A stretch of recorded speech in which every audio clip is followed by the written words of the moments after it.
Hey, you can't deny when our bluffs caps the whole block, scatters. Crazy whatnots are hitting you from all directions. Then I'm proceeding down the block. Yes. Whew.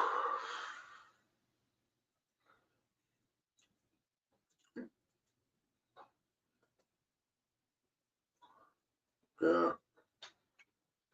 Big up boxing, bro. Best sport in the world. The very best. All right. Got the coffee, got the digestives, but I might have to get more. Might have to get more. This old man snack, innit? Digestives. You know, there ain't no young person in the country eats digestives. I'm the last of a DYING breed. Last of it, you know what I mean? It is what it is. Someone's got to be old school in English. Yeah? Old school in English. Alright, so I'm gonna do the boxing beats and rhymes thing. Dude.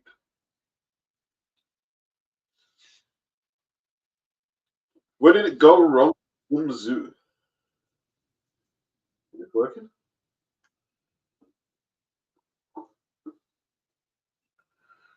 Yeah, where did it go wrong for Tim Zoo? What happened?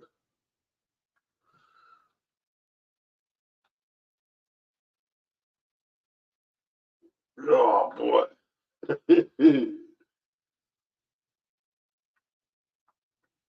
So good, man. Timothy Zoo. What happened to Timothy Zoo? He got pummeled. That's what happened. He got pummeled, didn't he?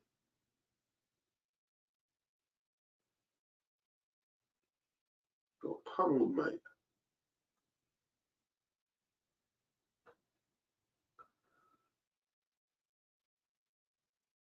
Boxing beats and rock. Boxing beats and rock.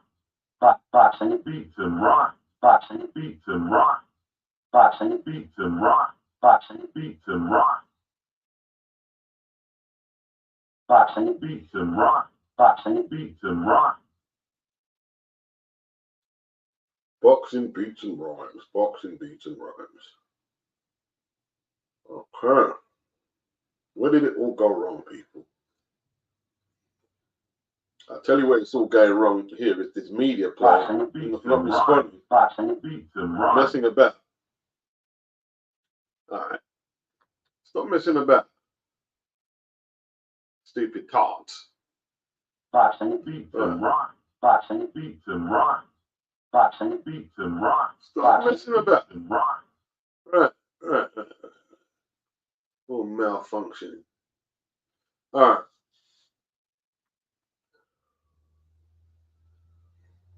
Yeah, he got lumped up, didn't he? Tim, did you see the post-fight interviews? That was bizarre, man. Like, my guy punched the life out of Tim, man. Punched the life out of him. Tim couldn't even respond. He was just like, negative, negative. He asked what the F happened. Like another planet fell on his head. It was crazy. What happened, Tim? The Russian feast pounded in, man. Ready to Rusky power. Yeah. Russian man weren't messing. Russian man was not messing.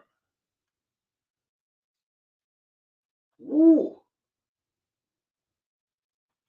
And then he asks, who's your daddy after you know? That's some rude boy business, isn't it? You know what I mean? Like, where the Russians pick up that kind of culture they're from? Who's your daddy? Where you get that from? You know, you never learned that till Moscow. Where's your daddy? He asks, who's his daddy? That's crazy.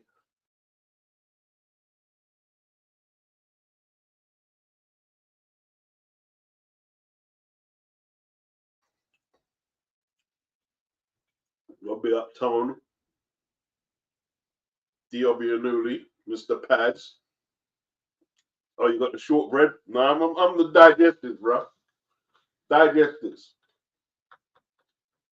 And coffee. So good. What's up, Guzzy? What's up, D.W. Newly? What's up, Mr. Pads? Crescentio, Mark Leacock, Souza, Tone, Alexander. He turned down that turkey bag for this. Damn. Hey. He turned down the turkey bag to fight in Orlando, and they were giving away the tickets. Like, who's convinced him that this was a good idea, is what I want to know.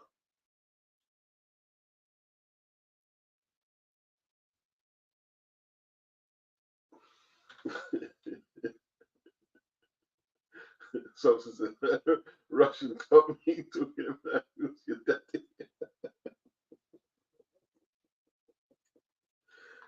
You good?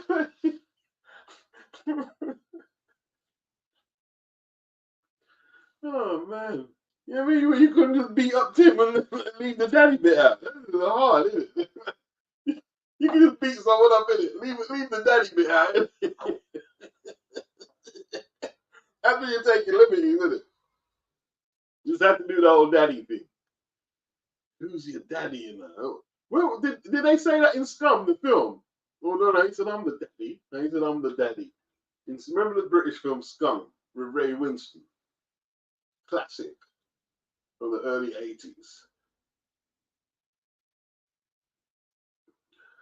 Oh yeah, Guzzy, you stole it from Dubois. Oh, yeah. Hey, listen. Dubois keeps it simple, but it's effective, isn't it? I'm the daddy. Let's go. Dubois got limited vocabulary, but what bars he does spit. Oh, shit. What, Dubois?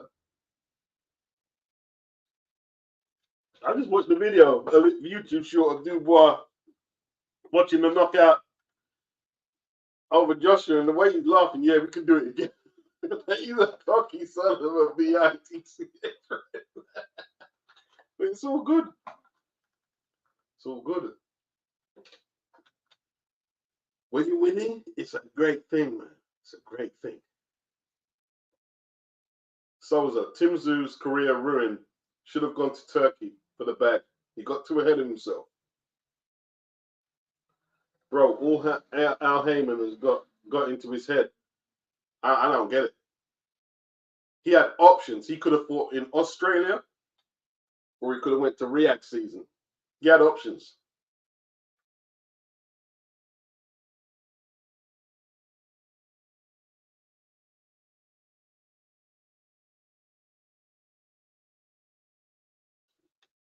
What I'm not getting is how much they've underestimated.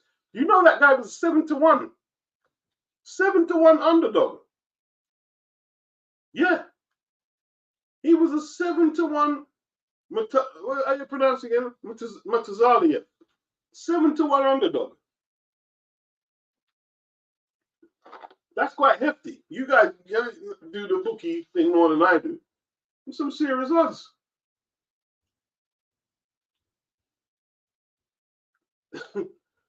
Yeah, it's deep in it, Tony. Who's the daddy? Who's the daddy?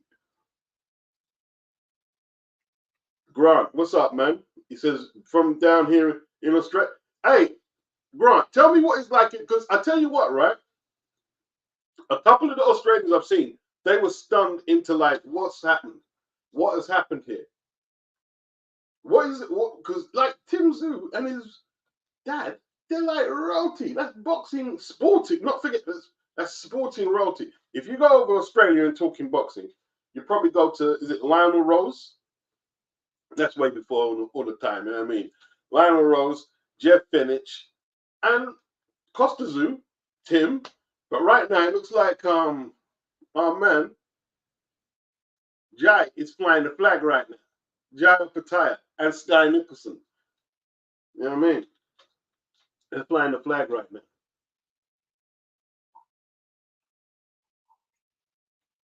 Yeah. Oh, Mr. Pads, are you talking about the movie, yeah? SCUM. That movie was scary, man.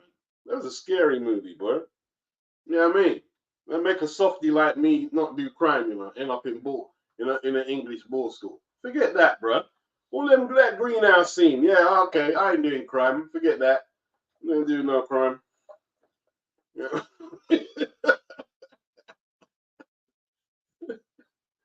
Oh man, classic film though.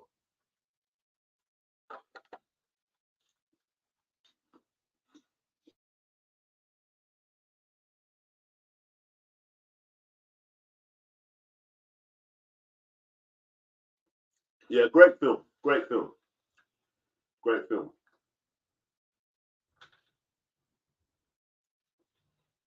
It was in the boiler room. It happened. Who's your daddy? Where's your tool? Where's your tool? I said, where's your tool? Where's your tool? What tool? This tool. Where's your tool, you know?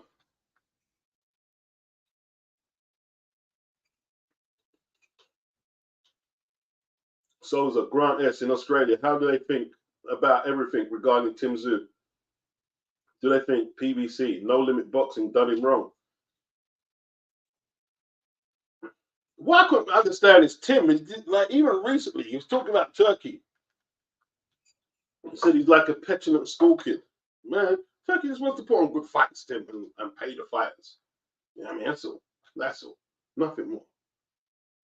You know what I mean? DLB says, God bless Daniel Dubois. Yeah, man. Daniel did his thing, man. Daniel did his thing.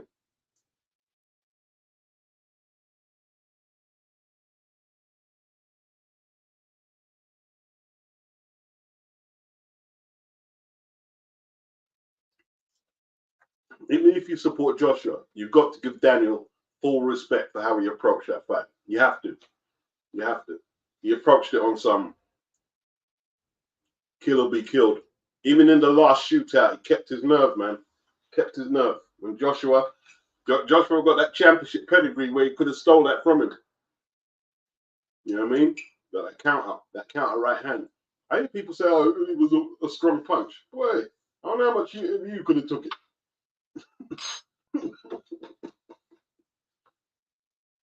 Daniel's never thrown a punch that wasn't strong in his life. Grant S. He says, Tim and his team affinity with the PBC have ruined his career. The idea to make it in America has been sold. That Al Heyman nonsense. PBC only looking after their own fighters. You see that old make it in America? That's 80s. No, that's 80s, 90s, start of millennium. Now, no, you listen.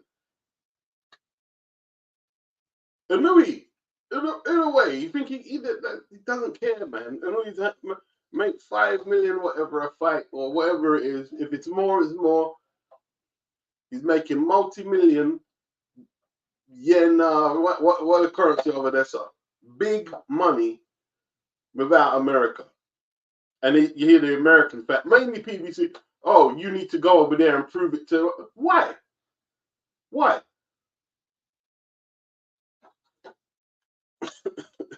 He's fine where he is. He's fine where he is. He's fighting an Australian in his next fight, isn't it? Goodman. So it might. Hey, if Goodman can,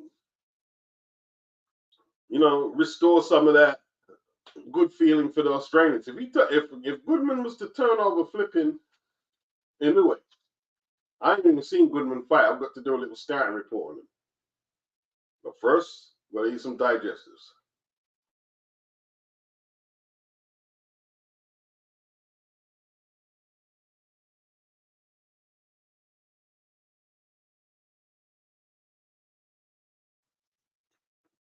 Daniel says, Pete for Tim. I don't know why he even signed with the PBC. They have nothing for him. Grant says, hey, at Sosa, yeah, the fans who are actually boxing fans and understand the politics, they see that. Who's the daddy? I'm the effing daddy. Yeah, but Tasman, Eddie would have been so much better. Yeah, yeah. The Americans have never give a damn about Australian fighters. Eddie's been messing with Aussies. You know what I mean? From who's the IBF champion now? Oh, I forgot the idea. There's a few of them now. Liam, what's his name? Liam Paro. That's Eddie's champion, IBF champion. He's been messing with the Aussies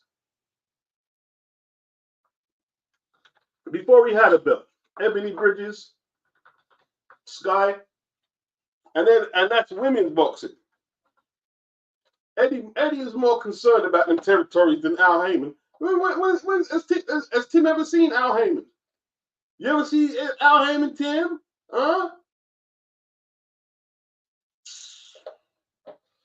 I agree, Daniel. You would have been much better off. You know what I mean? And see, they could critique Eddie Hearn. At least Eddie Hearn is hands-on. If you've got a problem with Eddie Hearn, you can get in contact with Eddie.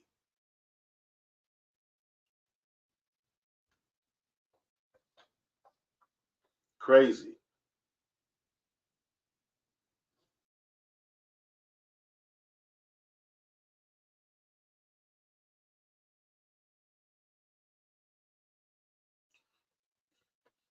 I'll tell you what, yeah? I'm just going to take one more digestive break, and I'm truly yours. Well, I've got to do it, man. I'm just like, got to do that, and we're really on the boat.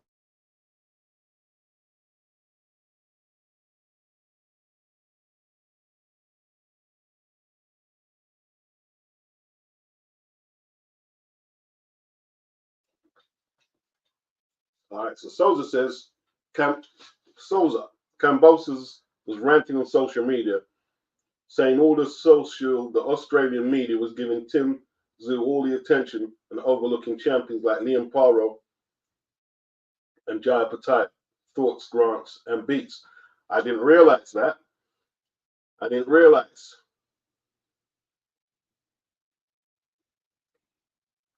Tim Tzyu's team overlooked a lot of things.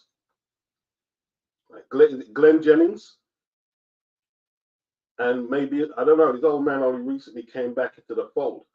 But he took quite a bad beating in that last fight, and he was bleeding everywhere. See, he lost his belt. The psychological effect, I don't think they really looked at it. They probably just heard Tim say, yeah, let's fight. And you can see, like, Tim just wanted to get the fight over with quick. His first go-to move was to throw big rights and trade with this guy. He didn't try and feel the fight out a little. He didn't even try and feel it out. He wasn't interested. Guzzy says, I don't usually agree with Lou DiBella, but he was right. Yeah, Lou nailed it. Lou did nail it. Lou did nail it. That can't be denied, actually. I don't normally agree with Lou DiBella either, but he did nail it.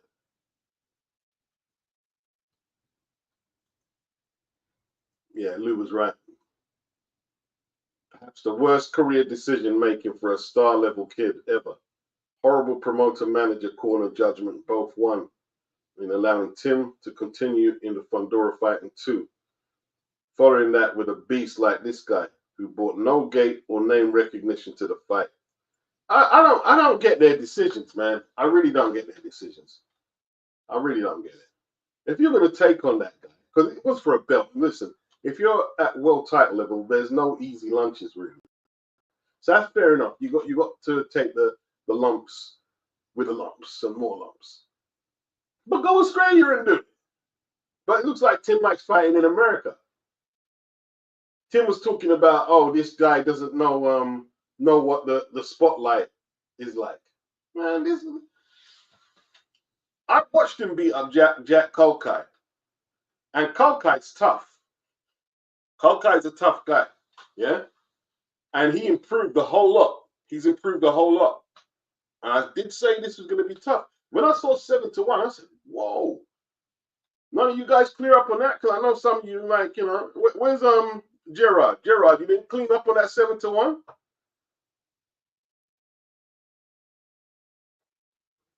Big up Daniel. He says, poorly managed fighter. He should have never been allowed to fight Fundora, a late replacement, and his corner should have pulled him out. That fight did unnecessary damage. I mean, that was the most, Daniel, that was the most bizarre late replacement. Right. You're going from Keith Thurman, was it Keith Thurman, to this string bean, 6 foot, is it 5 replacement with how much notice? It was always, what are you doing? What are you doing? Look, Fundora ain't a great fighter, but his height alone means you need time. You need time to climatize to the altitude when you're going up all up in the bloody Albuquerque skies to fight this guy. The guy is too tall to fight at short notice. Yeah, he's too tall. He's too tall. You need a full camp. You need a full camp, man. Like that was bizarre. That was bizarre. And even though I didn't pick Fundora to beat him, but every time I saw them face to face, I said, "I'm looking at this." I wouldn't have took this fight. I wouldn't have took it. I wouldn't have took this one. Not a short notice anyway. Late replacement. Nah, I wouldn't be doing that. That'd be just dumb. You know, if it was old school boxing, fair enough. You just go in there and fight. That's what people used to do. But in modern day boxing, where you can pick and choose and cherry pick a little more, you know what I mean? No, I wouldn't have just went in with Fundora and let you know it's not.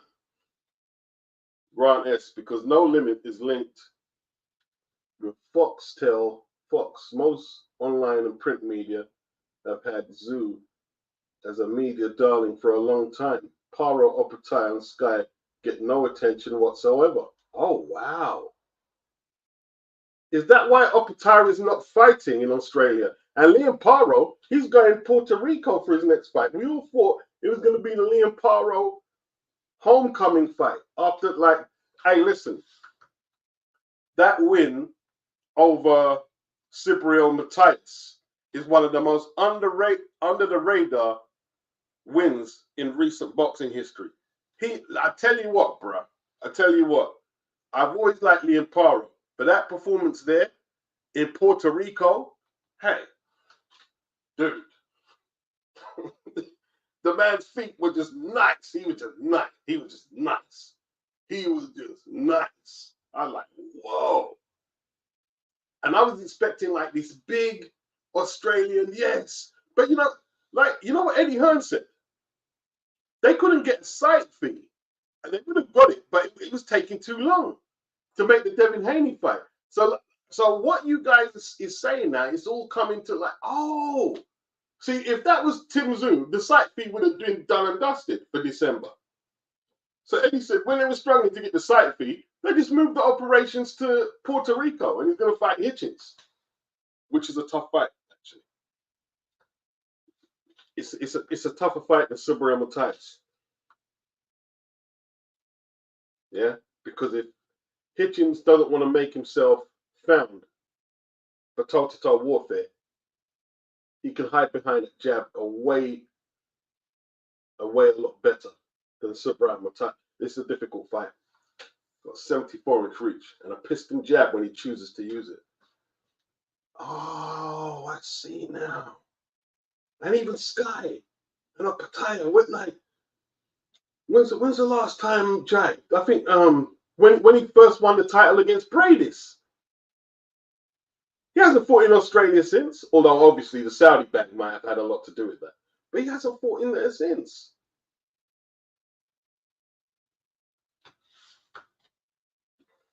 Oh, I'm with you guys now. D says 7-1 was a huge price. Wish I knew that beforehand. This is it's like that massive price. Massive price. Massive price. 7-1. 7-1. Grant S. You're bang on Sosa. Wow, man. Does Nikita Tzyu get talked about a lot there? Probably not as much. I don't know, but I'll have to ask Mr. Pats. I'm not sure. I'm not sure. I mean, I'm sure Grant could inform us. Yeah, you've got Jeff Harding as well. Of course, you got Jeff Harding. He had them 3 fights with Dennis, innit? He had the 3 fights with Dennis, which he won the series 2-1, and then he lost the title to Mike McCallum. Yeah, it's a good point, Anthony. It's a good point. Jeff Harding, and let's not forget Jeff Horn. He beat Manny Pacquiao, man.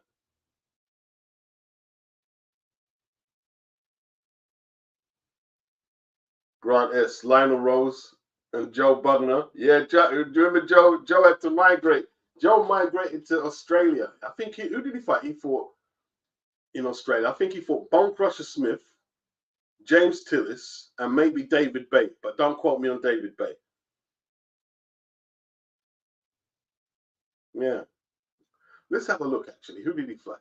Let me get the box record. I remember when Joe went to Australia. Aussie Joe. And they took to him. Hey, the Australians took to him. The Brits, they couldn't stand him. I mean, they just didn't like Joe Bugner. They just didn't like him because he beat Henry, innit? Because he beat R. Henry. They just didn't like him.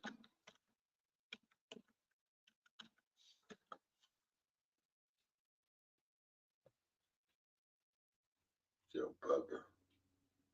Every time I think about Joe Bugner, I think about the Winston Allen fight. The Winston Allen fight is funny if anything. Like, you know, Joe could be a bit, you know what I mean, like reluctant, just taking his time and, you know, not being very aggressive. Big, strong guy, but not being very aggressive. And then when Winston headbutted him, bro, Joe just laid him out with that right hand. That's the funniest thing. Oh, gosh. Okay, so who did he fight over there?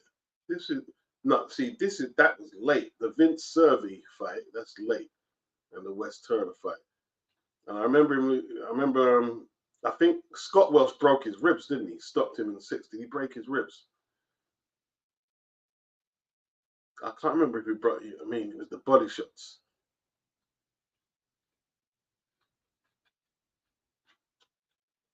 But when he first went over there, let me see who he fought. Let me see. What are the names? Yeah, James Tillis, I got it exactly right. But I mean, James Tillis, David Bay, and Greg Page. I thought I forgot Bone Crusher. I didn't get it exactly right. I forgot Greg Page. For some reason, I thought he fought Bone Crusher Smith. Yeah, they talked to him though. They talked to him. Now, see, that was just me being indulgent. I'm kind of, letting the stream digress. Big up, Anthony. Good night, brother. Good night. Naeem, big up beats from the ringside fracas crew. Yeah, big yourself up.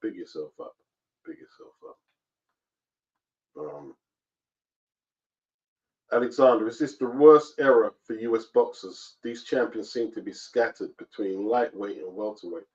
Well, Blood Boxing was talking about it today. He was just saying that, you know what I mean, that the ghettos out there are soft, you know what I mean? Like, dudes just pick up guns. They don't really want to fight with their fists. You know what I mean? They don't really want to fight. They're not opening up much boxing gyms. Yep, don't go into a greenhouse in prison. 100%, man. Big up Bass, the kid. Yeah, man. All right. Grant S. And Mr. Pat, yeah, the Tzyu name is getting much better treatment than others. A mate of mine, and I've never been truly sold on Tim, but he has skill and talent, proved his toughness, poor management. Look, Tim's got some ability, man. He's got some ability. He's lost his way, though, innit? He's looked like And the management, like, but then again, look, it's boxing, isn't it? You catch one on the chin, you catch one on the chin. But I certainly would have my reservations of going from Keith Thurman to this guy, this String Bean. No, I wouldn't have did that. I wouldn't have did that. I'd have been looking for alternatives. Maybe cancel the whole thing and start again, innit? You know what I mean? Yeah.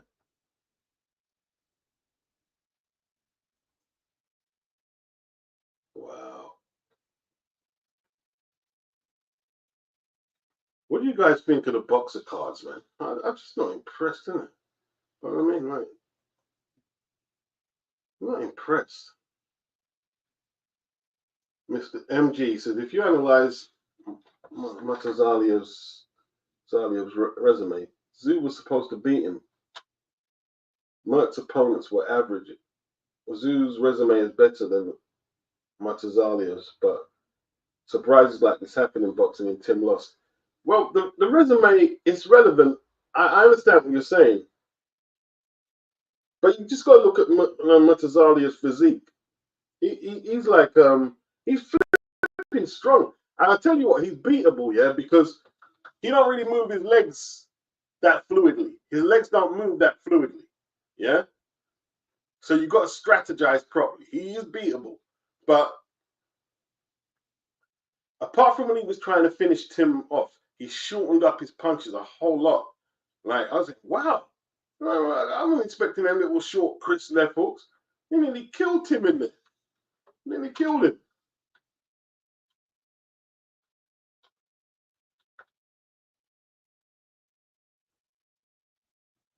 Daniel says, not a strong punch. Straight right is Daniel's best shot. All right. Crescencio. Tim can still be in some good fights. Yeah, it's not over, but it is a big setback. It is a big setback. Crescencio says Tim has the name and the star.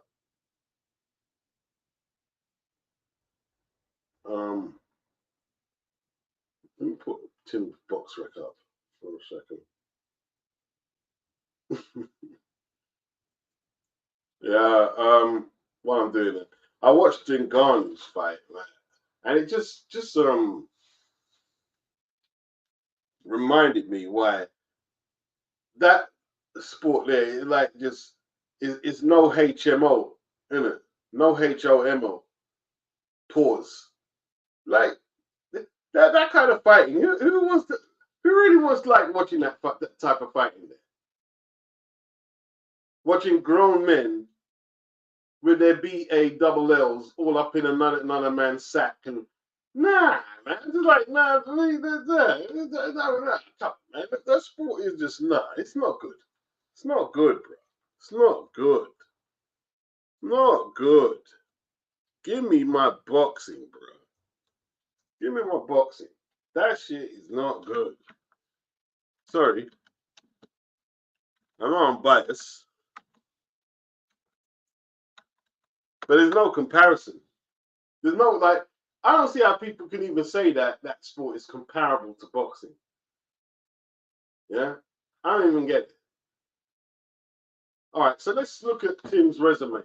Where are we going to go from, yeah?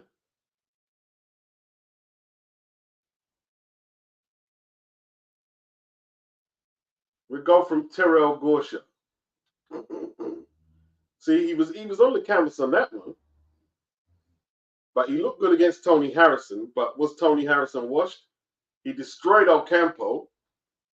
But so did Spence, you know what I mean? Like, the Brown Mendoza win is a good win. It was a good win. It's a very good fight, actually. I wouldn't say he was a hype job, Dio Benuni. I think he's a good fighter. I think he's got some good names there. Jeff Horn, Stop Jeff, all Australian showdown. I think Tim's a good fighter. I don't think he's a hype job. You know, some fights just ain't good for you. I don't think Tim's a hype job at all. Diobinuli says Tim beat up, washed up 154 from PBC. He was slightly overrated. No, I disagree with that. I disagree with that. Got some good wins there. You know what I mean?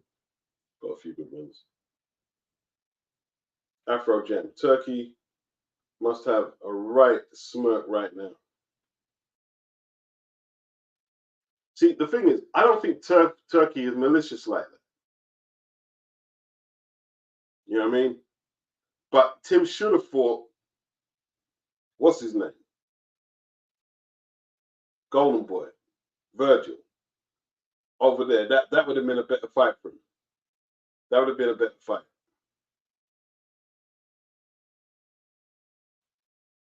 That would have been a better fight for him. Diobinuli says, big up Murtazaliev. He says, it looks like Murtazaliev is better, stronger fighting than Tim. You'd pick Murtazaliev if there was a rematch. I think Tim could make some adjustments and make it more difficult. But it all depends on the punch resistance as well, isn't it? Like, sometimes the chin code gets cracked in it and then it's all over. You know what I mean?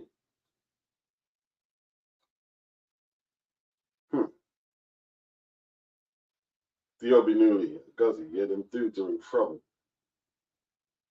Stuart, he says, good evening. Big up, big up. He says, big up, Mr. Boxing Beats and Rhymes, my man. Big up, Stuart. Stuarty, should I say. Callum, he says, Paro fighting in Puerto Rico is crazy. It's absolutely mental. Like, when they said Puerto Rico, I said, what's going on? I thought we were going to have the big homecoming. What's going on? Diobinuli says, Hitchens couldn't get away from Lemos. Well, we have to see how good Lemos is, though. Like, Lemos is signed to Top Rank. You know? Lemos, he's got that, like, listen, them Argentinians are awkward and they've got the fitness in it. They've got a lot of fitness and endurance.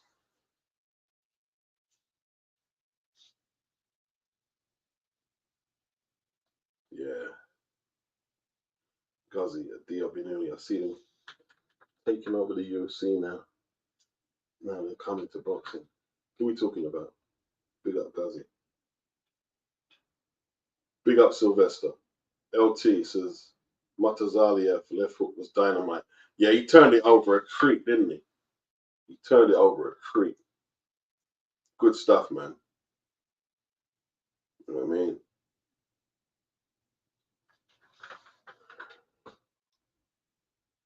Callum Denton, he says, yeah, Natika gets pay-per-views. And at one point, very similar attention as Tim. Oh, wow. Wow, so it's all about the Tzyu family. Grant, he said he's up in Brisbane, Queensland. So Dempsey McKean, Justice Hooney, Opatara, and a few others train either in Brisbane or Gulf Coast. These guys get some recognition, but they're at Matrim. Well, Dempsey McKean is training at the Matrim gym with Steve Sims, Tony Sims. That's where I think that's where he resides right now. I think he's in Essex. He's living in Essex training. That's where he'll be now training for the Itorma fight. Yeah. Grant, yes, I think until Matrim put in another show here, Opatara will continue to fight overseas because he's got the Saudi bag. Yeah, he's making a fortune.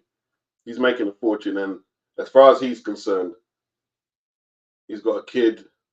I think he's married, and as long as he can provide financial security for them, then like you say, when Eddie puts on a card in Australia, then whatever. You know what I mean? Maybe they could have a Riyadh season over there.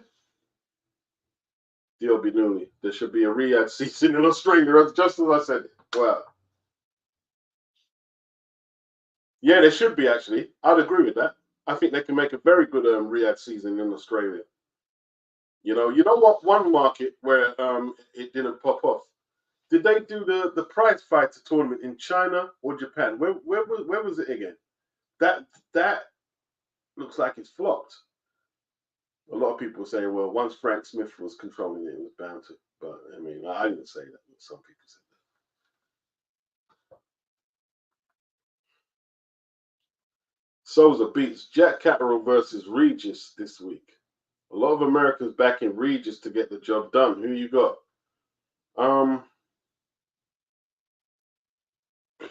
I think somebody pointed out that Regis has issues with boxers. I'll go with Jack Catterall, man. I'll go with Jack Catterall. But you know what I don't like about Jack Catterall? He doesn't complete his work clinically. That's the one thing I don't like about Jack Catterall. You know. But you know, when Regis fought the guy even before Devin, they put him on the canvas.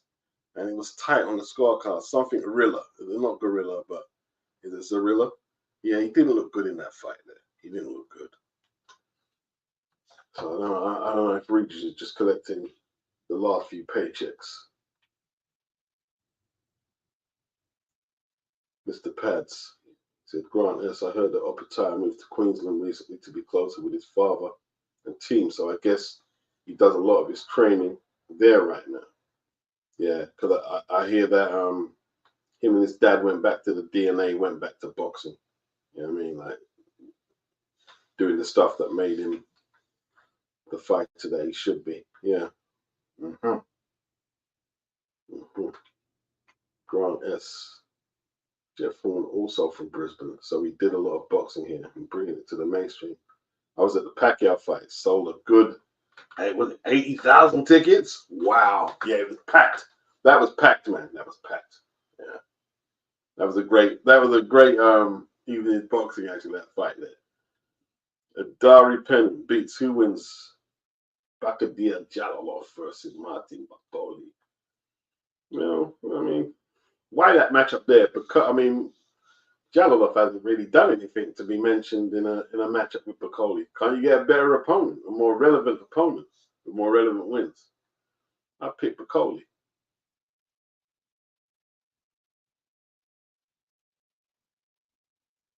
Sylvester Beats, your opinions on the Tim Tszyu defeat? He got wrecked. Well, we've been talking about it for 40 odd minutes, not much more. I'm going to go on to the Adam Azim card in a minute. Yeah.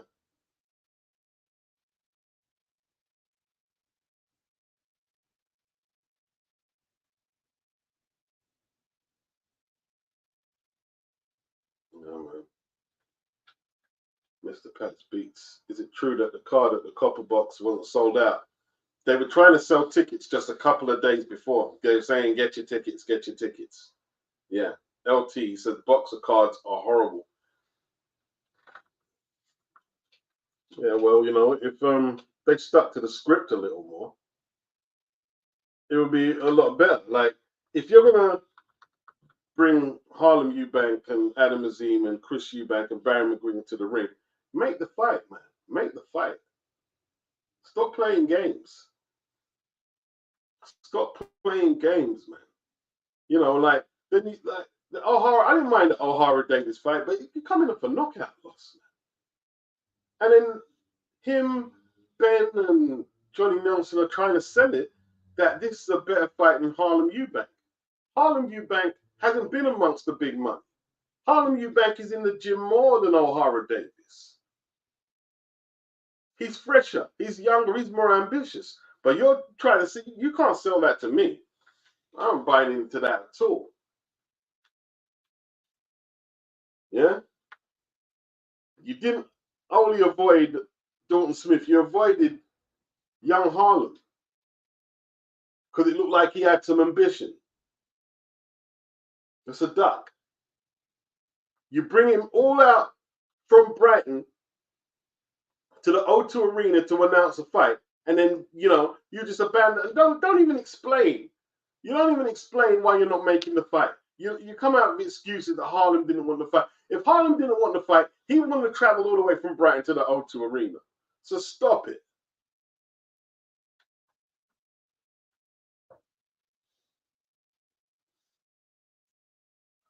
Tom says boxers' good events have been few and far between. I think the best card they had was Brook versus Khan. And maybe the Liam Smith Eubank fights.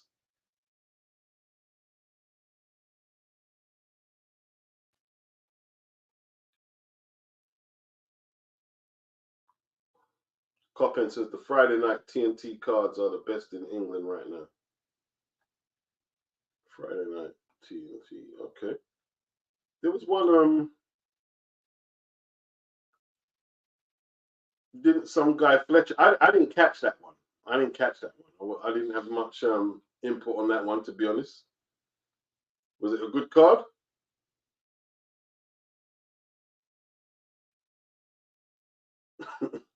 Yeah, it's definitely a no HOMO situation in fights there. Yeah, it's like pause. Every time I'm watching Francis and the guy, pause.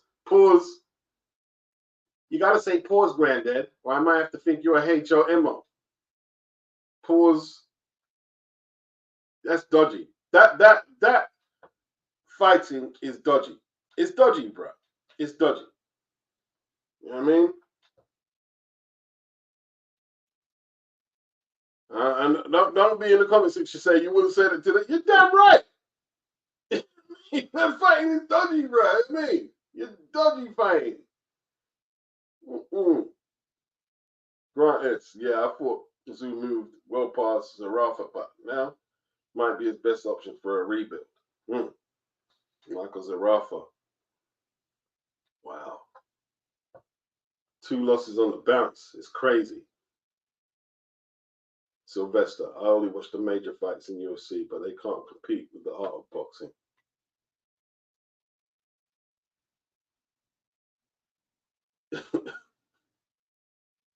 Big effectively. Grant S. Zarafa's been training with Liam Paro, but has also changed his coaching to Jeff Horn's old coach too. Yeah. Is he still stripping? Anthony says MMA is not for everyone. I was never a fan from day one. I still think that it has a large market in places like Brazil. My former work colleague is from Brazil and he loves it.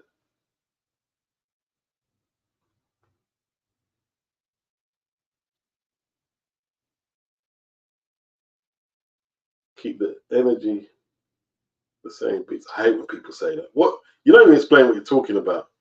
We have to call hype out when we see it. What are you talking about? You don't even explain yet. Like, keep the same energy as what? When do I keep? I hate when people say that. That one term that pisses me off. I guess I said it as well, but at least explain when I'm not keeping the same energy. At least explain it. Mr. Pats. Grant S. Did Brock Jarvis retire? I know he was close with Fenech. Yeah, he was. But I haven't heard much about Brock in a while. He looked like more of a bodybuilder than a boxer. And Liam put him on ice. Big up Dodge. Callum, he says, Tim's the goods. That's why it's frustrating me. That's why it is frustrating. Poorly managed. Yeah, I think Tim's a good fighter. I think Tim is a good fighter. But I think that Fundora fight, he hasn't been allowed to rehabilitate from it in a proper way. You know what I mean? They're just throwing him in with the wolves. And I don't know, but Tim's agreeing to all these decisions, so Anthony Mack and Ngannou looks past it to me, but I don't know who to measure him against in terms of UFC standards. Afro Jam says Tzyu doesn't use many jabs. Diobi Newley says Ngannou, yeah, it was dry humping his opponent. MMA is a strange sport when it goes to the ground. It is strange, man. I just can't. Don't know. Just don't know. Yeah. Anthony Mack and Tim can come again. He's a good boxer. There are still big fights out there for him. I hope that he comes again because his fights are always entertaining. I like Tim Tzyu, man. I like Tim Tzyu. So,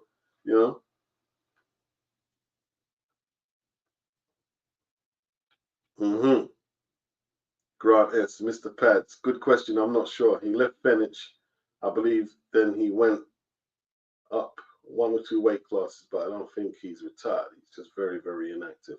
Yeah. I tell you what, man. The fight with Paro, I think, was a 50-50. Paro, rock him up, bro. Rock up, Jarvis, bro. Tony says, for me, speaking as a neutral, upsets keep things interesting. Yeah, the upsets trend more. You notice when it goes bad for a fighter, then all of a sudden, a fight he might be in that wasn't of no interest to the masses, all of a sudden turns into a trending topic. Like Yarde.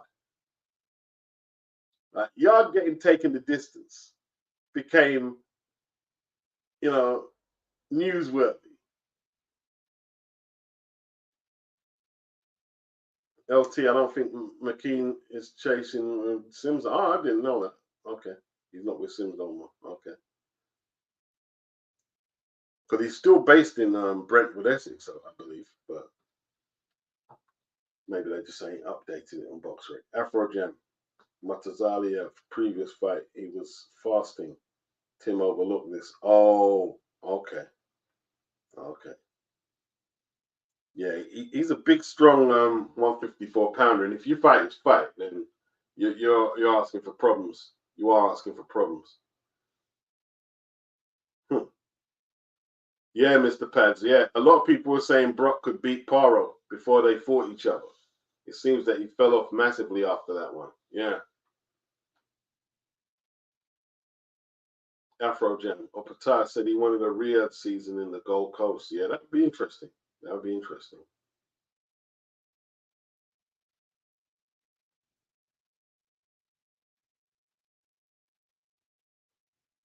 Yeah, Japan. That's where they had that prize fight. It hasn't worked out, has it? Like, they didn't complete it. Mm.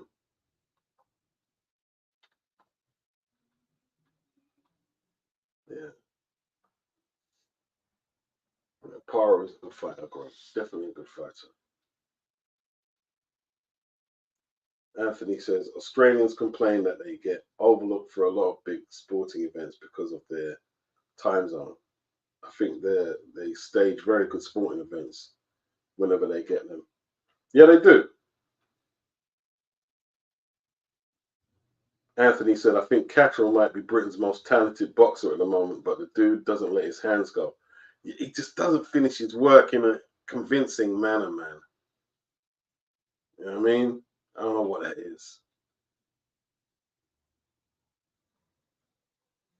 Oh, LT said apparently Matchroom are suing Rakuten for the failure of prize fighter. The tournament is dead now. I saw this on Twitter. Need to do some more research. Wow. And I guess Matchroom invested quite a bit of money into it. Yeah.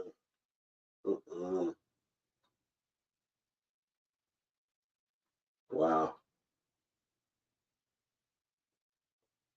Copied online. Tzyu Jr. was probably hyped from having his old man by his side for the first time in years and paid the price. Yeah. Maybe he got too comfortable with his dad there, man. I don't know what happened, man. But he boxed a stinker.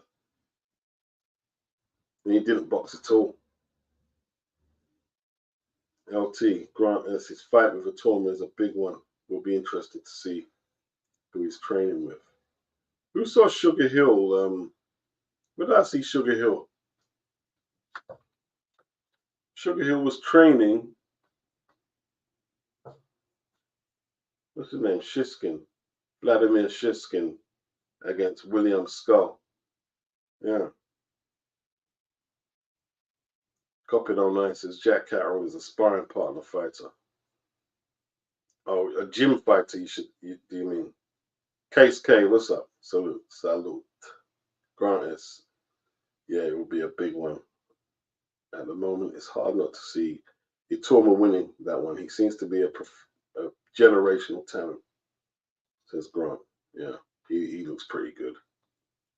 Although I don't think he can sleep on McKean though.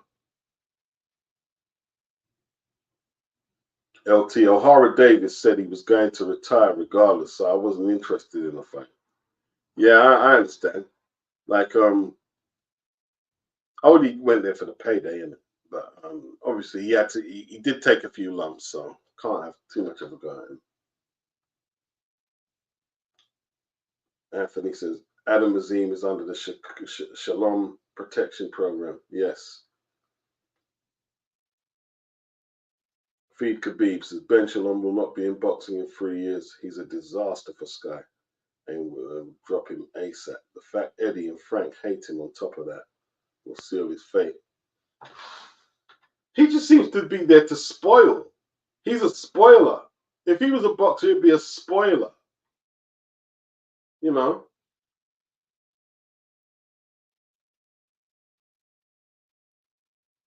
Sosa. O'Hara had absolutely no ambition last night. He was there for a check. He was even saying it the whole of last week. And the fact people are saying this was a hard fight for Adam Azim is crazy. Yeah, it is crazy, man. You know, like, how do they get, like, managing to get by the media with this? Crazy, man.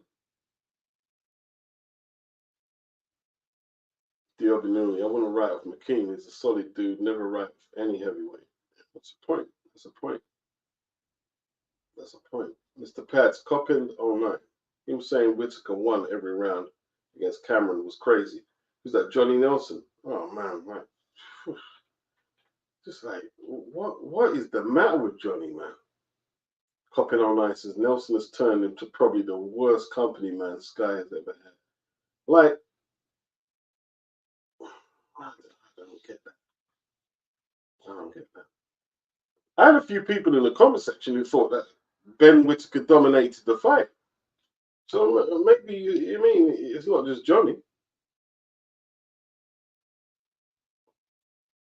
Coppin online. When Nelson said Bellew was technically a better fighter than Usyk, and Usyk was an average southpaw, the writing was on the wall with his company ways. I think Bellew is a better technical fighter than Usyk, but he's just not as athletic. He's not as he's not as athletic. He's not as fast. Doesn't have the same endurance. Usyk has incredible endurance. I think see, but being technically better doesn't mean you're a better fighter. And that's not a slight on Usyk saying that, you know. They were technically better fighters than Muhammad Ali, but Muhammad Ali could get away with, you know, leaning back and doing matrix moves and dropping his hands where others couldn't.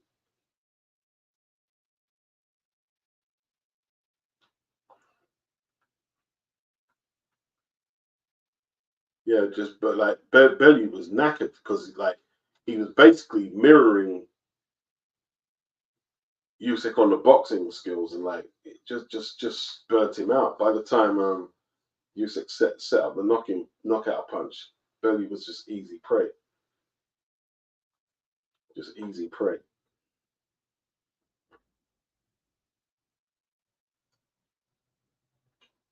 Guzzy not sure about Yarde. Shouldn't be going the distance with Vitcans, no matter the ring rust. Sylvester, what do I think about Yarde's management? LT, Yarde was awful last night.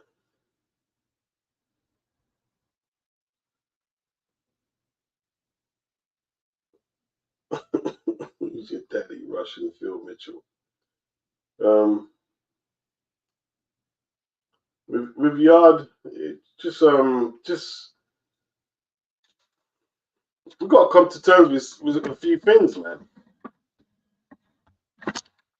He's good, but he's not that good. And he's not crap. He's not crap. He's just not.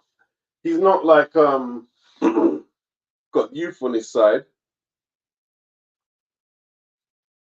Was it really worth not exercising the matching right with Frank Warren to stay inactive?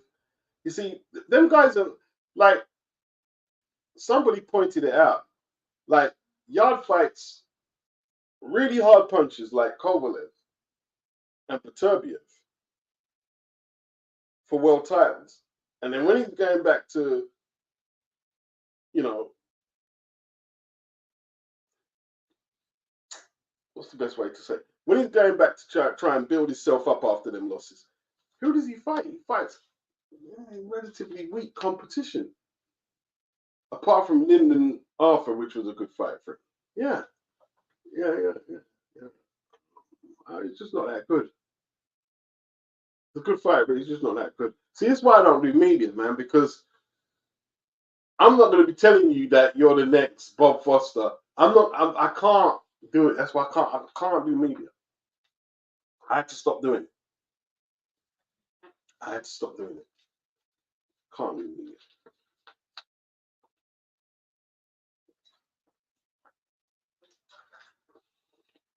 Last time I did media, I ended up just speaking to old school people who I could talk about things that I wanted to talk to.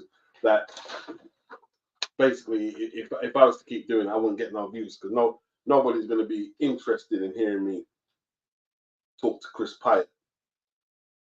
You know what I mean? They're not going to be interested. They wouldn't even know who he was. Yeah. I didn't want to get into this. Yeah, let me be really nice to a boxer who, yeah, you're okay, but you're not as good as you're saying or what your promoter is saying, etc., or what the network is saying. And then I've got to be, in the cheerleading club. This is, I don't know. I'm not saying all media do that. Features Yarde's been horrendously managed. He either fights bombs or Russian knockout killers. Nothing in between besides Lyndon Arthur. Shambolic management all around. Well, Tunde is management and trainer. Because he says, not sure about Yarde, shouldn't be going the distance with Vilkans, no matter the ring rust.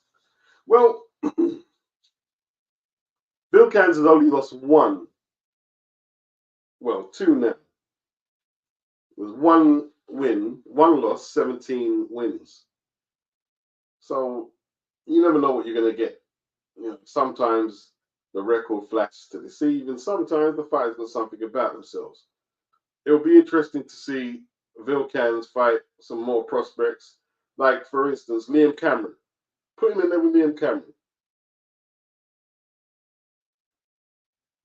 Yeah? Or Ben. Put him in there with them. See what they're saying.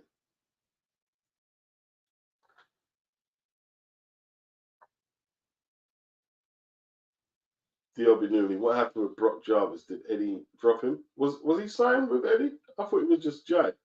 I mean, not Jai, Liam. He could have been signed with him.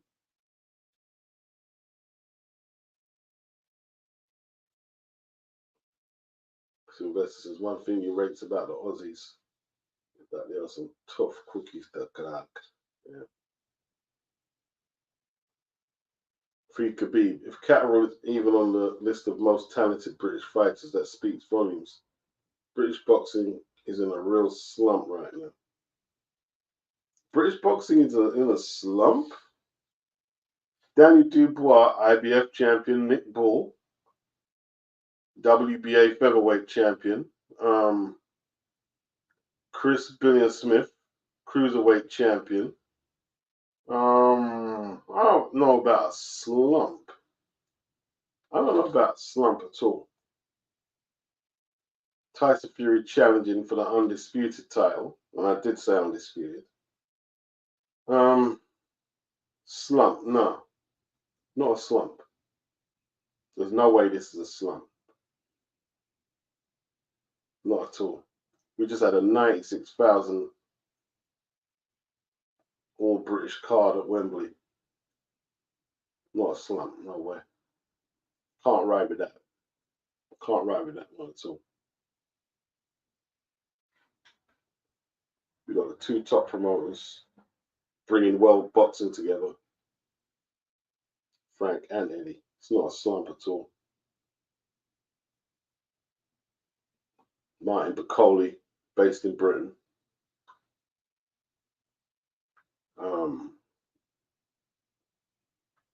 Nah. Can't go with that one. Fabio Wardley just entered the rankings. That's a heavy. Chris Billion-Smith is going for unified against Zerdo. No. No, I have to say you're incorrect on that. Slump, no. Doing pretty well. Got some good light heavies out there. You know what I mean? They just need to get themselves together.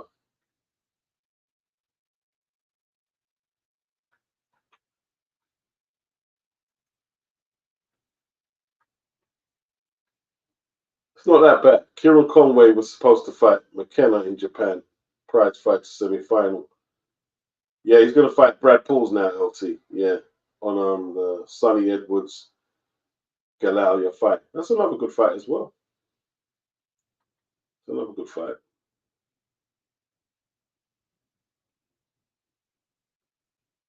What are we talking about? O'Hara, Davis, Sylvester, Guzzi. Japanese like violence. Boxing is a little tame to them, and they only have a Inoue. No, they've got more than a Inoue. They've got the Nakata. They've got the Junto. They've got some fighters there. They've got some decent fighters. Got a few decent fighters.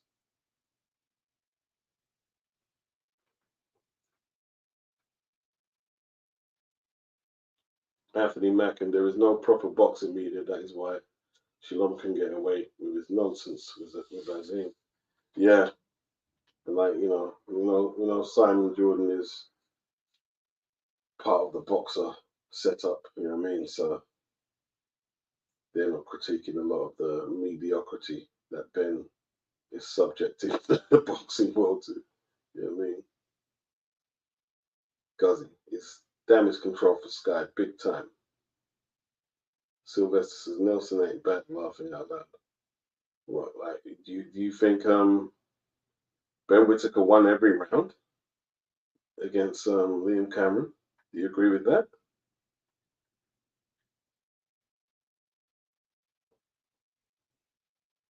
Chris Matthias, Bellew more skilled than Usyk.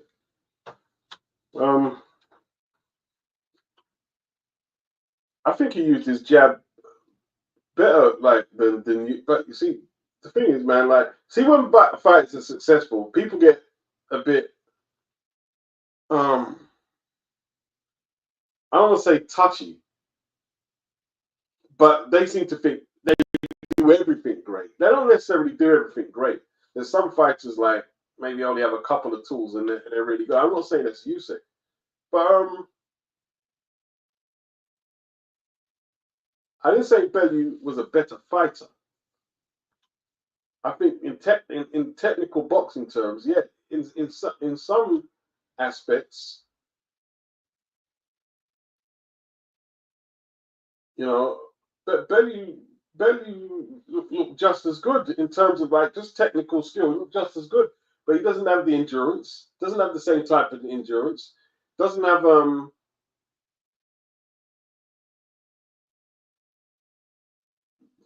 the speed. Perhaps, yeah. There's a few things that he can't match Usyk with. Like Brett, what are you going to tell me that Usyk is a much better fighter than Bradis? No, he wasn't that much better, but he just had enough to retain his straps and win the World WBSS. But yeah, Usyk is good. He doesn't have to be miles better than everyone just because he's good, though. Big up Chris Matthias.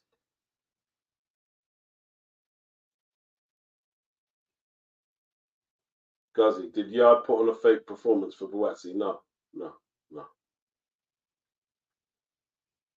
Anthony Mackie said Yarde is going to get stopped in his next big fight. Yeah. Souza, Beats, can we please get some more career reviews? I love your longer videos on past history. I don't know, man. I don't know. Can't get the people to support the vids to put more input into the content. So I don't know. Matthew Mack and Curtis Woodhouse said it best today. He's a fighter that gives you moments, but he cannot box. He doesn't have the fundamentals down. Yeah, see, for instance, like in my opinion, Tony Bellew is a better boxer than Anthony Yarde. But I don't mean that Yarde couldn't beat him at light heavy. It doesn't mean that.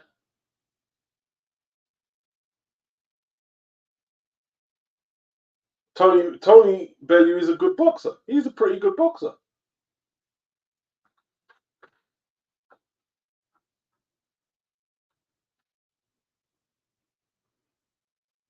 Anthony Mack, and the reason why Lyndon Arthur beat him first time around is because Yarde can't jab consistently and catch an opponent's jab. Yeah. Sylvester, you would have been a good commentator, Beats. Maybe so. You could be right. Anthony Mack is because, the Black Doctor. Bellew more skilled than you said. Come on, man. Well, Bellew was ahead on the scorecards from way into the fight. I didn't say it was a bit. See, there's a big difference between being a better fighter than being technically more efficient in different areas. But the way you guys see it, because Usyk is an all-time great and Hall of Famer, where Bellew is not, that means that Bellew, I mean, there's no way, that's a ridiculous, ridiculous assessment of weighing up boxers. You know what I mean? Like, Jimmy Young is probably technically better than a lot of ATG boxers, but he's not an ATG himself.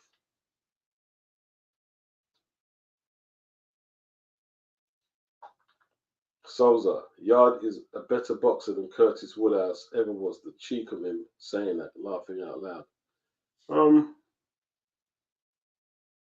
DLB Newey says, yeah, Curtis Woodhouse was very disrespectful. I think I watched most of that video. I didn't get to see the whole of it though, which I'll probably have to revisit it.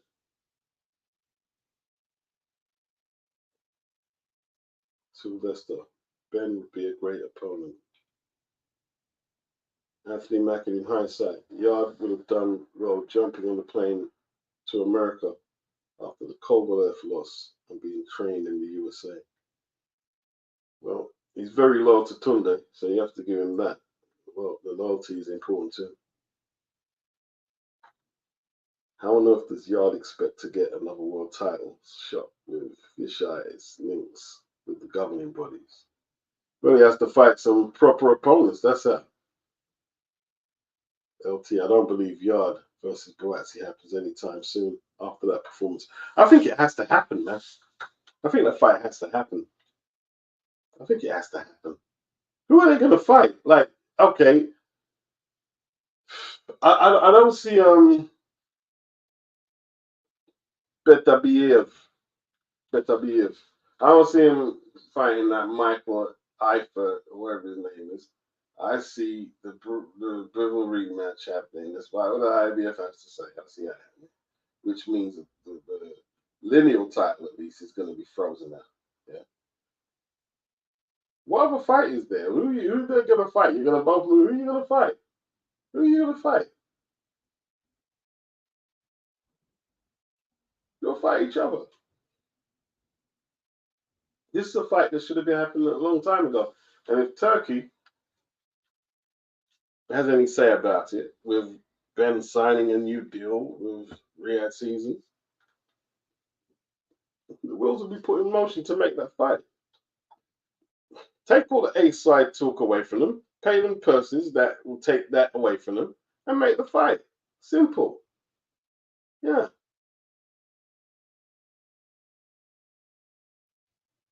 I hear what you're saying, though, LT. I hear what you're saying. Khabib, a slump compared back to when you had Khan, Brook, Froch, Bellew, Hay, Groves, DeGale, all active. These guys have no mainstream appeal, no charisma outside of Furies. So what you're saying? That them guys, what mainstream appeal did Carl Froch had? He fought on the road. Khan was on Golden Boy cards for the most part. Khan didn't fight in the UK for years. with any significant fights. Amir Khan and Carl Froch couldn't hold down dates on ITV. Why do you think they cleared off to fight on the road? What about James DeGale? James DeGale went to the PBC. Where did he win the title? He won the title abroad against, what's his name? The Dirrell. He fought Butte in Canada. He fought Badu Jack in America. He fought mostly on the road. Even the one where he struggled. Who did he struggle against? What's his name again? The Mexican guy. Yeah, most of his title reign was on the road. So that area you're talking about there, I'm not too sure. I'm not too sure. And what fights did Brook take over here when he had the belt? Jojo Den, which one of his was his mandatories, and who was the other one? Jojo Den, and the other guy, which wasn't too an impressive name. You know what I mean? So that could be rose-colored, tinted spectacles you're seeing all that of. And you're talking about David Haye. David Haye crashed the pay-per-view platform over here with the two fights with Audie Harrison and then Tollgate with Klitschko. So that area you're talking about there, I don't know. Where were the 96,000 gates?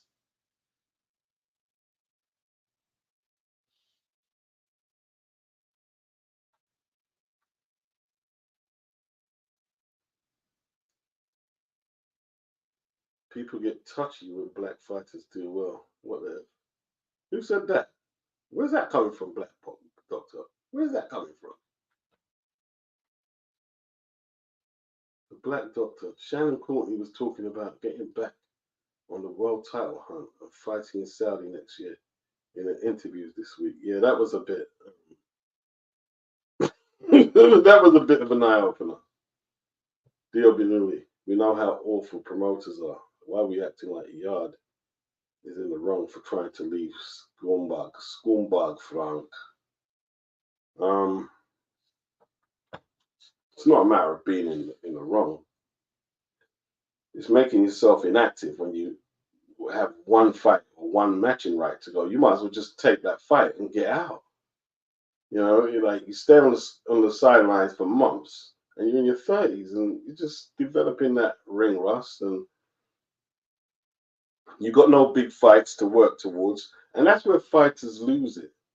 Yeah. You can be in the gym training, but if you don't have a specific opponent that you've got to focus on, then you start losing, your edge, your tools. They're not being sharpened. They're not being designed to hunt something. You're just training, And Frank did a good job for him.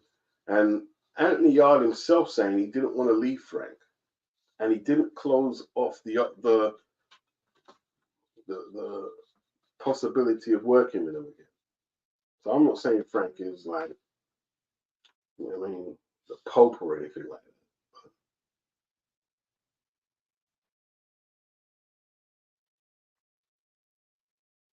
Alexander rewatched Crawford Spencer earlier. I'm not sure if I've seen a fight as punch perfect as that at that level. Yeah.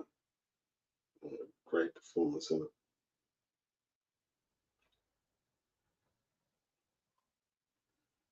it? LT. Japan with some amazing fighters. The scene is booming over there. Ken Shira, yes, another one. Ioka, yep. Nakatani, yep. Inoue brothers.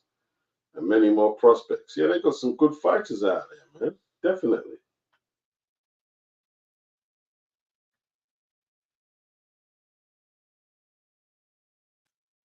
Alexander, top 3 UK boxing coaches right now.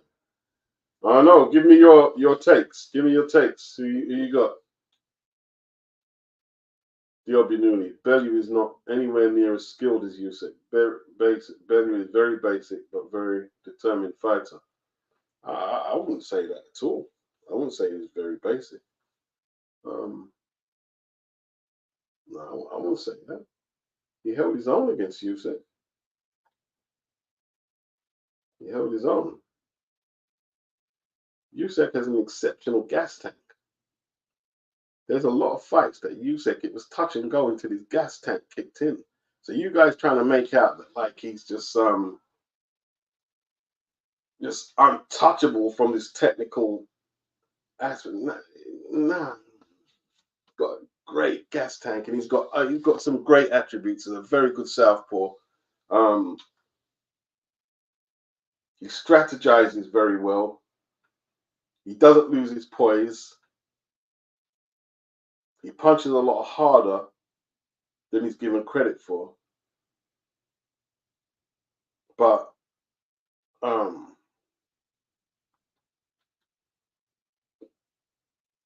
is he technically better than?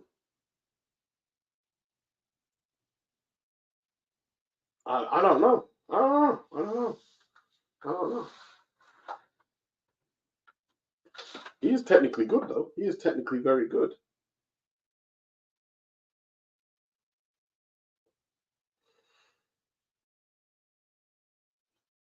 People are like they're kind of like responding to what I'm saying. Oh, you're saying he's better than Usyk. I never said he was better than Usyk. He's nowhere near better than Usyk. He's nowhere near. And I'm not saying there's a whole lot in it either. I'm not saying like value thing. I'm saying there's not a lot in it. And maybe listen, okay, maybe he's not better technically. There's not a lot in it. There's not a lot in it. But Usyk has other qualities. Like heart is another thing. Usyk has a lot of heart. Punches a lot harder than what people think. He's exceptionally fit. Exceptionally fit. And Belly's feet ain't as quick. His feet probably ain't as quick. But in terms of boxing, he's done a bit, but Belly flipping. He showed his ass off for some boxing. I mean, he boxed excellently. Anthony Mackin, I get what you were saying, Beats, and agree with you to an extent, but Tony Bellew is such a smug and unlikable git. It makes people in the comment section not want to side with your opinion. Yeah, that's what it is. You know what I mean? Like the whole notion of him being mentioned in any level with Usyk is just like making them want to throw their dinner up. But I didn't say he was better, and he's not better. I've never once said it, and I'm not going to either. I never said that. But for anyone who believes that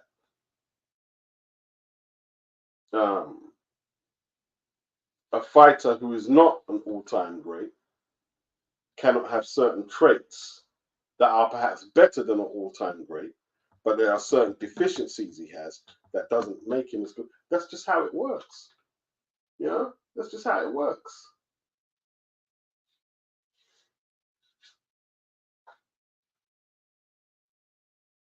Big up Bruce Gatz. Big up Lisa Bells.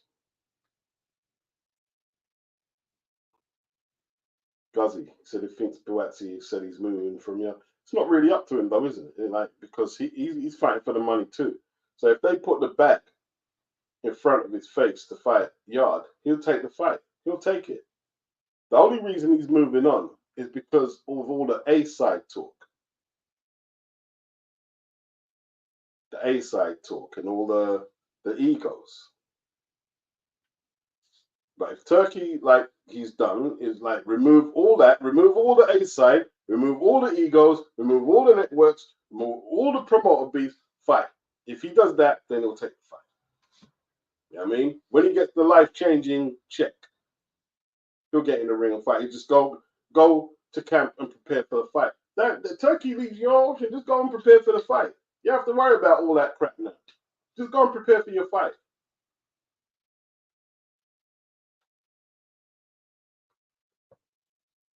Sylvester says nothing left but fight each other next. Yeah, very much so. Anthony Mack says smash the like button. Big up, Anthony. Big up, big up.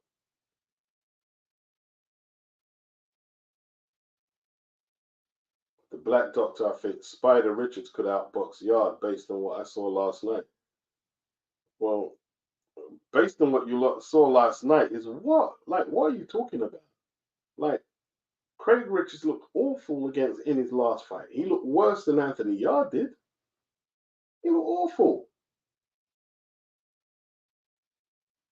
So people are like, you got to be kind of so reactive to last performances. You know what I mean? Like, Yarde weren't that bad. He weren't that bad. He wasn't like pinned on the ropes, getting volleyed up or anything like that. He wasn't that bad. Yeah, he wasn't that bad, and he wasn't that good. He wasn't that bad. He wasn't that bad at all.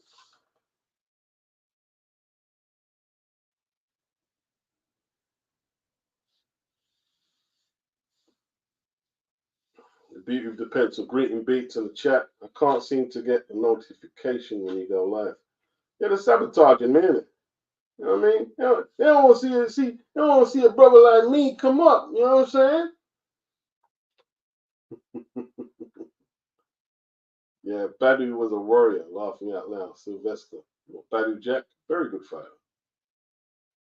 The Black Doctor says Boatsi beats Yarde. It'll be an interesting fight. I can see scenarios where Boatsi does beat him. I do. But I can see a Yarde more sharper, perhaps beating Boatsi as well. It's a very good fight. I think it should happen next.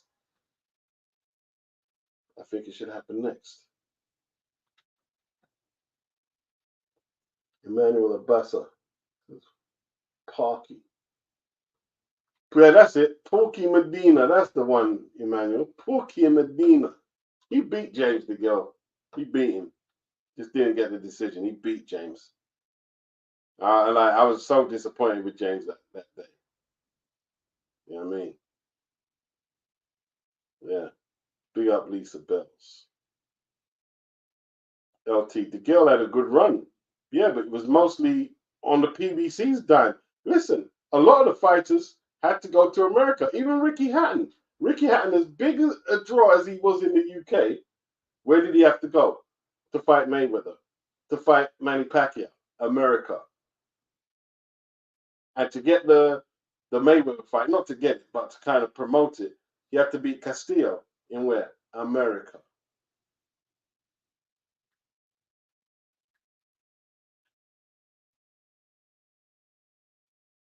British boxing is bigger, Feed Khabib, than that era you're talking. British boxing is bigger now. Yeah? This era here has broke the Wembley record how much times? 3 times.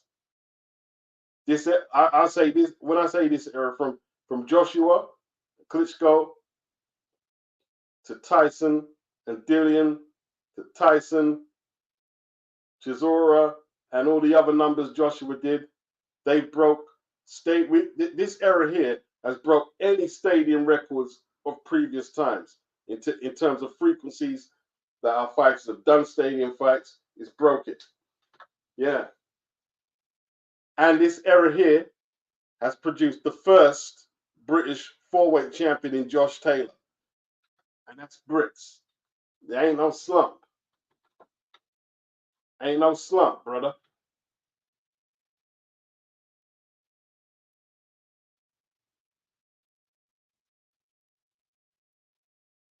Diobby Newley, a few years back, UK had about 10, 12 reigning champs. Yeah, that is true. That is true. That is true. That is true. That is true. How much we got now? That's a good point. That's a fair point. But I still wouldn't say we was in a slump. The Black Doctor. Conor Benn was being primed to be the next pay-per-view star. Cash cow after AJ. But then got derailed. I think Eddie will cash him out against Junior. Yeah. It could go that way. I don't see him beating Eubank. Anthony Mackin. Bill Cream-Benn is the best boxing coach this island has ever produced. If you disagree, you are a hater. I don't know if Anthony's being serious or trolling you there, Ali. Guzzy, beat the nail on the head. No one can can be better than you said. Forget that. Sylvester, he did give Tyson Fury a spanking beats. You said? Yeah, he did. He did.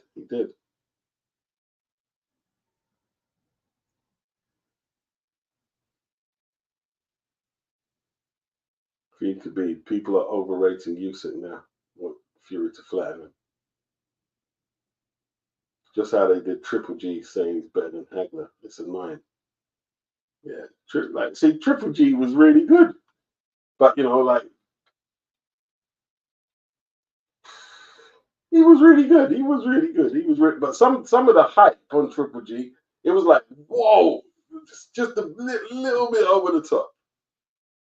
The Black Doctor, I hope Fury gets KO'd and we never see him again, to be honest. Whoa.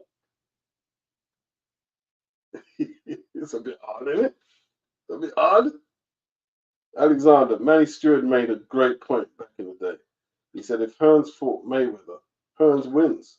The reason because Hearns never struggled with boxers. Leonard never outboxed him in either fight. I tell you, who did give him a lot of trouble is Wilfred Benitez, and he struggled with Harold Gray from Canada. I mean, he had a few struggles with boxers. He had a few struggles.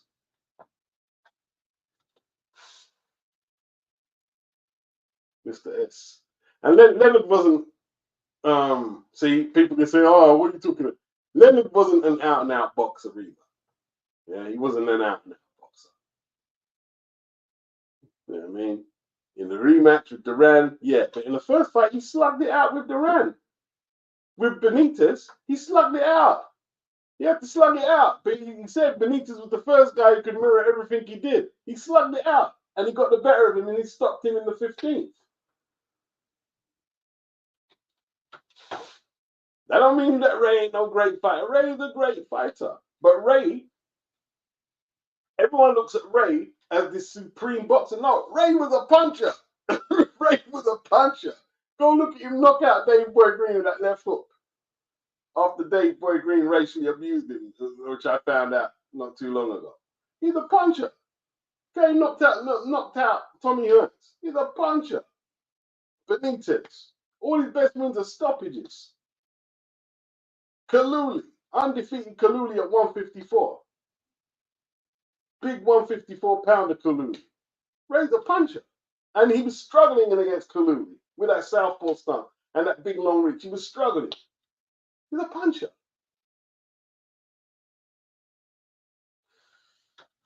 Tommy was outboxing Ray. Puncher.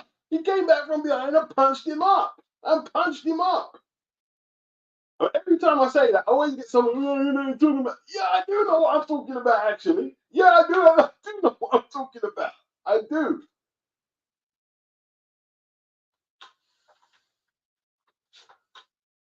Ray didn't win the Val Parker in 76. Howard Davies won it. Howard Davies won the Val Parker in the 76 Olympics. They both got goals, but Howard Davies won it. Best boxer.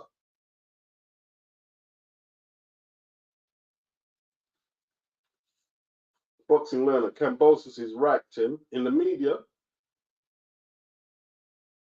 Tim is the media darling for Australian boxing. Right.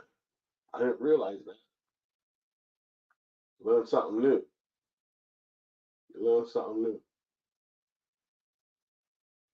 James is an underrated British champion. Won the Olympics too, says Sylvester. Yes, he did.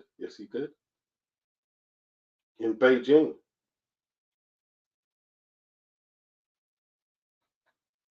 And Alexander, let me tell you this now. Big up Manny Stewart.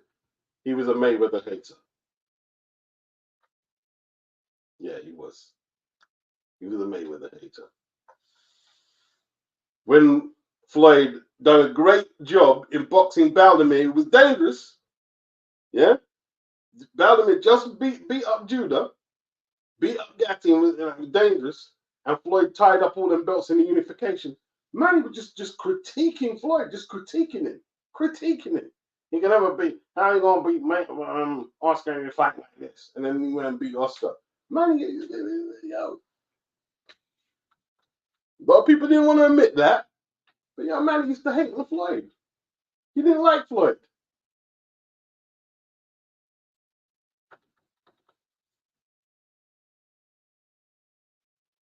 Okay, 131. All I see, Yarde, is he fights like that against Boatsy. It will be an easy night to work for Boatsy.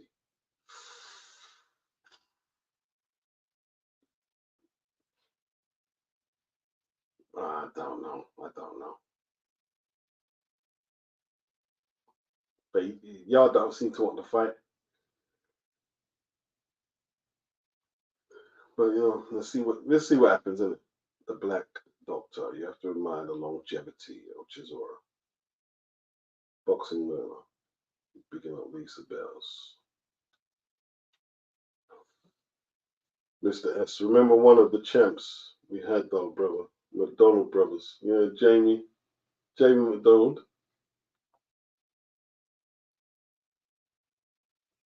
Sylvester Eubanks versus Ben is the next big thing. Yeah, that'd be a huge fight. When they finally give Connor his license. Yeah, I thought you was trolling that.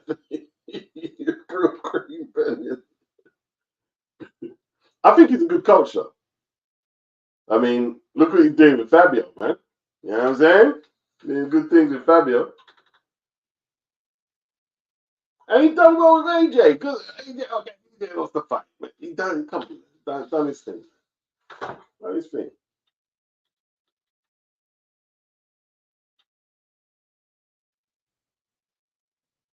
Okay, Alexander, they made a cover story in 2015. UK had more world champs than any country. I remember Ring Magazine made a cover story.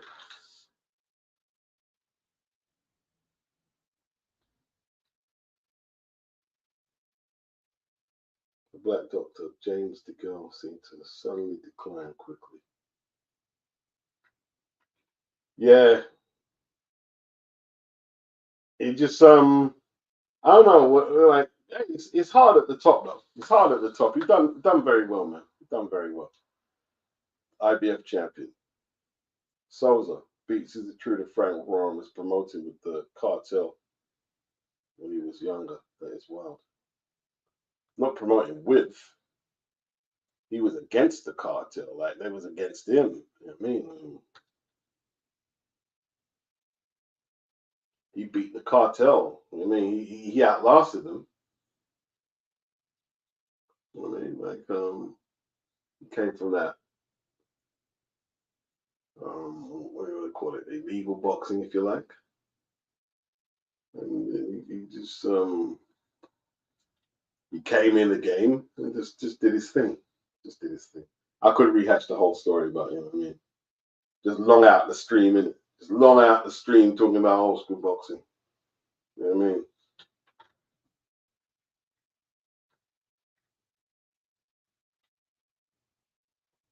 But Barry Hearn, he worked more with the cartel to get in the game. See, Frank fought against him, he fought against the border. Barry Hearn, he took it, like, to get in the game, he was doing his cards, but not as much as Frank was. But, when he done Bruno versus Bugner, he done that with the cartel. He done that with Terry Lawless and the cartel. So he didn't really step on toes like that. But Frank, he was prepared to step on whatever he had to step on to make his route. He did it the hard way. Mm-hmm.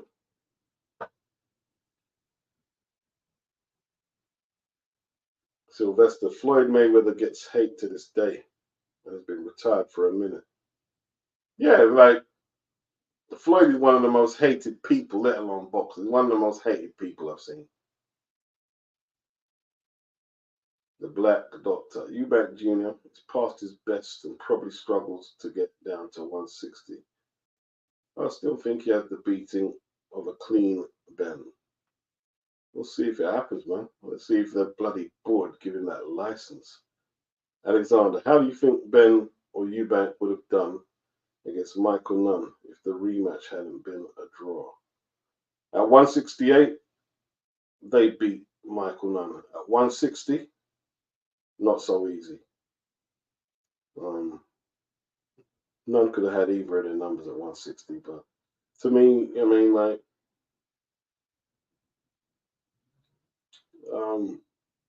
none after the Tony defeat. I'm not saying he was damaged goods, but he was never the same, really. He did come back and win the title on 168, but the Black Doctor, it's mad that Brick Top is still holding his own against Eddie. Alexander, Frank Warren is a Gangstar. Do not get it twisted. Souza, do you remember James Toney on the virtual call when Eubank and Ben was in the same room? Yeah, I remember that. With Jonathan Ross. That was hilarious. Eubank was angry. Yeah, he wasn't too pleased.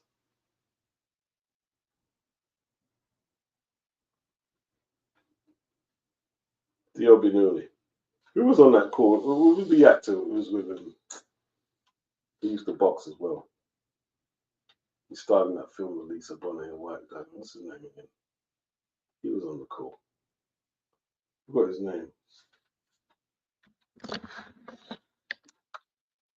What's the film where Lisa Bonet lost the Cosby Girl reputation? With Mickey Rourke. Mickey Rourke was on that call. That's it. I know it's good. Mickey Rourke. Mickey Rourke. You know, Mickey Rourke was a professional boxer. He had a few fights. You know what I mean?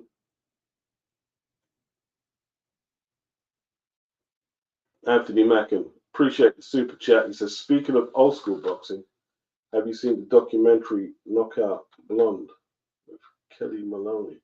No. What's that about? Yeah, Mickey Rourke, Tom. Yeah, Mickey Rourke.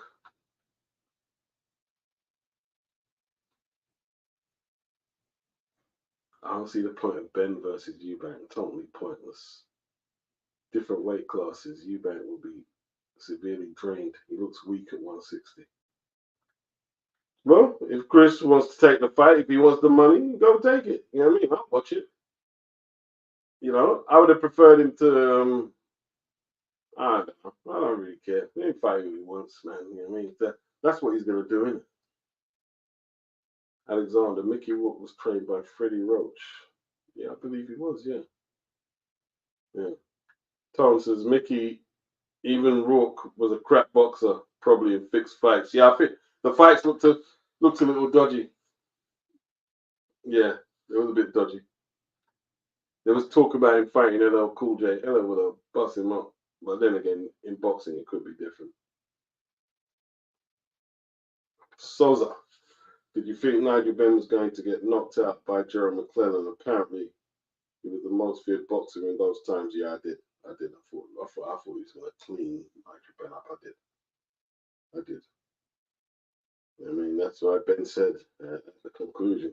You brought him in here to bash me up. You brought him in here to bash me up. Oh, boy. Yeah, I mean, I thought he was going to do damage.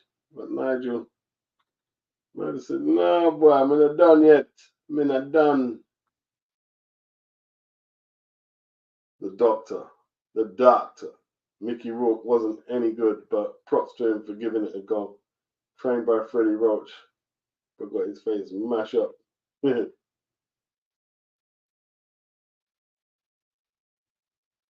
Anthony Mack, and I think that man has lost his mind. The doctor says apparently 50 Cent was a good amateur boxer. Yeah. Yeah, I could see 50 boxing. I could see 50 fighting. I could see it. I mean, I could definitely see 50 Cent fighting. Curtis Parker.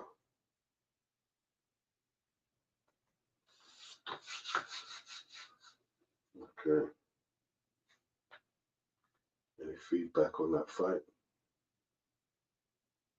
Keith Furman says Bakram Murtazaliev is up there with the best.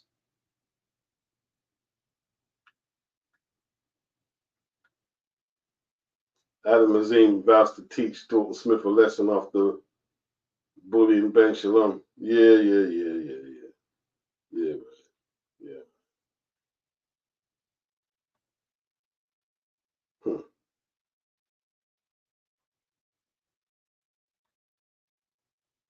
Tim Tzyu, the cut plays down Sebastian Fondo's victory. He won the fight. You see what he was doing? He was dabbing his head. That you see that psychological scar from the fight. He was dabbing his head because he had a little clash with Murtazaliev, and he started dabbing. He wasn't even cut, but he was stained. That memory of all that blood in that Fundora fight was so ingrained and stained into his subconscious. He started rubbing his head like, "Oh, am I bleeding? Am I bleeding?" His mind wasn't right for that fight. His mind wasn't right for that fight, and it was that journalist who pointed it out. That Australian journalist, yeah. When you go into that ring, all traces of that last fight, all negative traces of that last fight mustn't enter that ring with you. And he was still taking that traumatic, blood-fueled experience. He took it into that fight with Bakram. Yeah. Boxing is deep, you know. When I was thinking, I said, that's really deep, you know. That is so deep. So deep. Because when I was watching the fight, I had the volume off at first. And I said, oh, he looks like he's cut the way he's dabbing his head. He weren't cut. He wasn't cut. He weren't cut. You got a flashback to the last fight. You got a flashback. That's madness, bro. That's how deep. But deep. Imagine that some like the sleepless nights them boxers have, like the mental issues. I know a story. I can't say the person's name. And a family member of theirs disclosed what they witnessed with an amateur boxer. They disclosed what they witnessed, and it was deep. It was deep, bro. Yeah, and it's from an experience of them being in the ring, and they got knocked out. Can't go no further than that. They got knocked out. Deep, deep. When I heard that, I was scarred myself. I was scarred myself. It's like, wow.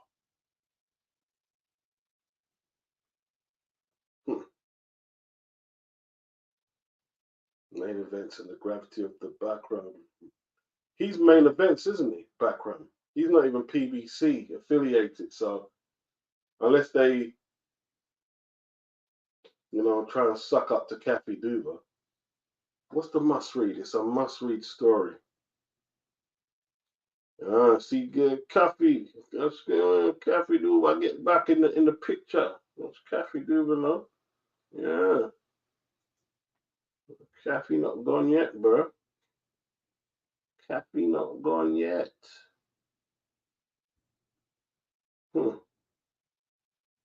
Boxing is deep, isn't it? 1 minute you're in the game, and then the next minute, 1 minute you're not in the game, and the next minute.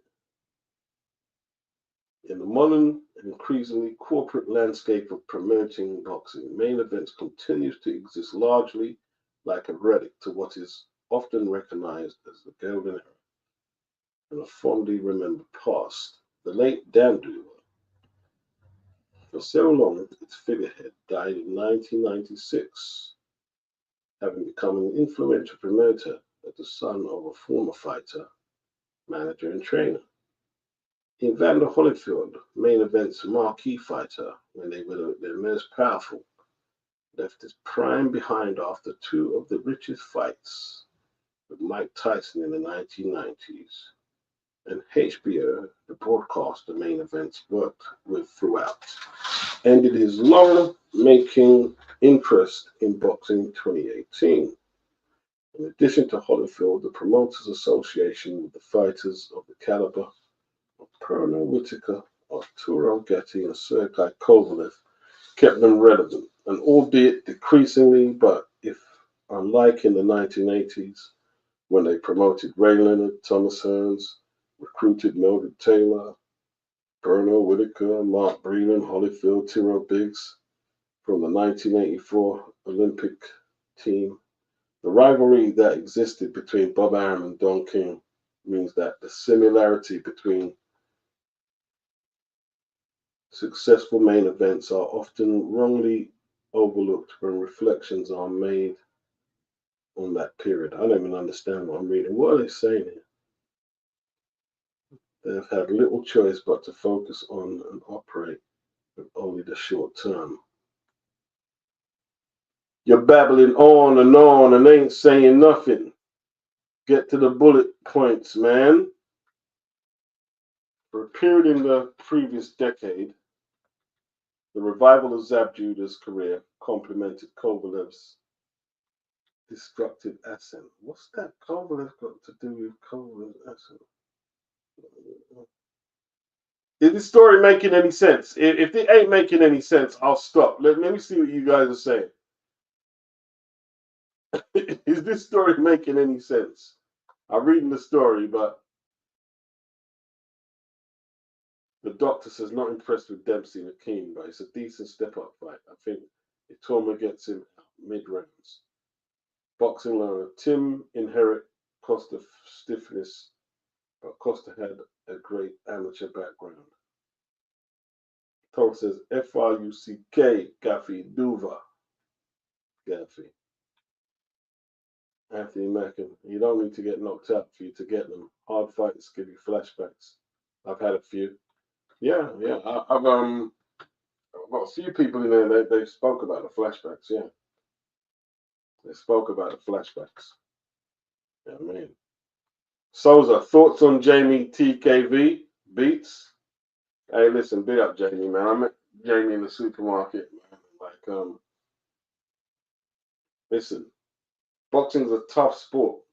I told Jamie in the supermarket, you see that Al Siesta, I never liked him. I said, who matchmaked you with that Brazilian guy who had twice the amount of fights you had and all knockouts? Who matchmaked you with that guy when you had 4 or 5 fights? And he said, Al Siesta. I said, Jamie, listen, now big man, you know what I mean? You're a youngster, yeah? Don't let them use you up in the sport, bro, so you can fill out your whole call card. Don't let them use you like that, bro. Don't let them use you. You know what I mean? They should never, like, how are you going to put Jamie with 4 fights, right, in with a guy who had, what was it? Yeah, Jamie had 4 or 5 fights. His opponent had 11 or 12 fights, right? All knockouts. The only loss was a close decision to Sergei Kuzmin, who was a top amateur. Jamie got limited amateur experience, and that's who you're putting him in with. And Jamie got his head cut up and stopped. You know what I mean? But Jamie, don't let them use you up like that. Never liked that Al Siesta geezer. Never liked him. So yeah, hey, listen, I was glad he won, man. And he got some Christmas money. I was glad he won. A lot of people said he wasn't impressive. Yeah, you go in there and try and be impressive. It's not easy, man. He done what he had to do. Yeah? He made Frank Ignatius, you know what I mean? He made him quit. He made him quit. Couldn't take the body shots. Couldn't take the aggressive approach from Jamie. And he won the fight, man. Hey, listen, there's going to be lots of days when most of these guys lose. Let him enjoy his victory, bro. There's a stoppage. Let him enjoy his victory. Big up Jamie. Now, I'm not here to say he's going to be world champion or anything like that, but big up Jamie. I hope he can go as far as he can and make as much money as he can and keep his health in check. You know what I mean? Alexander said it ain't making sense. Because, yeah, I was reading. I'm like, what am I reading here?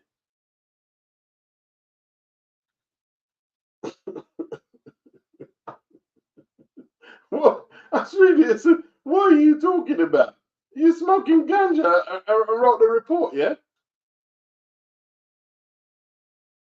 Let me go straight to what Kathy is saying. And that way it will make it all than that rambling. We've been in business now for 46 years, and I could tell you about the time when my daughters were young, 5 and 6, and my husband Dan said, if Vinny Pazziezza doesn't win the fight tonight, we're out of business. Wow. She told Boxing Scene it's the first time I remember him saying it. That had to be in the mid to late 80s. I could tell you how many fights we've had where if we didn't win, we were out of business, but somehow something happens. COVID came, everything stopped. It was very frustrating. You couldn't get anything done. HBO had left the business. I couldn't tell it was only a matter of time before Showtime would too. It always seemed the only reason Showtime had boxing was because HBO did. That was always the attitude at Showtime. HBO was all about we've got to be the best. They got defeated by the Zone and the PBC, all coming out and offering huge amounts of money for fights that HBO couldn't compete with anymore. It became, if we can't be the best, we don't want to do this. Showtime had always been, we spend the same amount every year. It doesn't matter who fights. We get the same ratings. You could see big corporations had to start cutting back. So I was thinking, not just main events were done, but boxing was done. Where does it go? What have we got? So I didn't have any expectations. Next stage of your life then, you did it. If you didn't already have a TV deal, you weren't going to get one. It was always HBO that kept us alive. They were gone. I couldn't see what was coming. But you know something? Every single promoter today might be different. Up until fairly recently, including Top Rank, including Don King, including main events in its heyday, we were all being propped up by one fighter. Always Manny Pacquiao carried Top Rank for I don't know how many years. First Mike Tyson carried Don King, then Julio Cesar Chavez. There's always one guy that's propping you up. So it's kind of been our history. The one guy, maybe two, are bringing in all the money. For a while, it's Fernando Vargas or Arturo Gatti. It's always somebody. Murtazaliev became the first iteration of that. I did not see coming. It was none other than Kovalev who made main events aware of Murtazaliev's existence. He was working with Virgil Hunter for a while. I don't think it was a very good match, Duva continued. I didn't like the way he looked in some of those fights. When we first signed him, we had very high hopes. The first I laid eyes on him, I said, oh my God, we want this one. There was a period. Everything got derailed with COVID, long layoffs. He was working with Virgil. It wasn't a good match. She didn't like the way he looked at all. He started working with Roman Calantarian, his trainer for the title fight. And we went to Germany to fight Kolkai and thought he was good enough. It'll be a tough fight, but for the first time I saw somebody different in that fight. I really saw something different. Now we've got to get back to the way I saw him when we first signed him. Now he's learned things. Okay. The most important thing is the next one. But in this case, he's our only champion. We've kind of reached a peak. They did the Hall of Fame. Kathy then joined Dan and Dan's father, Lou, as an inductee in 2020. And I felt like, okay, I'm done. That's a nice cap. But then I'll be damned. He did it. But Murtazaliev became champion. So now we're starting all over again. It's kind of fun. Okay. She's just basking in glory. It's a long read. I mean, it's a long read.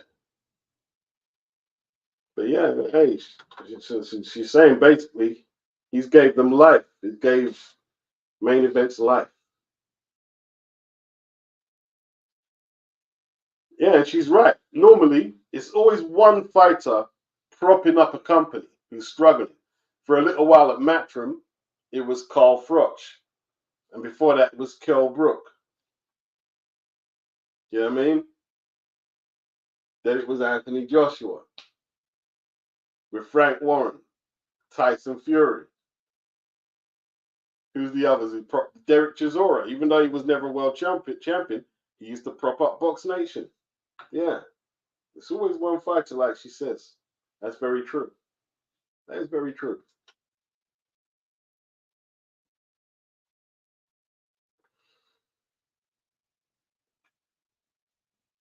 You're rooting for Dave Allen to get the upset against Johnny Fisher.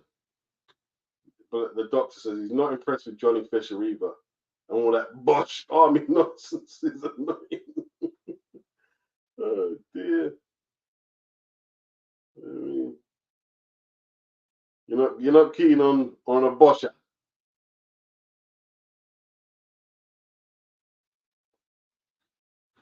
The doctor said, I heard that AJ Dubois might not be happening next. Yeah, it might not happen. It might not happen. I don't know. I don't know.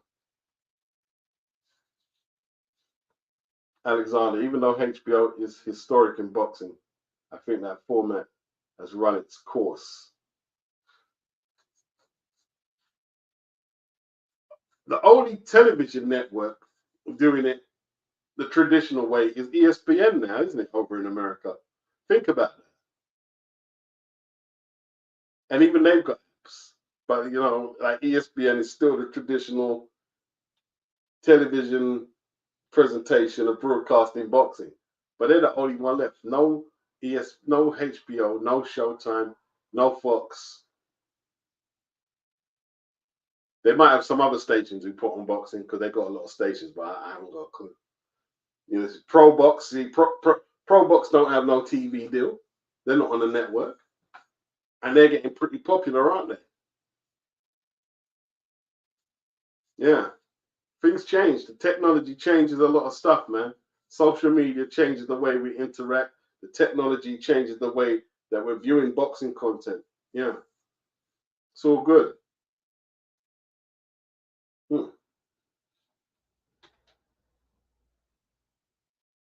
The doctor says Kovalev was a wasted talent. He was a functioning alcoholic. Alexander, when Kovalev first burst on the scene, that was a scary dude. His knockouts were savage. Yeah, Kovalev was that dude, isn't it? You can't deny that. Kovalev was exciting, man. When Kovalev fought, you're like, yeah, what's a Kovalev? Kovalev was a bad man still, He was a bad man still. Kovalev was a bad man too. You know what I mean? Remember when he beat up Nathan Cleverly? That was like, oh man. Beat up Nathan, took that WBC belt. He gave him a beating. Proper beating. Nathan took a pasting. Wow. Souza said Benchulum star fighter is Fran Hennessy. Oh man, she was garbage. I saw her fight. I wasn't impressed with someone. She's barely better than Shannon. Barely better than Shannon. You know what I mean? Lisa Bells. HBO had better production. What, than Showtime? HBO had very good production. Lisa, they had very good production. The doctor, he remembers watching Kovalev versus Cleverly live. Yeah, I remember watching it live. Was that a Box Nation job?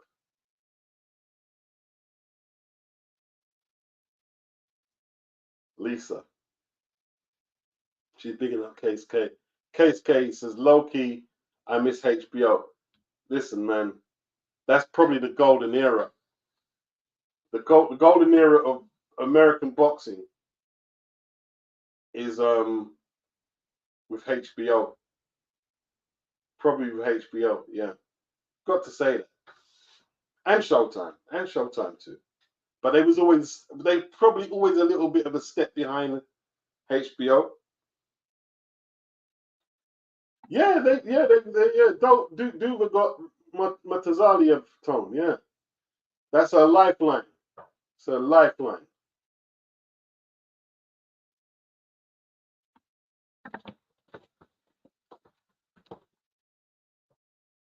Souza, would you watch 24 hours straight of MMA fights if it meant Tottenham won a cup?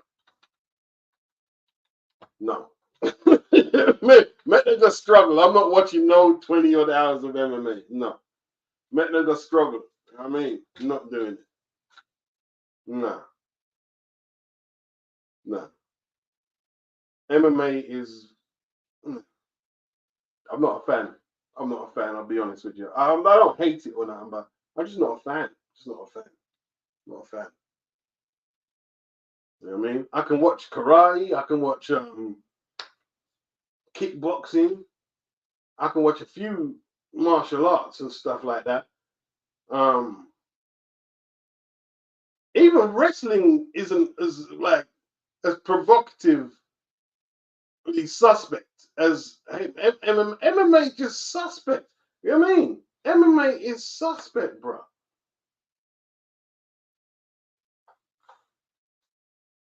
Pause.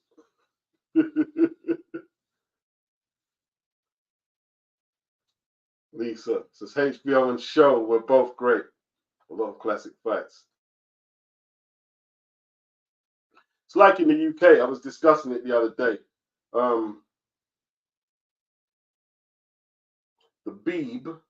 The BBC, around 2006, they gave up on boxing. I believe Clinton Woods. Was it 2006 or 2005? Let me put Clinton Woods' box record up. Okay. Let's find it. No, I bet you. You know what it's doing though? I have to print it in. If I use the mic, it will put it up, but it won't give me the suggestions. When did the BBC finish with pro boxing?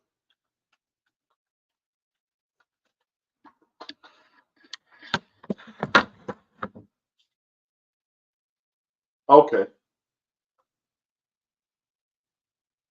The BBC ends its brief return to live boxing when it shows Clinton Woods winning the IBF title. I'm not pressing Wikipedia. I can't stand Wikipedia. Gets on my nerves.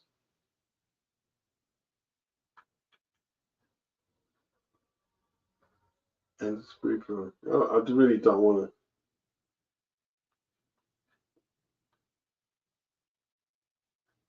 It's 17. Okay, it's 2022. 17. Yeah, it's 2005. It's around 2005. And the last major players was Clinton Woods, David Hay was one of them, and Carl Froch was one of them. You know what I mean? And that left us with ITV. But by this time, the quality had dipped, man. Like, we used to get some great boxing on terrestrial television, man. You know what I mean? And then after that, it was all about Sky. It was all about Sky. And Frank Warren actually hit, like, when the BBC collapsed, it was Frank Warren with the Big Fight Live. But what happened now is they took it off ITV, the main ITV channel, and we was relegated to the to the backstreet channels. You know what I mean? And you got Amir Khan, a few other guys. John Murray was one guy that used to feature quite a bit.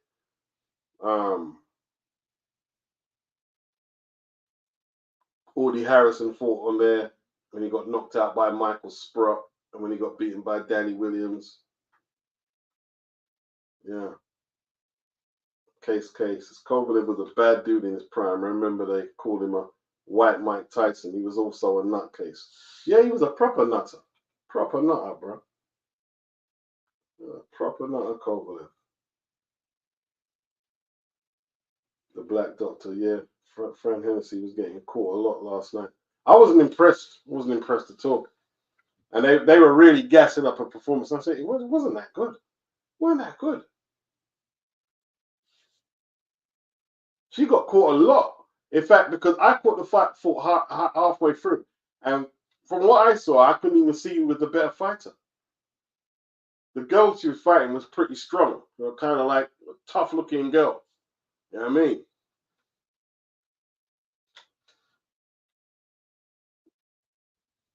Lisa says, Bakram has a beautiful, stiff jab. Yeah, he's got a very nice jab. Yeah. Tom says, I'm happy for Kathy. Last night she was selling her NASH to keep the lights on. Alexander Foreman was my favorite on HBO. Cool Jim Lampley's ignorance. Also, Big George defended the whole HBO crew during the Bo Galata riot. Yeah, I remember that. That just went from 1 to 20, that did, man. I remember one of Bo's entourage came at Galata with the phone. He started back. Remember that big brick? He had the big brick phone, didn't he? And he launched it off, bro. Oh, that was crazy. And then eventually ITV, they folded. Then they tried to make a comeback with the PBC. We had Danny Garcia versus Granadas. Oscar Tagi, he had a couple of fights, and there was a few. Was there a Pacquiao fight? Did Pacquiao film? Was that on ITV? I think it was. You know, I can't remember that. No, I think it was that. No, that was after. And then you had Eubank versus the girl on the PBC, and then they cut the pay-per-view signal off. I remember that's what they did after that fight. Then, yeah. It's done. But yeah, before we used to get some great fights, man. Used to get some great fights, especially from across the pond. We used to get some great fights. You know what I mean? A lot of it we used to get was delayed recordings, man. But even then, if you could avoid, you know, if you could avoid the result, yeah, you could get some great fights, man. And you didn't have to pay for it. Before Sky, before 90, when was Tyson versus Bruno? It was around 96. You didn't have to pay for it. You didn't have to pay for it. It's all free.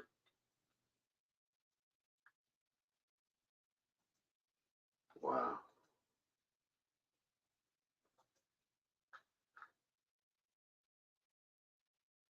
Yeah, Galata was crazy, man. Crazy. Slevin says nobody comes close to HBO. That production team needs to be hired by Turkey. Yeah, it's funny how no one's kind of like, but you know, that was exclusive to them. You could have all the money and whatnot and technology, and they had really good production values. They really did. They really did. I've got to say that. Golden Boy on HBO were pretty good. They were pretty good. Wow.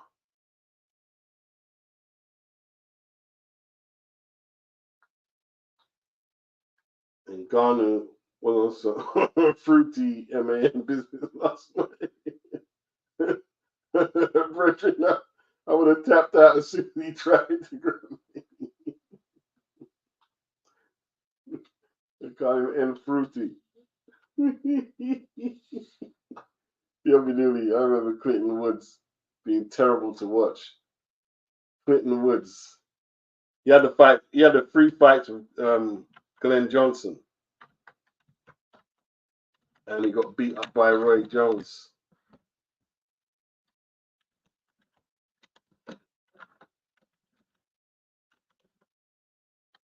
Clinton Woods. And Tarver beat him. I'm just going on his box rec, but I remember Tarver beating him. He was quite tough, the Sheffield guy, though. He was quite tough, though. Only Jones stopped him in 48 fights. Weren't a bad fighter. And he lost the last fight to Tavares Cloud for the IBF light heavyweight title. That's when, you know, Cloud was a decent fighter. Yeah, man.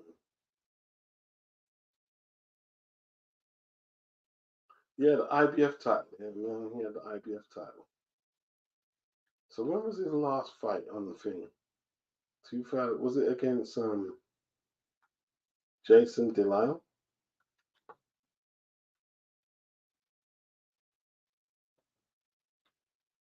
Or Julio Gonzalez? He fought him twice, didn't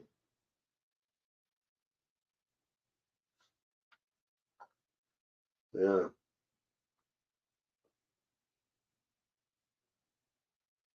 Why is he fighting these guys twice? Like, he fought Jason Delisle twice. And he even stopped him in the first fight. It's crazy. I remember the first Glenn Johnson fight, they robbed Glenn Johnson. They robbed him. They definitely robbed him.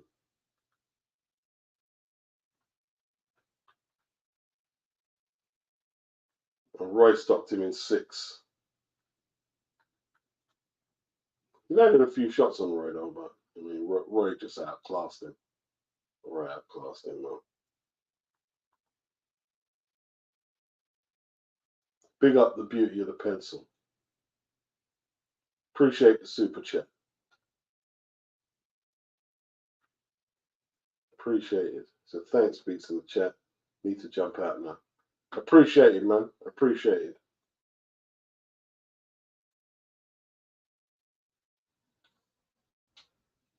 My duck out soon is Seth.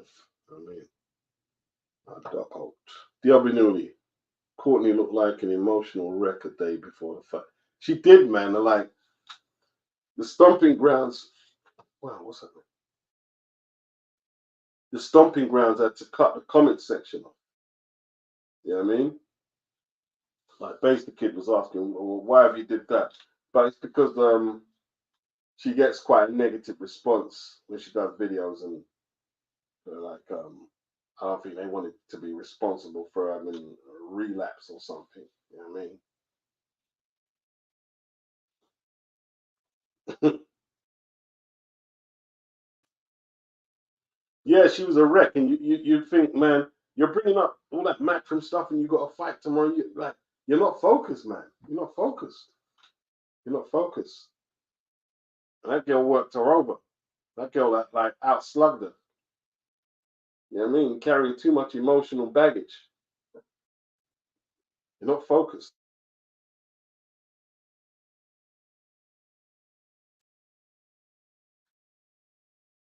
Case K, Lisa Bells.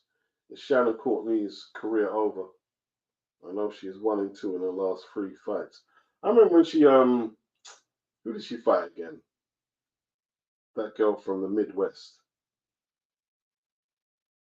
And she was complaining about, you got beaten. You clearly got beaten. Clearly got beaten. What are you moaning about? I want a rematch, and that's why, you know, people got to go. Like, come on, man. You had your opportunity and you flopped. You cold flopped. You know what I'm saying? You cold flopped. Nothing to moan about. Nothing to moan about at all. You just a cold flop.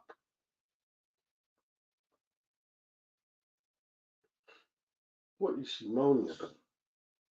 That's why people, you know, like, she was an easy target to troll, weren't she? So, yep, cold flop. Cold flop.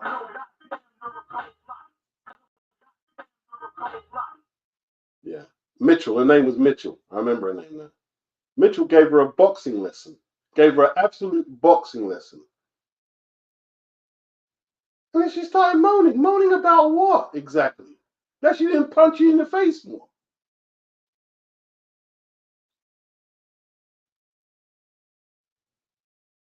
The Black Doctor. Courtney was almost unrecognizable with all that cosmetic work.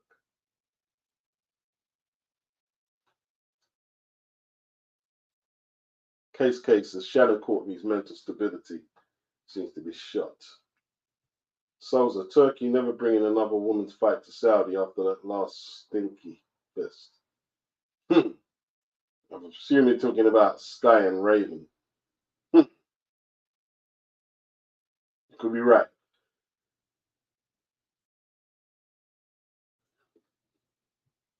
Janchua, I've got no time for complainers and moaners like Courtney. Yeah. A lot of moaning.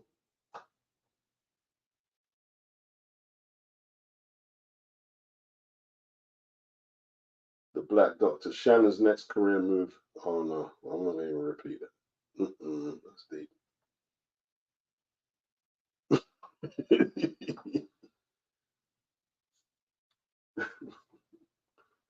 Huh? Gotta make a living, innit?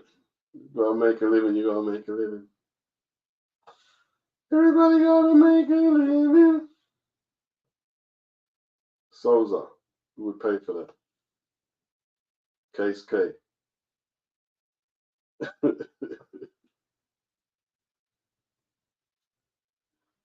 Shannon turned me off when she fought Ebony Bridges and started complaining about Ebony using her sexiness to sell herself and how she didn't want to be seen for her looks but boxing.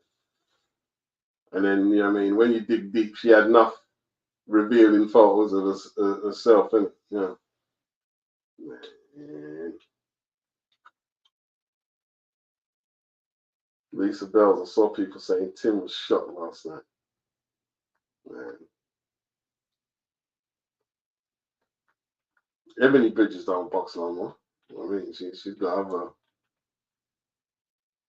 other things she's doing now. She don't box anymore.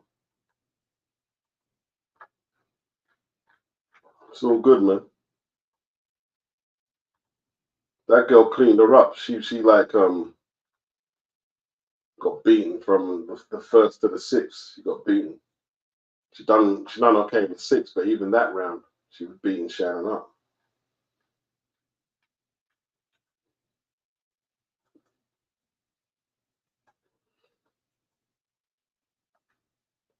Shannon, I wish I was joking. Oh, Rachel Ball. Yeah, she did lose to Rachel Ball.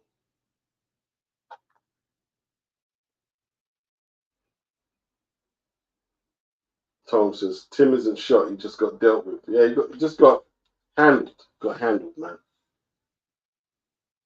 I think Rachel had a baby, Doctor. I think that's why we ain't seen her since.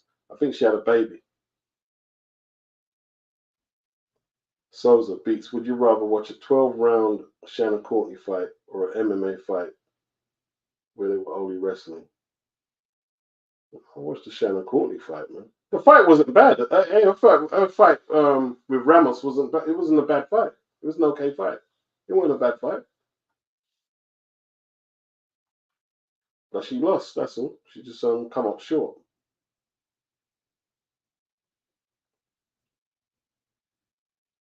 She was just on the wrong end of a hiding.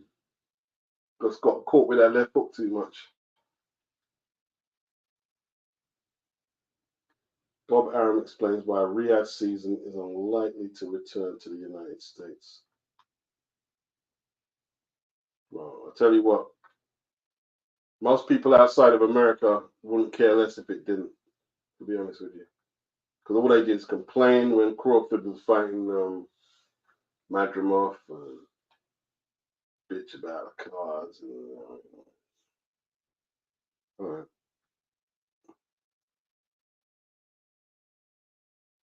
The criticism has emerged following rumors about the supposed failure of the event in Los Angeles, which some consider a fiasco and a great embarrassment for the Saudi kingdom. Is that so? First I've heard that. Okay, let's keep going. Let's see what this old guy who I don't like Bob Arum. You know what I mean? I don't like him. Somebody just said, you'll keep the same energy you keep with Bob and Finn. Listen, don't tell me to do things you don't do, right? People don't keep the same energy with people they don't like. Yeah? It is what it is. Yeah? All people telling me that no, it's not nonsense. That's why the pretty girl took all your money. You didn't get no Nash because you didn't give her the same energy you did with the Butters girl. Yeah. So don't tell me to do things you don't do.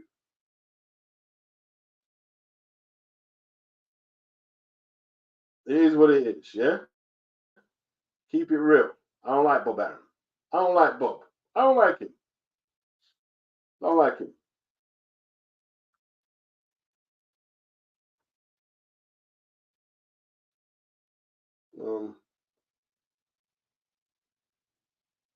Why do I care what Bob's opinion on this is anyway? Why do I care? The events that were held outside the traditional Riyadh season in response, Bob Arum stated, I think there was a lot of pushback on His Excellency for doing fights outside of Saudi Arabia and outside of Riyadh season. Bob Arum also pointed out to take advantage of the large budget allocated for those types of spectacles, it will be essential for future events to take place in Saudi, especially during Riyadh season. So I think going forward, in order to tap into the large budget, after blah blah in Riyadh season, which makes sense. Shifting strategy. Man, I don't get these people, man. I don't get these people. I don't get these people, man.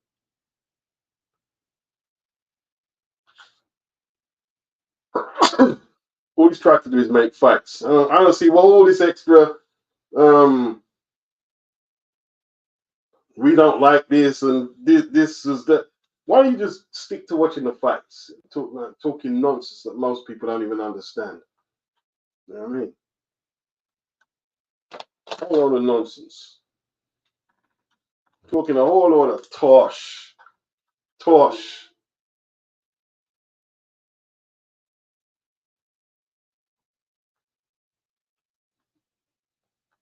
Yeah, I agree with that, Doctor. Her opponent was bigger and looked like a TRANSFORMER. Yeah, she did. She did. I agree with that. She did. Case K, Courtney failed to realize people tuned in because she was a cute blonde, not because she was a great boxer to watch. She seemed also to have been jealous of Ebony. There was someone more attractive than her. Okay, it's not to diminish Shannon's mental HEALTH issues. I pray she overcomes, but she needs to get her things in check in order to develop thick skin, stop complaining and crying in interviews, and see a therapist. Yeah. Stop the blood clot crying. Your kid, your dog, everybody dying. No lying.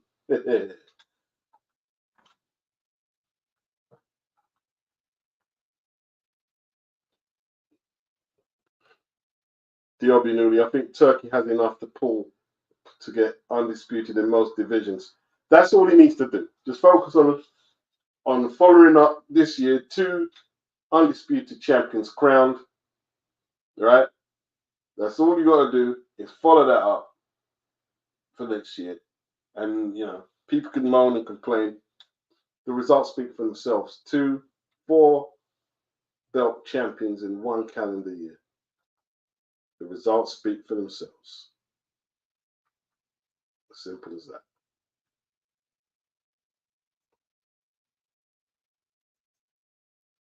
All right. Now I'll wrap up this one in a boss. Yukim, Ideon, they don't know about them Biggie lyrics. They don't know about that lyrics. You know what I'm saying? You know what I mean?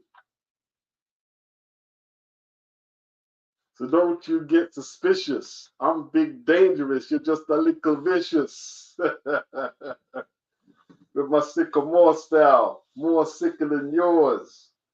Yeah, he was just nice with it. He was just nice. Got a few dodgy lyrics though. Got a few dodgy pause. moments on his bars, but yeah, I mean, yeah, he's good. He's got a few. He's got a few. Alexander. Caroline Dubois will be our best female fighter. She needs to stop with the analogies, though. She needs to stop with the bench alone. She ain't going to be the best nothing, bro. She's going to be the best nothing. She's talking about fighting Terry Harper and she's the A side. How are you the A side? Terry Harper is a multiple weight champion. You have an IBO belt. She has a WBC belt. What are you talking about? Come on, man.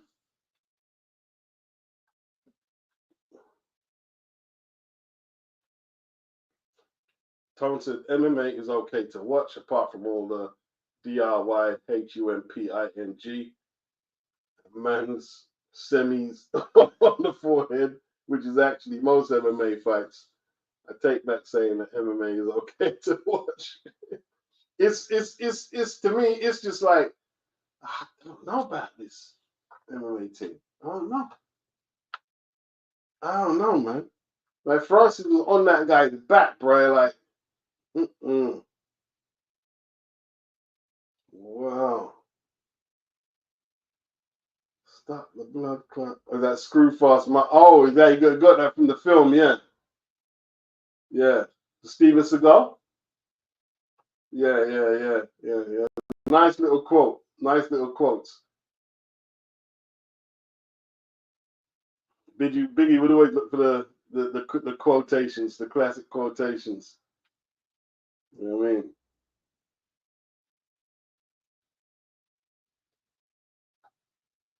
I like Caroline, but you know what I mean? Like, she wouldn't fight Beatrice Vieira.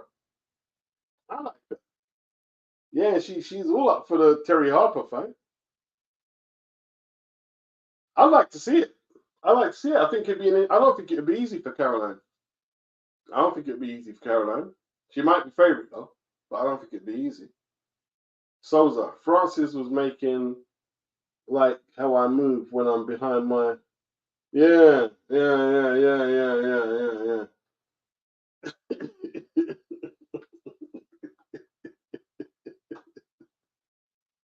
Oh dear.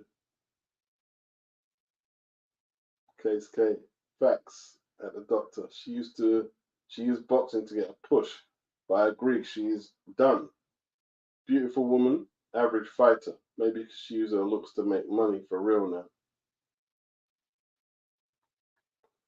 Yeah. She's not a bad looking girl, Shannon Courtney. Facially. She's not a bad looking girl. She used to do herself up. Oh, she'd probably get a few OnlyFans. She'd probably get a few. She'd probably get a few. You know what I mean?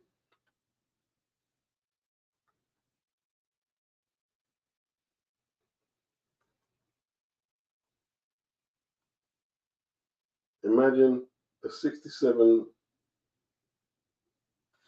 man all over you, 6'7" man all over you, like that, please. Oh, so she's not suspect.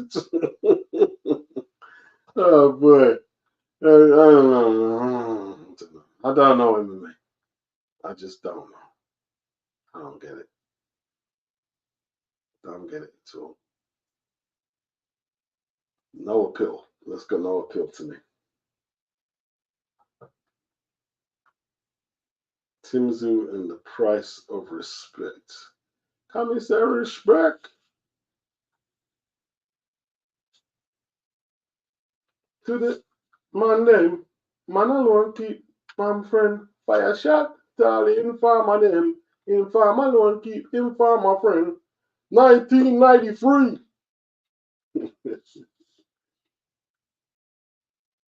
Florida on Saturday night before losing in the third round. The Australian star the day perched on boxing scrap heap. Social media whipping boy, who it turns out was naive and foolish and reckless in steering the ship towards Murtazaliev in the aftermath of the only previous defeat of his now 24-17 KO's career. Wow. Naive and foolish and reckless.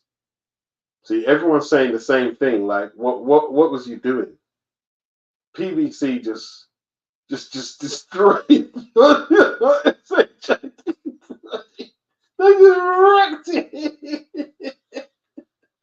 That's like just buying a brand new Benz and giving it to Al Heyman. He ain't just giving it to your mangle and twist up it. Yeah. Yeah.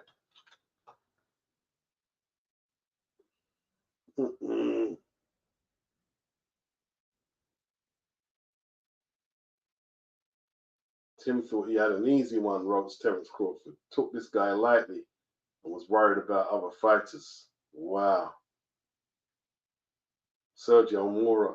Tim Tzyu coming off a tough split decision loss against a 6'6" southpaw with 80-inch reach. And what does he do next? Decides to fight a strong, undefeated Russian champion.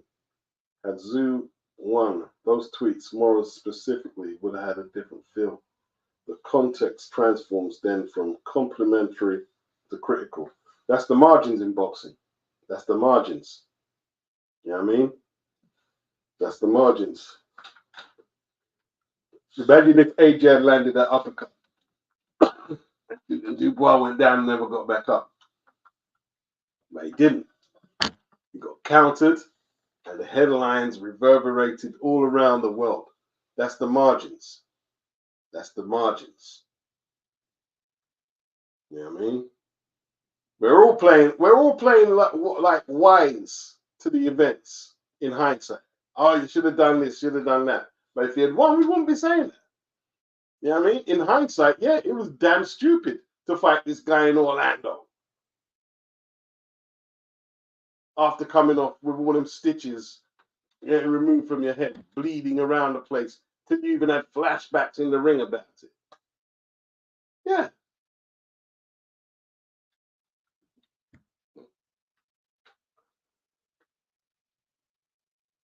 Yeah, see, look, yeah, he was one pace, was one dimensional. Yeah, that's what absolutely. Like AJ, like he fought an awful fight, didn't he?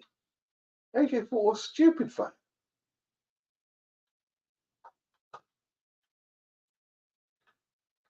But AJ's a little different. He was coming off stoppage wins, you know what I mean? And Tim was coming off a traumatic bloodfest, you know what I mean? Boxing's not meant to be perfect, said Tzyu. You live and you learn. Yeah, very true. Very true. Coming from a forlorn and vanquished challenger, it was a perfect statement about a night which had been anything but perfect. Yeah. They're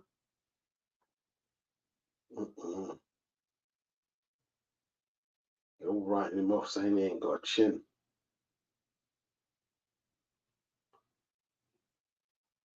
It's a rough sport, man.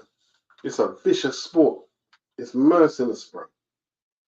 When you're up, you're up. When you're not up, you're just not up. Just not up, man. You know what I mean?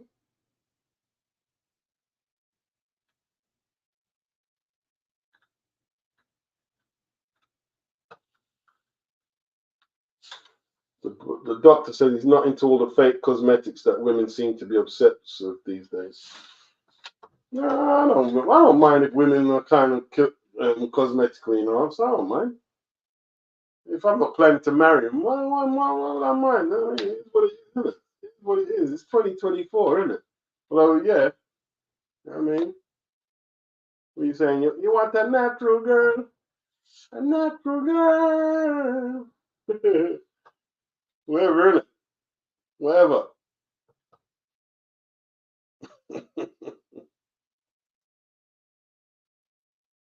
Case K, he was talking about Ebony Bridges, but you can include Shannon Courtney. I don't think Shannon's ugly. I don't think she's ugly.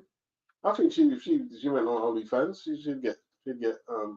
she fixed herself up. You know what I mean? She went to a stylist or whatever. She'll be okay. I don't think you think. I don't think Ebony's prettier than Shannon. I don't think Ebony's prettier than Shannon. She's got the the plastic balls or whatever. You know what I mean? I don't think Ebony's prettier than Shannon though. The doctor says Ebony is foul-mouthed in interviews, though not an appealing characteristic in a woman. Some women, I mean, express themselves, they're very expressive, innit? Some women ain't meant to be wallflowers, innit? They've always been around. They've always been around. Diobby Newley, big name fighters should never face a replacement opponent. Too much to lose. Yeah, but sometimes, you know, it's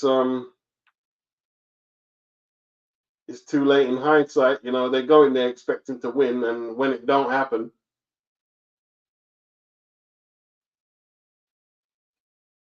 Mr. S. Tzyu gave me shades of AJ versus Dubois with that leaky defense. Yeah, I know what you see. Yeah, I agree. I felt the same thing as well.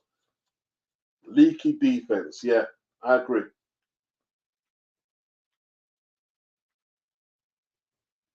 Sosa, Josh Kelly did against Ishmael Davis.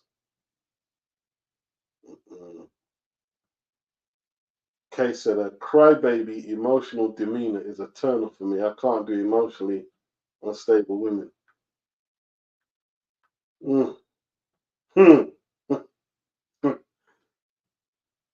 Yeah. No comment, Beats. No comment. Don't say anything, Beats. Don't say anything, brother. Sosa, Josh Kelly ran the whole night. Though I don't know why people like that kind of fight. I don't think he should have got the decision, personally. And I tell you what, he ain't getting the invite back to Riyadh season. Him now get it. You know what I mean? Him now get the invite back. No way.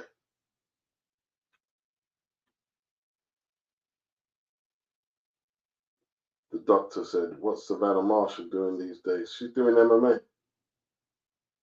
She's doing MMA.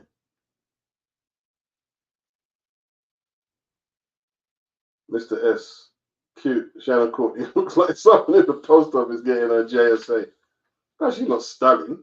She's not stunning. Most women on the street are not stunning.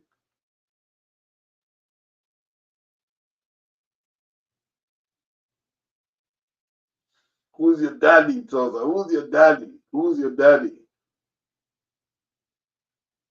See, you guys are saying all that.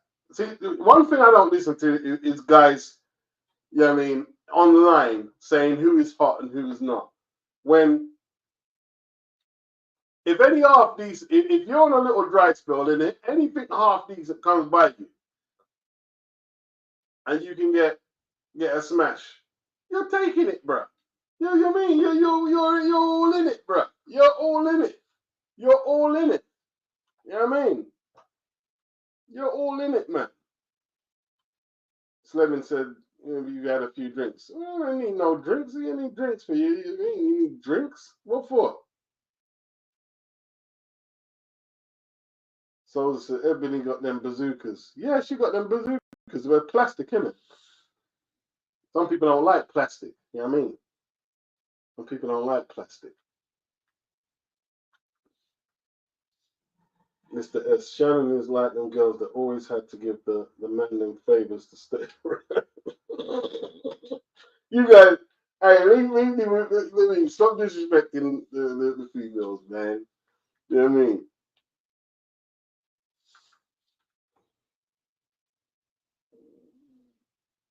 Lisa Bell's Diobby Newley, a 6'6" southpaw with an 80-inch reach.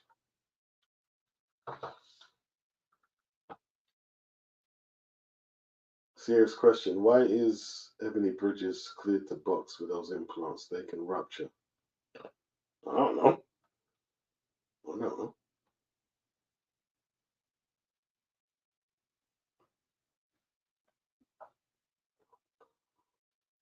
Okay, says Ebony's foul mouth and unladylike. She's the type who would openly FART in front of a crowd. Well, she just she's who she is, isn't it? I mean, she's got a boyfriend, so she's got a man. I'm sure she's not short of offers. You know what I mean?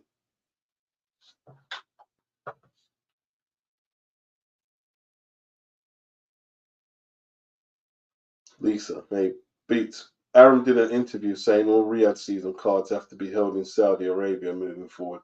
Yeah, yeah, I was just reading the article. They don't have to all be in there. Listen, what about like you can't speak for London. We'll have them. We'll have another one in London. We're already lining up another 5 versus 5. I don't know if it'll be in London. Yeah. Speak for yourself, Bob. Speak for America. You speak for the American market. Yeah, and we'll get Eddie and Frank to speak for the UK. How about that?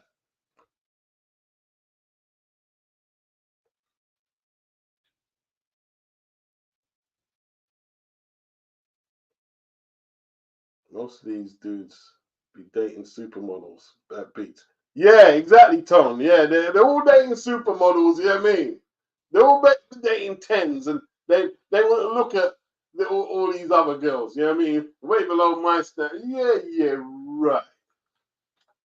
Yeah, yeah, right. Dudes are full of crap. Dudes are full of crap. Let's get. No, I'm including myself. Right? We're all full of crap. Full of flipping crap.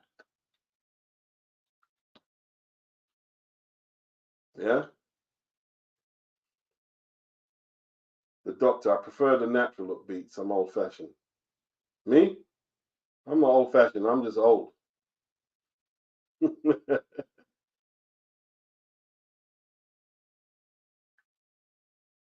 Mr. S. Bro, unless you're in your early 20s, there is no excuse to be moving to something like Shannon. But horses for courses, she is a 3 or 4 out of 10. Hey, listen, man. It is what it is. It is what it is, bro. You know what I mean? Listen, if the world was being populated by women who were 10s or over 3 or 4, there won't be enough people, right, to sustain productivity in terms of jobs and stuff like that. So someone's breeding them, bro. You know what I mean? All the women you're saying 3 or 4, someone is breeding them. Someone marrying on breeding. It is what it is. Yeah? You know what I mean? Maybe not you. It is what it is. You know what I mean? It is what it is. Souza, Mr. S, you got me dying.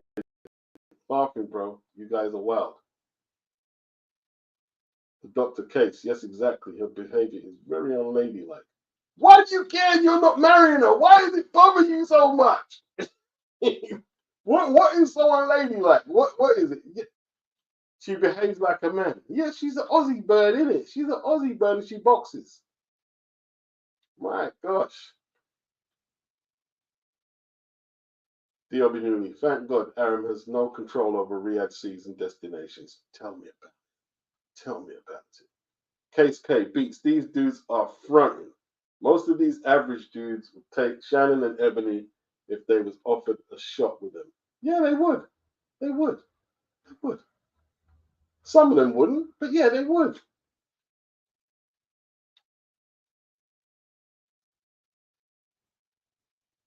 The doctor says, don't get me wrong, neither of them would have time for me. He's just saying. Okay. Sleveny says, I'm full of ish and ugly, but I ain't going anywhere near Courtney. That's cool. That's cool.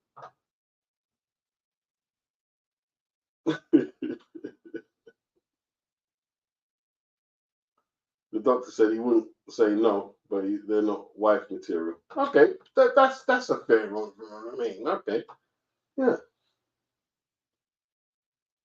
So this chat has been crying like a madman. Why? It's too funny. It's hilarious. Only on this channel can you get a stream like this. No other channel will you get a stream like this. You know what I mean? Alexander, do you think the Klitschko era, as full as it is, era as full as it was, may have been good for heavyweight boxing in the long term? What do you mean?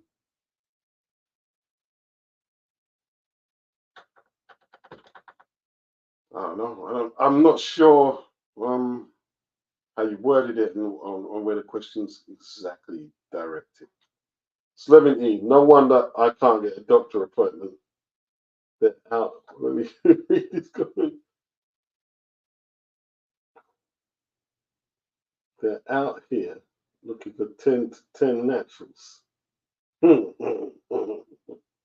JS, what happened to MJP? MJP, you mean? I don't know. Doesn't she do the fans thing? You know what I mean?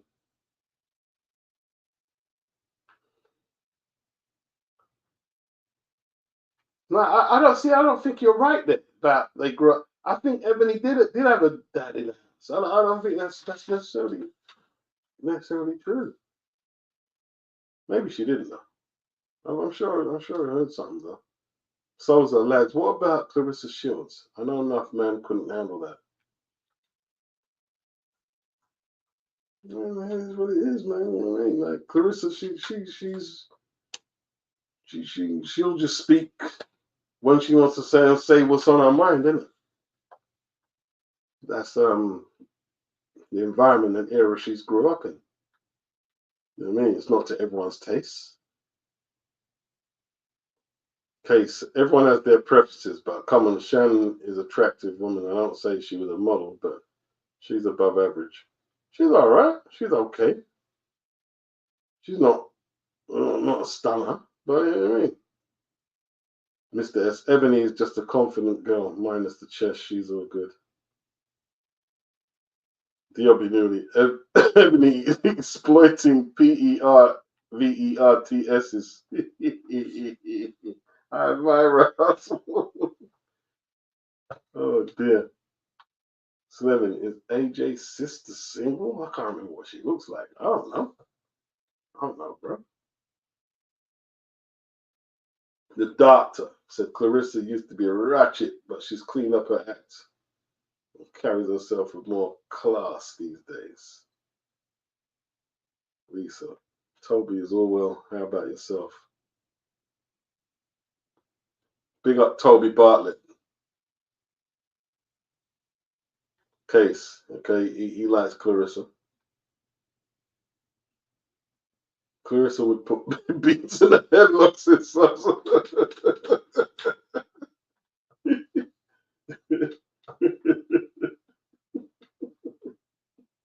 She put a lot of dudes in the headlock, man. She's like taking that crap, bro. She from Flint, Michigan. From Flint, Michigan. You know what I'm saying? Mr. S. from Baumgartner. Alexander. Natasha Jonas looked fire on the broadcast. The AJ Dubois, yeah. Natasha Jonas has got a few stunning shots in it. You know what I mean? Diobby Newly, no big fights for Clarissa on the horizon. See, didn't go over to PFL, her and Savannah Marshall. I don't know why they didn't have the rematch. You know what I mean? Go off to PFL, innit? You know what I mean? Let me take the heating off, man. I'll burn a hole in my wallet, man. You know what I mean? But can't take the cord. Water boy can't take the cord, sir. You know what I mean?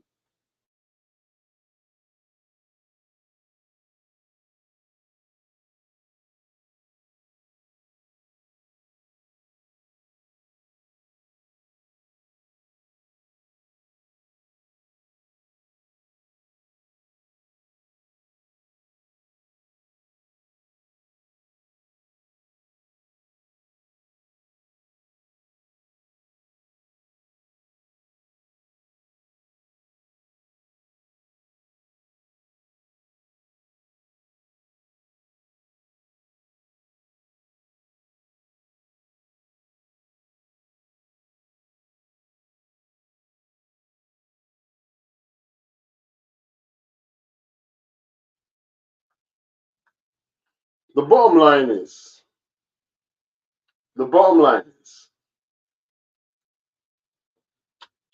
I'm not talking about no one individual.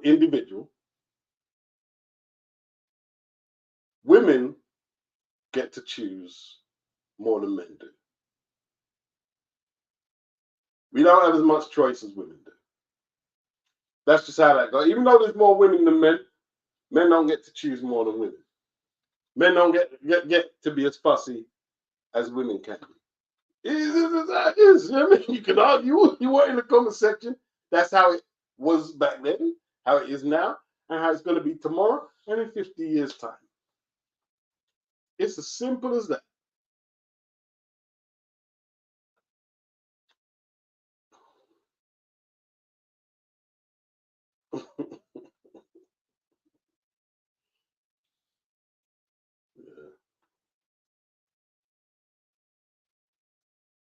Case clean. Wolf. That's a hard pass.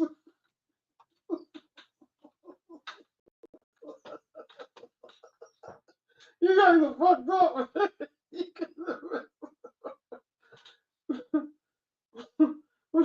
When Floyd C here used to call her man wolf, you know.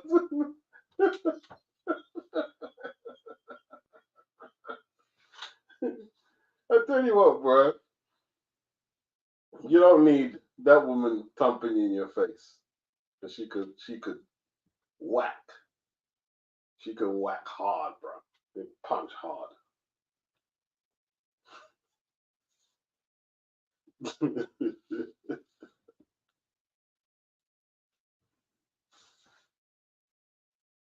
Mr. S, I don't get the Jonas hype.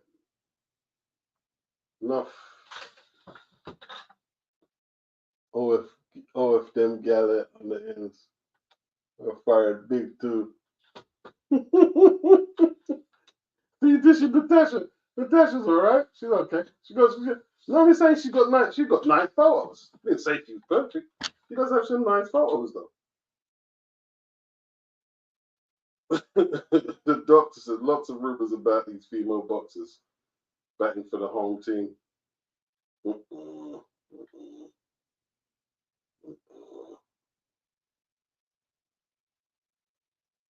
The rumor about Sky and the matchroom promoter. So I don't know. How would I know? Why do I care?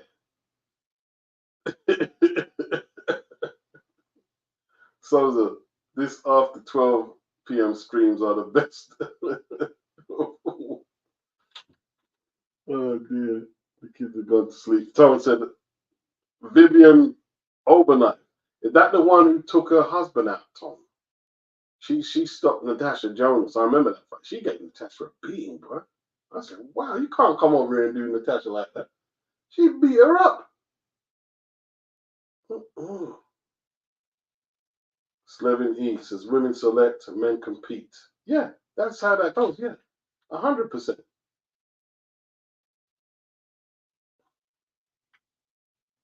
Slevin E, only good-looking men or rich men have loads of options. Yeah, well, yeah, they're the exceptions to the rule. Yes, indeed. But for the most part, you know what I mean? Women do the choosing.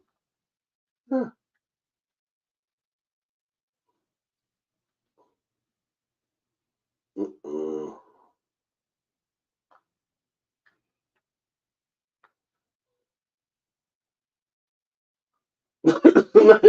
Makes sense how Sky got on the Saudi bill. You guys are messed up.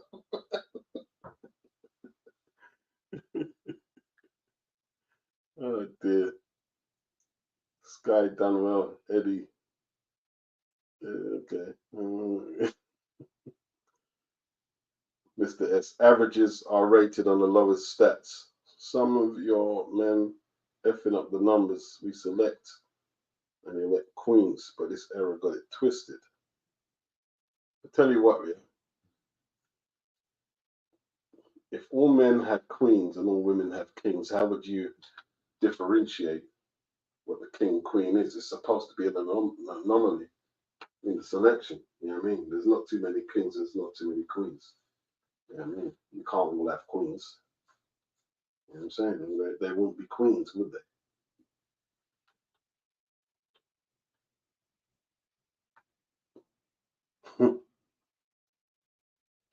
Case K, unless you are a man who is in the 10% of money, looks, and status, you don't get to choose. Yeah, you take what you can get. You're going to take what you're given, man. You know what I'm saying?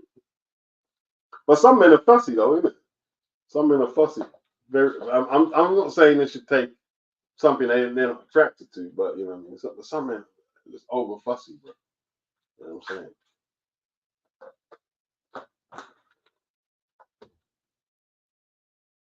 They want a perfect 10 is going to be docile and attentive to all their needs. But she's a perfect 10. That means she's probably going to have very high self-esteem. So how does that work? You know what I mean?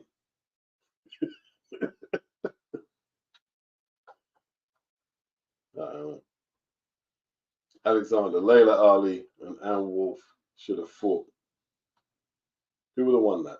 I think I don't know. I think Wolf would have beat her up, man.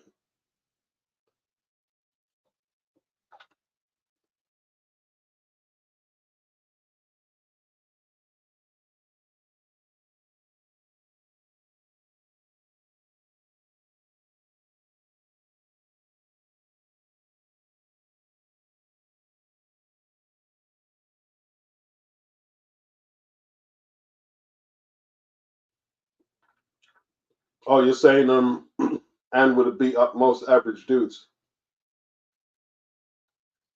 She was in a relationship with another WOMAN. Yeah, she used to train James Kirkland, innit? Yeah, Man Wolf, that was crazy.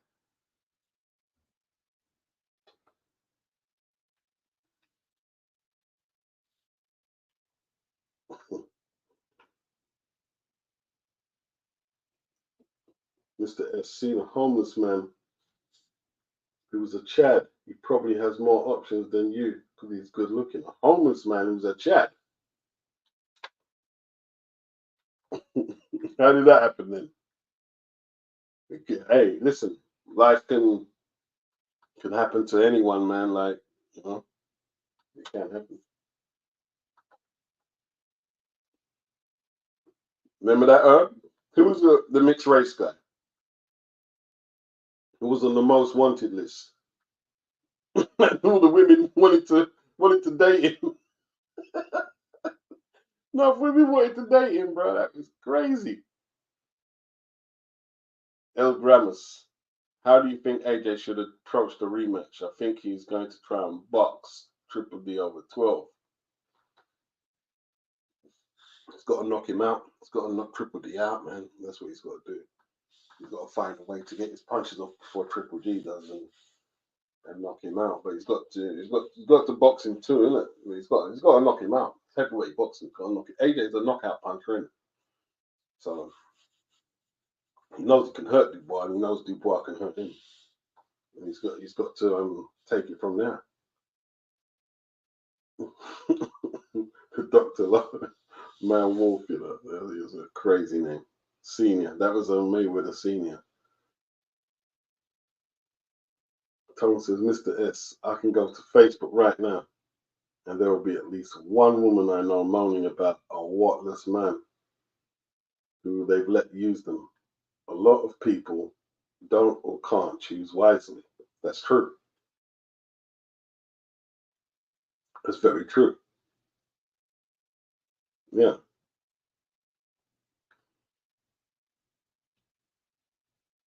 Good looking privilege is real, says Slevin. Yeah, it is. Yeah, it is. But even some dudes, I mean, like, who might be considered good looking, they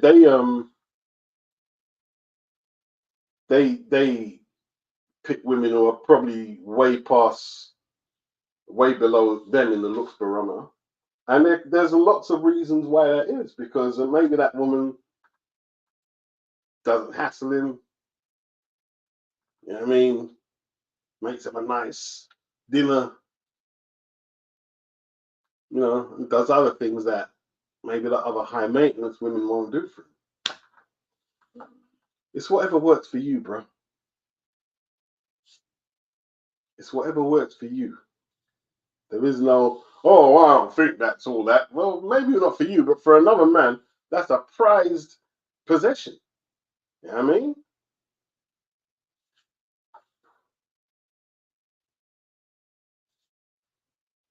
Here's the thing, though. If you're serious about having a partner, you've got to stop overthinking it and get in there and select one and just get on with your life. Because a lot of people, you know, they got all these standards, these demands, and all this, and when you have that, you just end up by yourself. That's all you do. You end up by yourself, and that's probably the best person for you is yourself. You know what I'm saying? And see, a lot of dudes and women, you know what they're worried about? They're worried about if their friends will approve of their choice of woman or man. Oh, maybe they might think they're butters, so I'm not going to date them, or some other trivial reason. Worried about stuff like that. You know what I mean? Or if you're a pro-black dude and you find a nice white girl, well, I'm not going to date her because the pro-black dude might think I'm a sellout or a thing or whatever. And this stupid crap, right? I mean, like, man, or she's not hot enough, you know what I'm saying? Can't bring around the man and then shit. Man, you got to be, if that's what's gonna make you feel good is catering to other people, well, do that. Do that. That's what you should do. You know what I mean? Slovenia, you're right, Beach. You got to compromise to make relationships work. Can't have everything your way. Yeah, it's the truth. It's just the truth, man. It's the truth. You know what I mean? Life is real at the end of the day. It's not no pop the balloon nonsense. You know what I mean? It's real life. It's real life, man. Sliving eats is pro-black dudes love the most from my experience. Chris Matthias is getting them likes up. Yeah, getting them likes up. You know what I mean? The doctor says feminism has ruined lots of Western women. How so?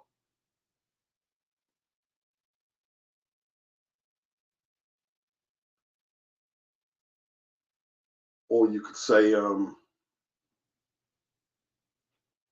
know. I don't know.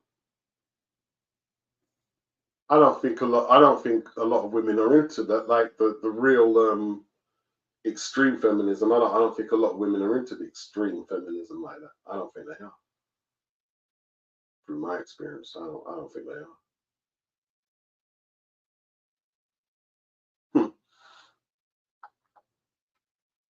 Case K said that's so true. You know something? Slim's probably right. I think he's probably right. I think he probably is right. And hey, listen, I'm not. I mean, when I go hot up, no, my brother, yeah, I've seen that crap there. You know what I mean? NOI, yeah, and rappers, the pro-black rappers whose LP I bought. And Tone decoded who it was, and I'm not going to say it again. So Tone knows already, so I'm not going to say it again. Tone decoded who it was. Yeah, it's all man. People front. People do a lot of fronting, man. People do a lot of fronting. People do a lot of fronting. You know what I mean? I don't think they want to fit in or be seen a certain way. But at the end of the day, it's like when you're in your home and you're with your woman and no one else is around, you don't think about the outside world. And like that's see when you're at home with this woman, that's what you got to think. Don't think about what the outside world means to your relationship. Think, just stay in that bubble there. Yeah. All what matters is what's here, your kids, her, and that's all. All the rest is all bull crap. It's all bull crap.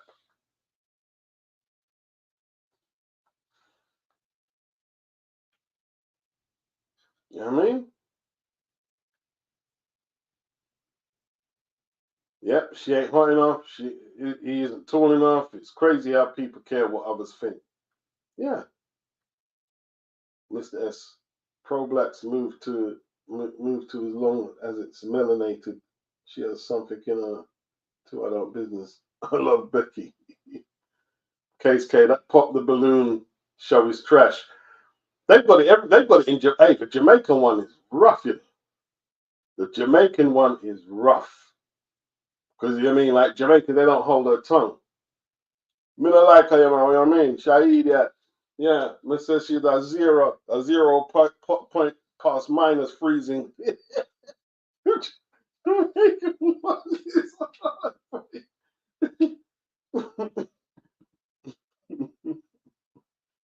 Tone, some women don't think they're here to serve men or do what's seen as traditional. It's their life and their choice, whether you want to respect that or not. There you go. There you go. You know what I mean? And traditional, like people, men living in the Western world looking for like a conventional, traditional woman. Like, how are you going to get that really? It's going to have to be a compromise of some sort. I don't know how you get it. Totally. You know what I mean? Mr. S, Jamaican one kills me about the bleachers. Yeah, I saw them about the bleachers. You know what I mean? About the bleachers. Oh no. Oh no.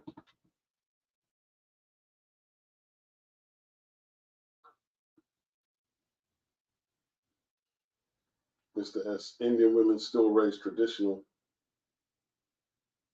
and Pakistani girls get involved. I tell you what, man. I've been in that garden a few times. No one had to know. Hey, so I don't know. I don't know about that.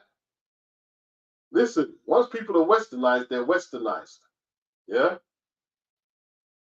I'm not saying everybody every black person or white person will date outside the race. I'm not saying that because some people, a lot of my friends don't. But once you're westernized, certain ways about you stay westernized. It is what it is. Yeah. Certain ways about you stay westernized. I'm westernized. You see me like me drink tea and whatever, man. I'm westernized.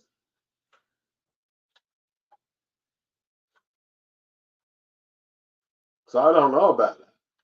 All that traditional.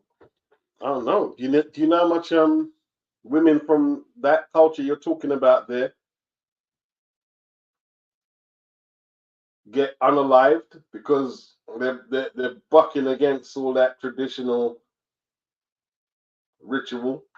Yeah. Sloveny, somebody get the doctor a traditional wife. Man, you have to go back to your indigenous country or something to get that. I mean, you're going to get that. And what are you going to do with it as well? What are you going to do with a traditional wife? Exactly. What is it you're going to do with that? You know what I mean? You've got washing machines now, washing dryer or whatever. Um, Uber Eats, takeaways everywhere and stuff.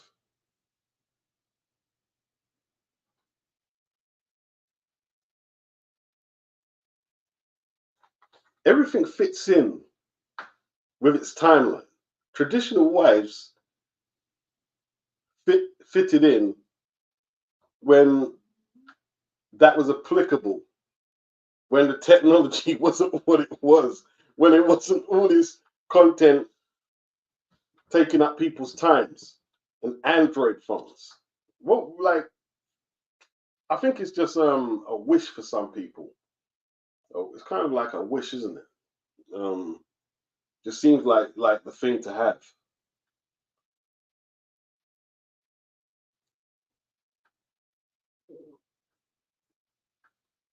traditional value thing is it's it's a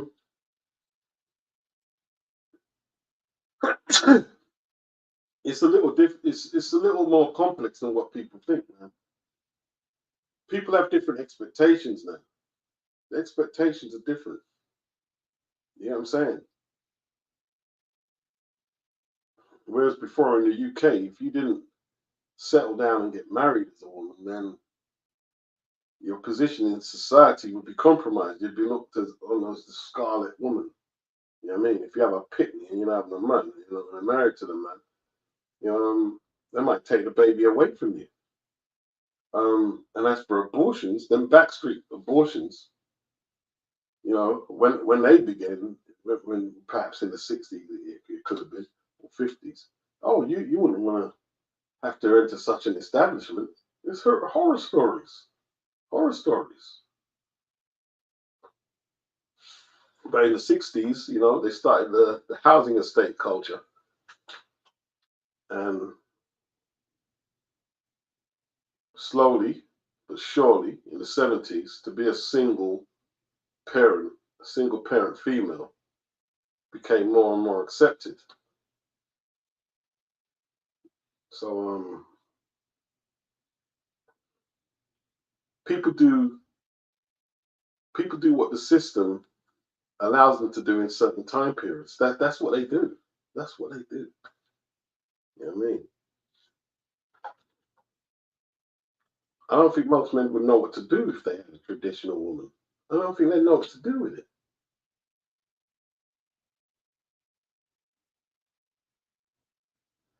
A totally traditional woman.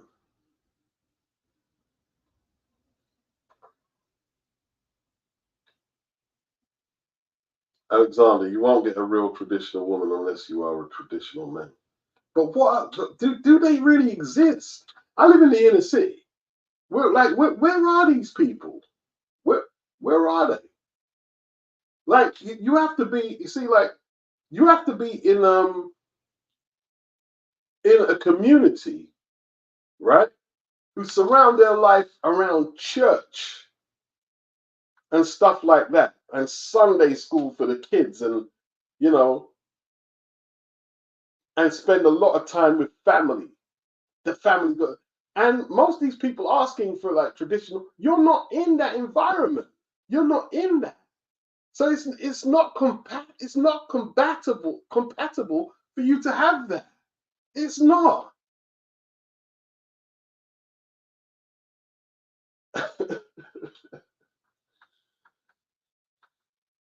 You're going to to school with girls who are listening to grime and hip hop in their iPods like you,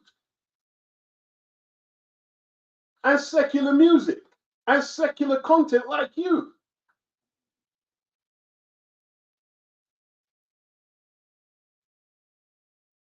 Just find a woman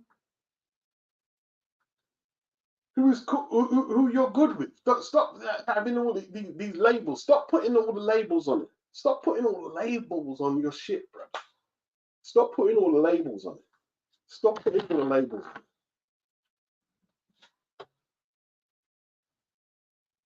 Feed to society is cooked. The internet, in particular, has caused irreversible damage to morals.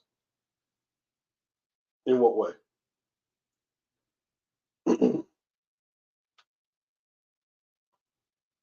You guys have got to come up with tangible explanations. You've got to come up with some tangible explanations.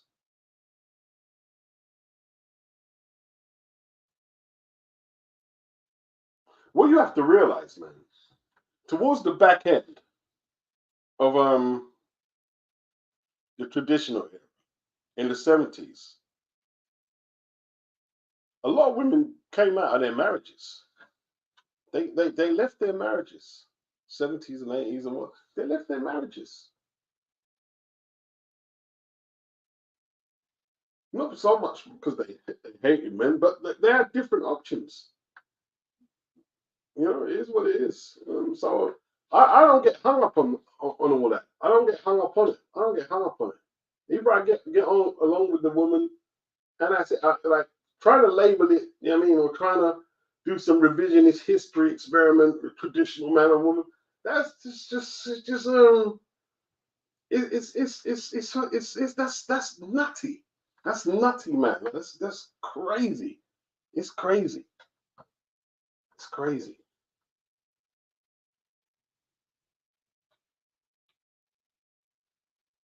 Slevin E. Men want the traditional girl once they've gone through the phase of screwing HOEs.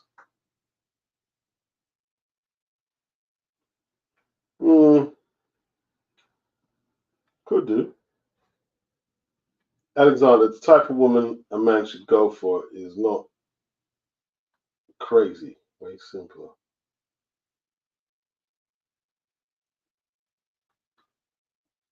Slevin E. Men want traditional girls. Okay, well, get off the internet and go for a walk. Plenty of normal people out there. That's probably the best solution out of them all. Is just go and talk to a woman outside of the red pill, and even out. I mean, like anything I'm saying or anything, just go on real time. Real time is the most. That's all what counts is real time. Yeah, is real time. Like you go for a coffee or go for some food with a woman, or you spend some time in your yard or her yard or whatever. It's real time. That's all what counts. Nothing else really counts.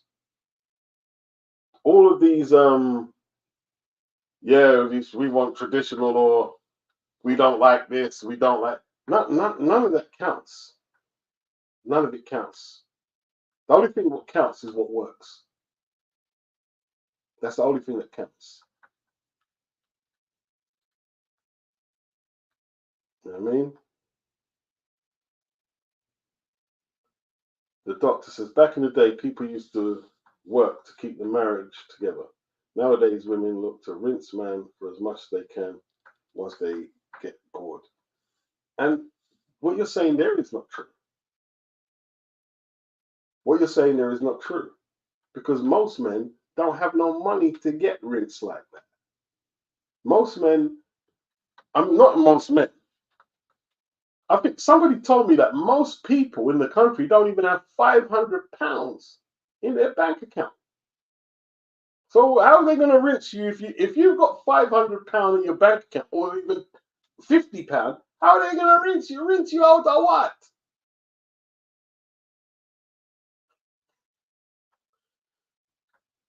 Tom says, personally, I've never cared about a woman's body count. Never been that insecure. Just won't trouble anyone who's had kids. It's someone I know. I don't know, Tom. You see the body count thing, yeah?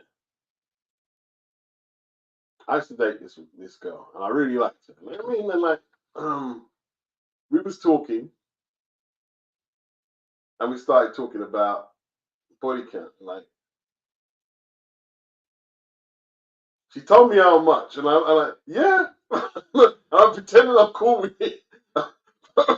Told my head was hurting. The number, my head was hurting, boy. I tell you, not lie. Like, whoa, that's a lot. That's a lot, bro. And then all things start running through my mind, like, man, how much money is flipping running up in this thing? So, yeah, body count.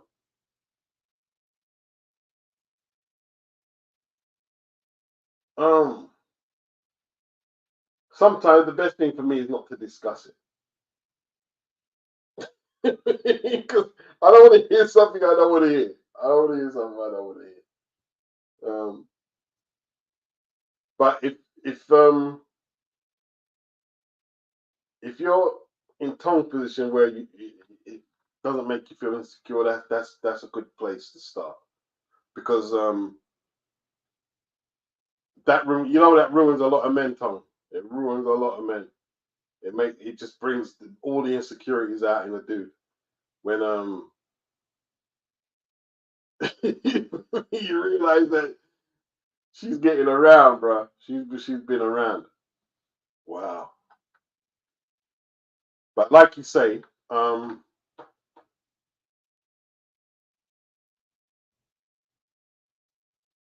Yeah, if you got kids with someone you know, that's like, yeah, it's yeah, that could I'd have to leave that. That one I would have to leave, Tone. Yeah, if you got kids with someone I know, I can't do it. Case K, as long as a woman don't have too many kids, I won't question her. Gazi, 100%. Put your phone down and look up. Yeah, 100%. Tom, some women make men feel insecure and vice versa. If you can't handle it, then bounce. Yeah. Or learn how to deal with it. Because in saying that, even though I said, yeah, it did make me feel insecure, I kind of just had to learn how to deal with it. I had to learn how to deal with it and just like check my own ego. Because sometimes it's just your own ego in it. You know what I mean? It's not like, like flipping. I haven't put the ball in the net a couple of times.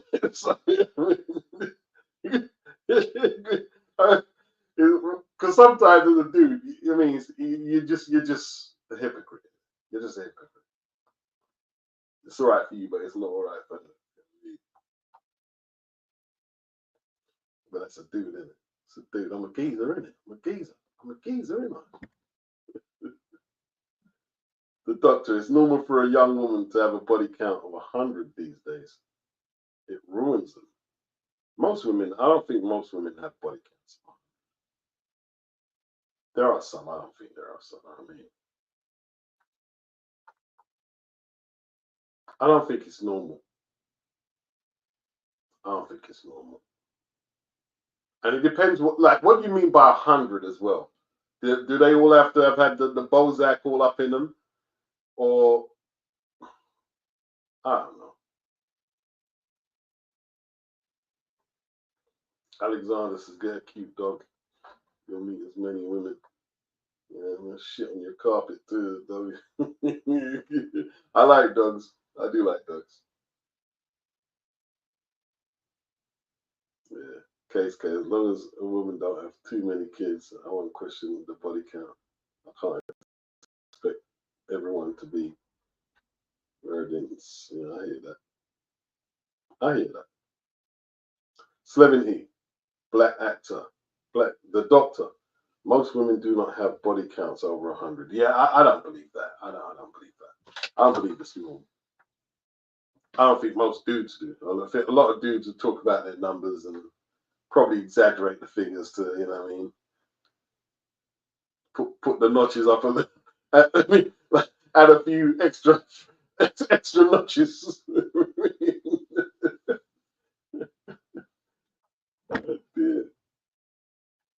Guzzy, you are staying single if you're looking at body counts, in my opinion.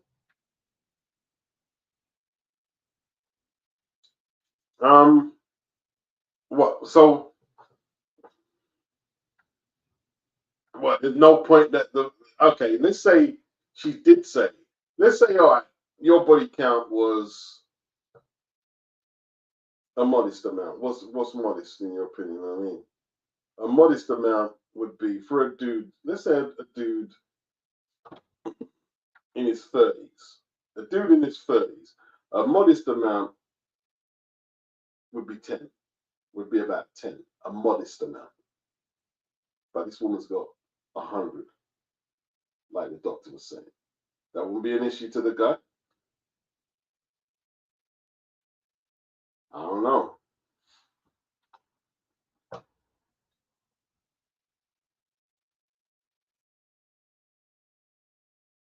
The doctor said, look at what happened to Deontay Wilder with Telly. Filed for divorce, but watched until he got the Zhang back, but waited until he got the Zhang back. Well, I mean, when you're a dude, sometimes you got to play to pan. It is what it is, man. He's a man of means. He's a rich dude, isn't it? He's got enough money. So if it goes pear shaped, she's gonna take him. She's gonna take him for all she can. It's hard. That is hard. That is hard. That is very hard. Tom says, as long as you take precautions, like tying your feet to the bedpost, everything's cool. Oh dear. The doctor, it's not insecurity, it's just red flags. Red flags, you know. Tom, yes, I met this woman a long time ago. We had a little bit of a rep. She was cool as F, a good girl, and we got on really well. But like an idiot, I listened to Peeps, so I never really took her seriously. That's what I'm saying, man. Like, friends, getting friends in your relationship is some of the worst thing you can do, man. Letting friends dictate your life, you know what I mean? It's the worst thing, man.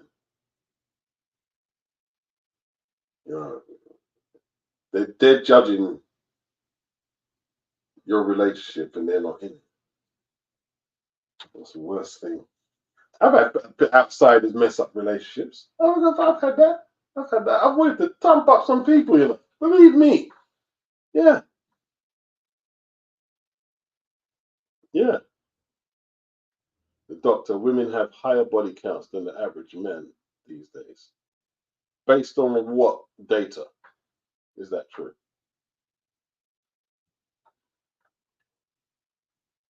You could be right though, but I don't know. I don't know. I don't know what data you're basing that on. PSK. I always think you need a good woman to raise your children with the right values. If she's running around like a lady in the night, imagine what type of values will be passed down. That's not necessarily a formula, though, what you're saying. There are a lot of women who did run wild, but when they were introduced to motherhood, they became good mothers. And some women who maybe were a little starved, sex starved, you know, in later years, they might just like go crazy for the body, innit? I mean, so that theory you got there can work in reverse too. You know what I mean? Guzzy said 100 would be an issue for sure. 100 would be an issue for me. 100 would be an issue for me. Dating apps are to blame for this culture. We've had dating profiles for before social media though.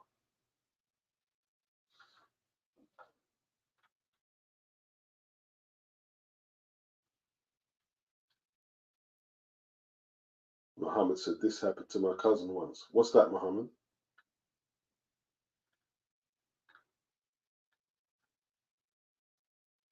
Tom said I've had friends who I've never seen with women trying to give me advice about women. Figure that one out. Yeah, I mean, yeah, exactly, exactly. People who ain't in marriages giving people advice about marriages. People who ain't in a relationship, you know, or can't hold a relationship together, giving people advice. You know what I mean? Yeah.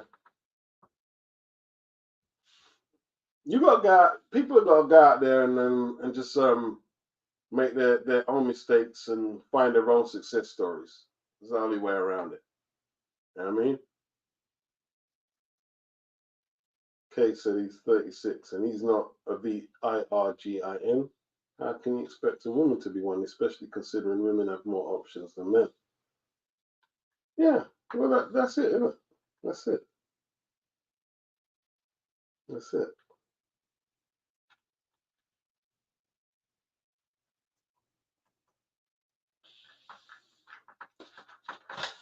This is our world, man. It's the modern day world, isn't it? It's the modern day world, man. You know what I'm saying? All that traditional business, it's still there, but if you're not raised in it, like I said, and it's not, built around a certain way of life. Like for instance, I don't want to stereotype the Jewish community, but let's say if you go up Stamford Hill, they're still living that traditional everyday. You know what I mean? Like they shop at food shopping, they buy from another Jewish person, clothes, business, synagogue. That's what you call traditional. All of these people who keep talking about traditional on social media, it's a revisionist historical version of it, and it's got no substance behind it at all. You know what I'm saying? It really ain't got much substance behind it. You know what I mean? They haven't been socialized, the men and the women, to be in this traditional. Like, you know what I mean? Who's it? The Fresher Fit. They always talk about traditional. And then he says, well, but I'm going to sleep with other women. And here's the thing, right? If you're a dude of means, yeah, that might be a reality that you've got more than one woman, and you could be in a traditional setting, but you don't come and brag about it. That's the difference. See, that's the thing. Yeah, you don't brag. You don't brag. You just go do it. You don't brag. That's that's the difference.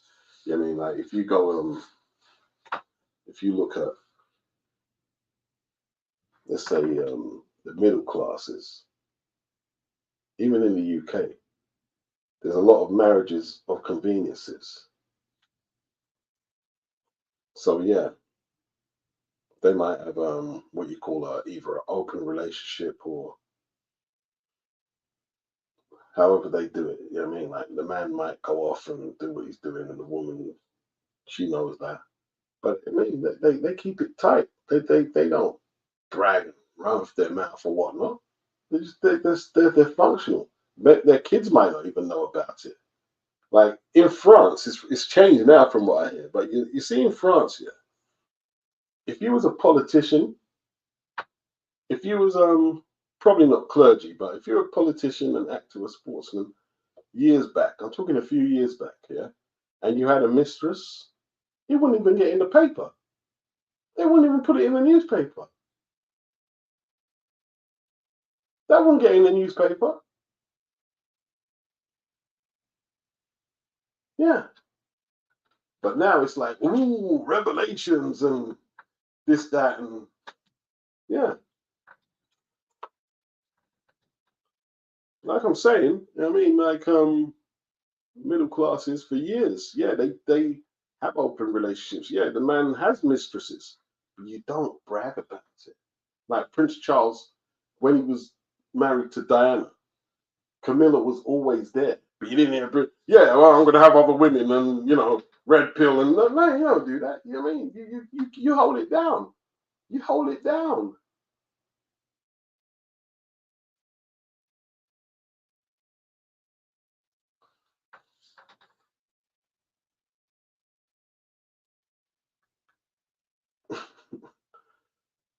Crazy, man.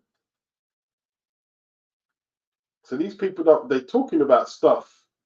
Yeah, I'm going to do this. And you don't know how to, you don't know how to flex. You don't know how to move in them circles.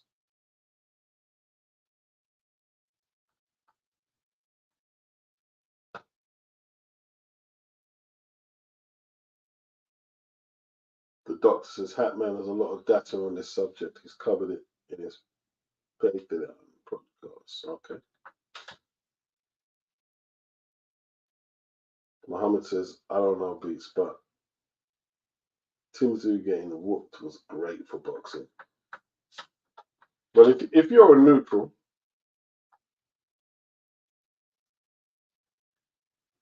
the upsets, like Tone said, Tone as a neutral, I mean, the upsets are a great thing. And yeah, they are. Yeah.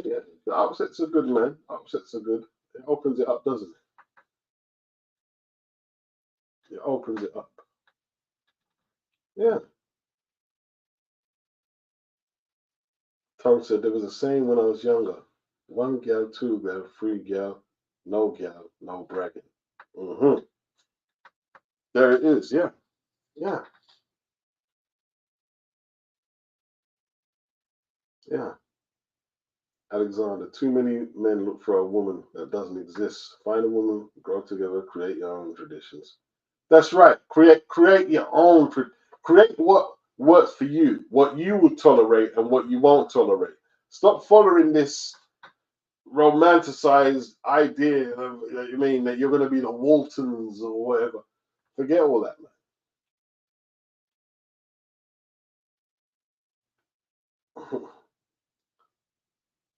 Yeah, live and learn. Live and learn, Tom. If you don't learn, then what can I say? Agreed.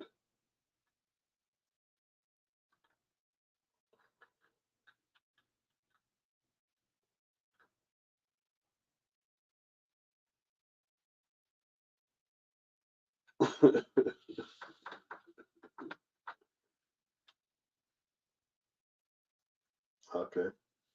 I haven't listened to the podcast. So I wouldn't know. Slovenia, the traditional cultures disown you if you act out of place. These men wouldn't be able to handle. Exactly, Slovenia. Exactly. They would if a lot of these men on these podcasts were to go in traditional cultures, right? They wouldn't be able to handle it.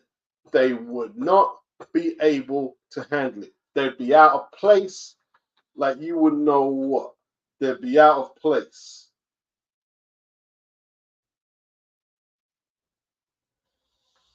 Yeah, exactly. You hit the nail on the head. They'd be out of place. Triple R says Tim Tzyu still went further than Campbell Hatton will. Yeah, this my man Campbell and him. This my man Campbell.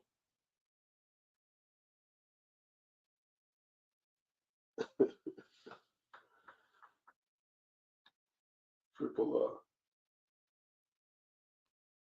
Campbell lost last time out, challenging for the Central Area title, didn't he? And I think he split with Matthew, Ricky's brother, who used to train him. I think he's still got his Matchroom deal, though. He's still got his deal.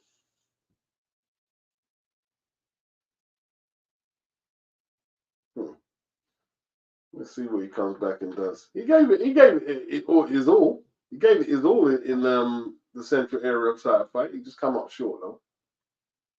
You know what I mean? It was a good fight. He tried his hardest. He really did try his hardest. The Black Doctor. It used to be traditional to have a mistress. Not for all men. Not for all men. Definitely not for all men.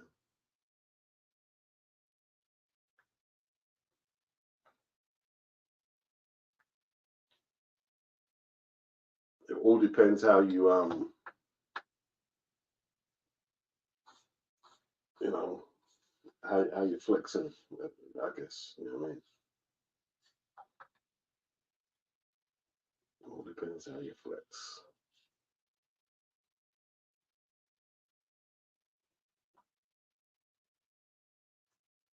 What did you say about this Louis Edmondson?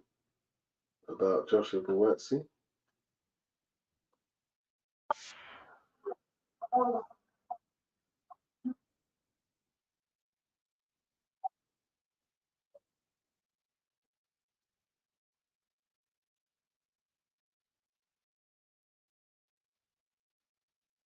Man, Louis Edmondson, I'm here to tell you this. You can't beat Joshua Buatsi.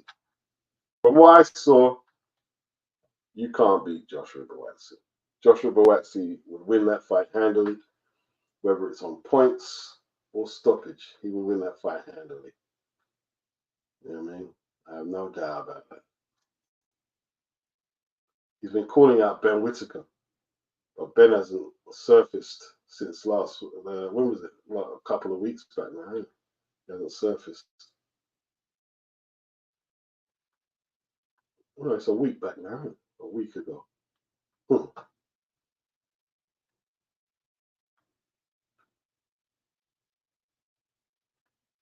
Hasn't surfaced.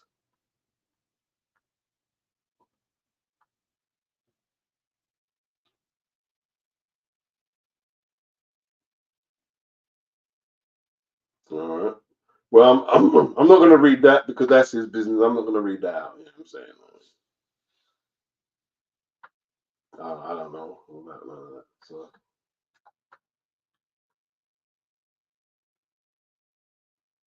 Toby Bartlett Campbell is on the Catterall versus Prograis undercard in a rematch of his loss. Oh, that's interesting. That's interesting. We're going to try and get it back.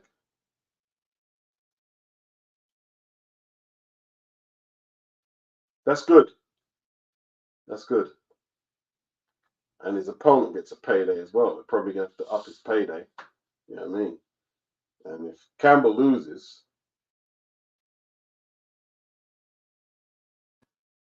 I think his time on Matchroom will be up. I think that'll be it for him. Yeah. That'll be it.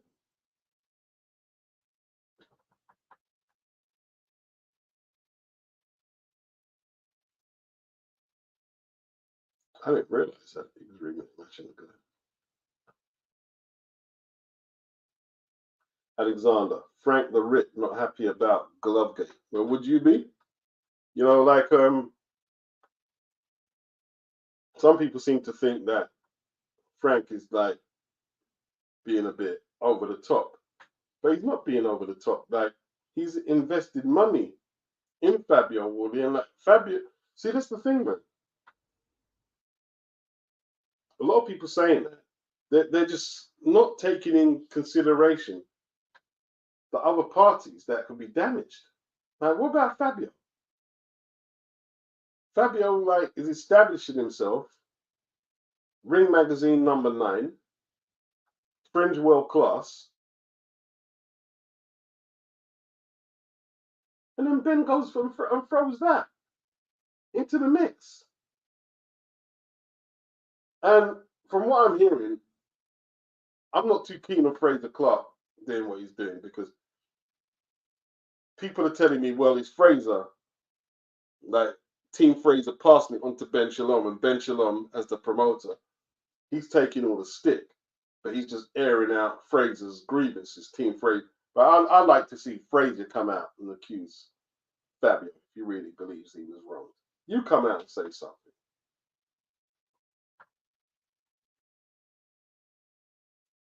Not your promoter. Yeah. PSK, traditional values kept us in check for thousands of years. In my opinion, modern liberalization making us move mad. The guise of modern times is an excuse, people. Is an excuse. People used to do what they want, but happy to agree to disagree. Now, let me read your comment out again, Slow. Because I think you got some points. I do actually believe you got some points. Traditional values kept us in check for thousands of years. In my opinion, modern liberalization making us move mad. The guise of modern times is an excuse. People used to do what they want. Okay, that's the bit I'm not understanding what you're saying. People used to do what they want. Oh, it's an excuse people use to do what they want. I get what you're saying. Well, yeah, you're 100% correct. But at the same time, what can you really do to stop it, PSK? I do actually agree with most of what you say. Yeah, I do actually agree. It's like I don't want to go too deep into it. It's like people saying that they can be horses. If they want to be defined as a horse, they can, or you can be defined as a table. Yeah, I agree. I agree. I agree. I agree with what you're saying.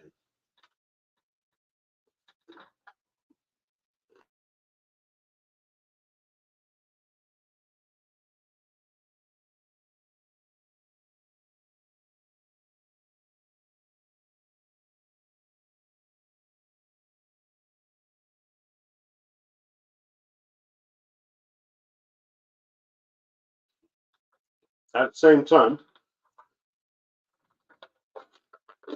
um, that train of thought is picking up steam, isn't it, in the westernized world? And you either just do your own thing, or you either, what they say, if you can't beat them, join them, or go to a more traditional country, I guess. Yeah, it's a choice, isn't it? I think people just have more choices, and to a degree, we've got to accept that. Not that we've got to do what they're doing, but we've got to accept they have choices, isn't it? Got to accept they've got choices, and they're going to exercise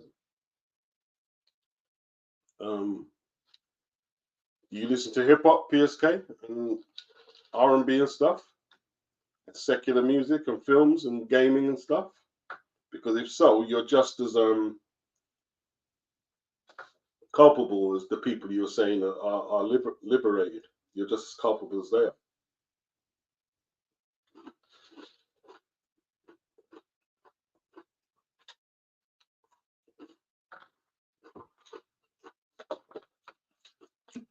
Sorry, people. Starting on the Bombay mix. Shouldn't really. It's a bit late. But because I'm up.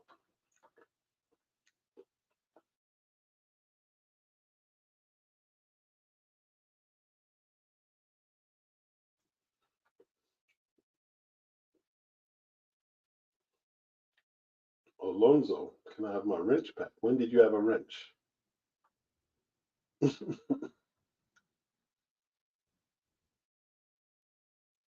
The Black Doctor, both men and women are moving wrong.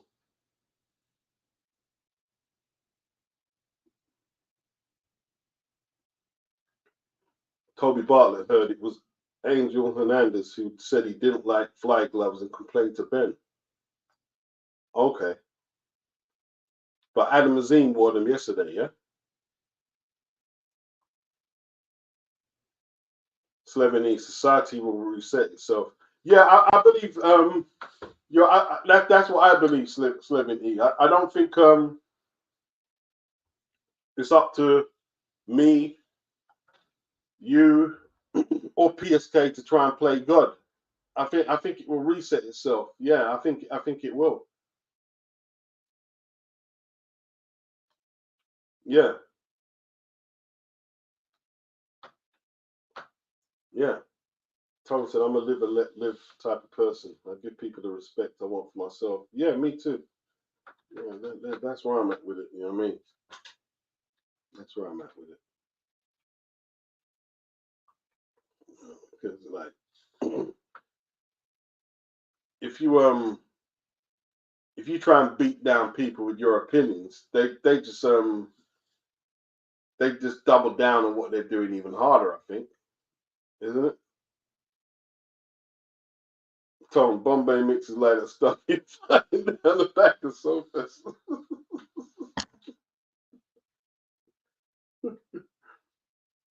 Celebrity PSK. Life is grim for people for the majority of history. Be happy you live in the golden age. Good point. PSK says, yes, I do listen to various types of music, but always tended to listen to music with a real message, not as much as getting gal, drinking, gang culture, etc. Cool. I hear that. I hear that. I hear that. Yeah, man. Yeah, I'd agree with you. People do use liberalization to do a lot of messed up things. I do agree with that. I think that is a strong point. That is a strong point. But that is their choice as well, though, isn't it?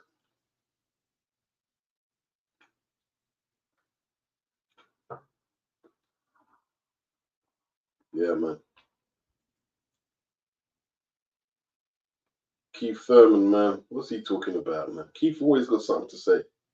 But you don't see Keith throwing no hands, just doing a lot of talking. Keith always talking. Keith.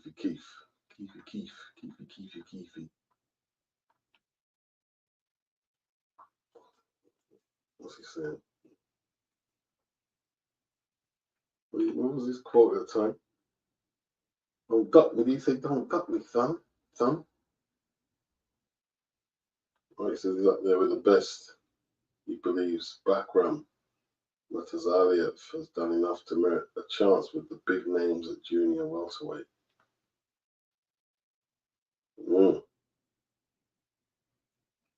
When it comes to Bakram, he came over here on a big stage and made a big statement at the biggest moment of his career to elevate himself in the beautiful ranks of boxing, Thurman said, while on the ringside punditry duty in Caribe Royal, Orlando. I mean, let's be honest, after tonight, do you want to see him against all the names that you just mentioned?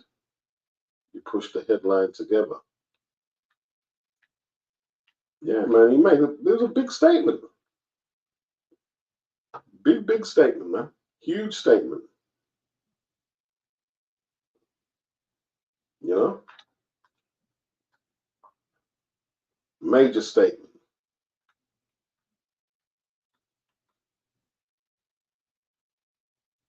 Thompson, I've got some bootleg gospel CDs for sale. Let me know. Yeah. PSK Shalom moving mad. Didn't Azim? He wore fly gloves, man. He wore the fly gloves. And yeah. Look how you retired, O'Hara Davies. I'm gonna report you to the board.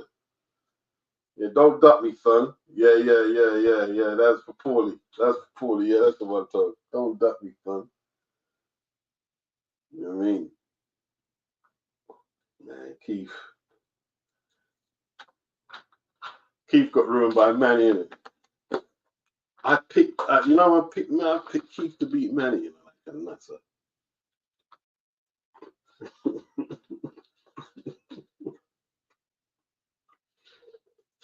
Yeah, that list, the way he said fun, living Sylvester the Cat. Don't duck me, son.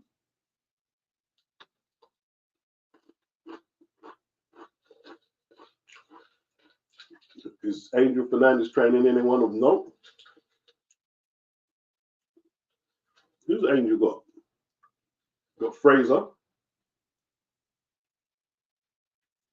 He's probably got a few people there.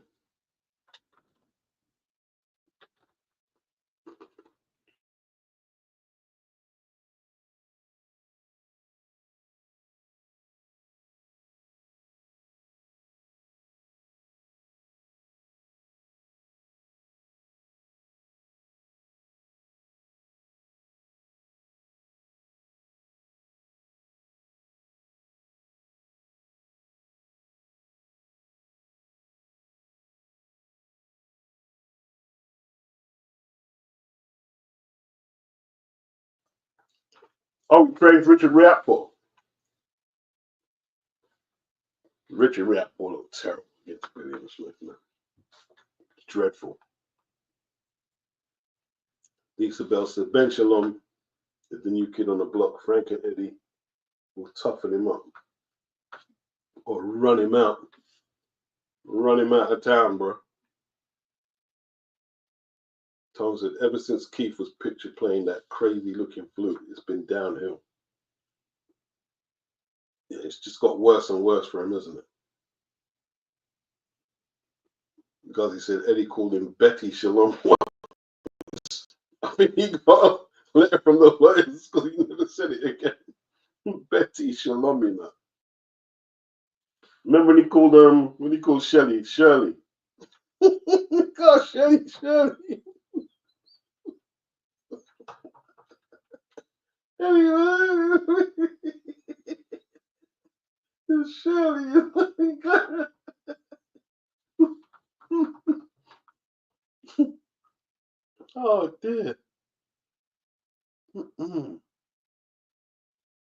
Shirley Winkle, you know. That's it, Shirley Winkle. How to put the Winkle in there, you know. He's too much of a comedian, man. You know? See, the thing is, yeah, Oscar not funny. I can't listen to Oscar's clapback. Eddie funny. Eddie is funny. He is funny. He is funny. You can get annoying sometimes, Eddie, but he's funny. Oscar is like, oh God, Oscar, stop. Hey man, clapback Thursday, you know. Look like he just come off like taking some major drugs. And did you see when Eddie done the rebuttal on the clapback Thursday to Oscar? Oh man. Yeah. I'm pretending I'm really happy, but I'm dying inside. That was hilarious. Eddie killed it. Eddie smashed that. That was smashed. The doctor, Shalom, took a big L on the last side of the card with what happened to Whitaker and Clark and Jack Massey. And Jack Massey as well. Took an absolute pasting. I mean, what's happened to Whitaker? A week gone and nothing to say?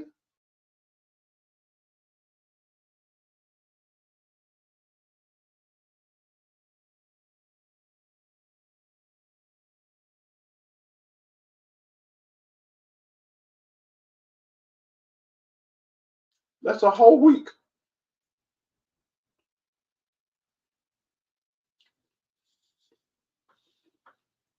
Rap Boys changing trainers. Changing modeling agencies, more like. Richard fought like a model.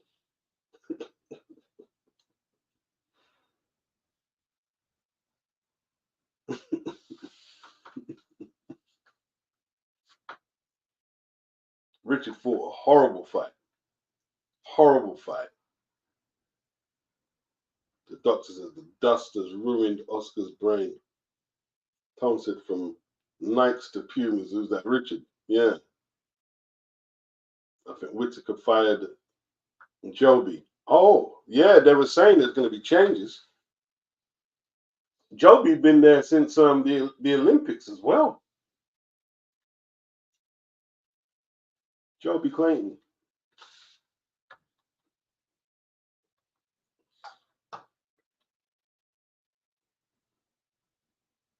The doctor. Forget about Riatpo and Madonna. No, that was crazy. That was wild, isn't it? She was just whining out in the lap, you know. Richard looked very. Richard, you know what I mean?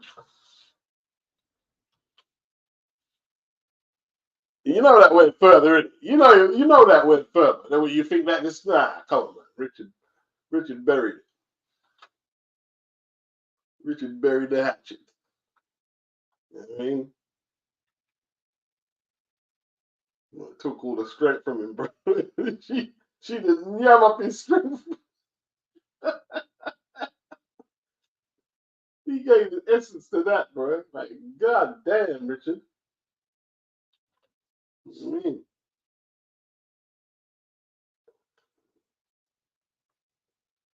Wow.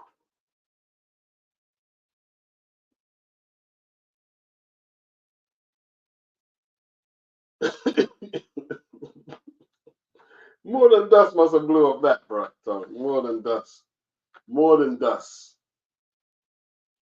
Guzzy. Terrible PR for Whitaker. Shalom gonna ruin his career before it starts. Oh man. The Black Doctor. Joby Clayton was part of that old AJ team of Angel. Yeah. After a loss, somebody's got to take the blame. It's normally the coaching staff. They always take a hit. I see Sugar Hill on the losing team on the weekend with Shiskin. You know what I mean? He probably ain't going to be in his corner next fight. The doctor said, what was Richard thinking? He weren't thinking. His third leg was doing the thinking there, bro. I mean, or, I don't know. She put him under some Italian juju, innit?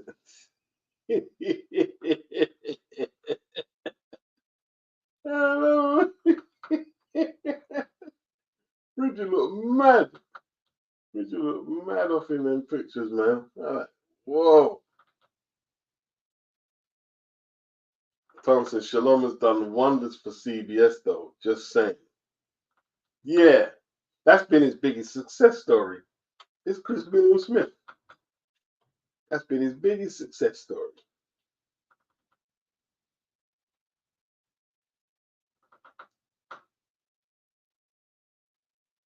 Yeah, he was training with Sugar Hill Whitaker. How happens he wasn't in his corner? That didn't last. Yeah, he was gone.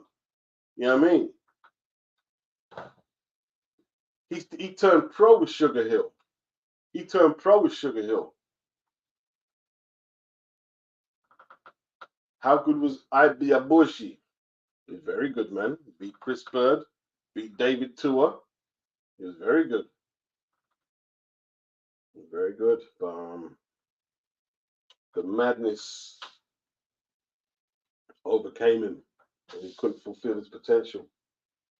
He had a lot of stuff going on. A lot of stuff going on. You know what I mean? I'd be a Bushi, the president.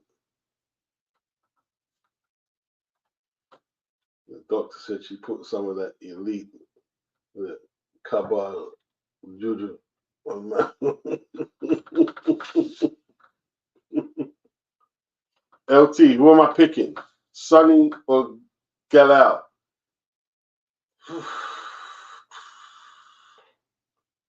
I'm not sure yet. I'm not committing. A lot of people are writing off your fight. I watched the amateur fight, man, and I think Yafai's style in the pros might be more effective. You know what I mean? It was close. It was a close fight. Mm.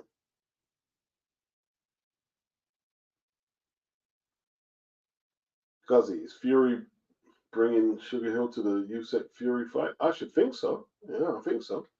Has there been any changes? I think Sugar Hill's still there.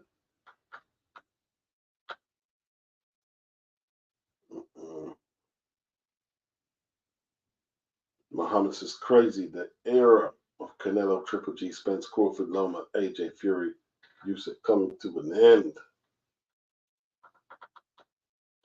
All good things must. All good things must, my friend. You know what I'm saying? It is what it is. Ibiabushi versus Tua was a classic. Yeah, it beat was it the CompuBox record for punches thrown in a heavyweight fight? How good was Edwin Valero? Oh no, I don't think it's one that you can really judge because like he crashed and burned early. Like you're going for all the dysfunctional boxers, man. You know, Ibiabushi, Alexander, and Edwin, they're both dysfunctional characters. Talented, but too dysfunctional to get the potential out of their careers. Valera was crude but heavy-handed to Tony. Yeah, he was. He was.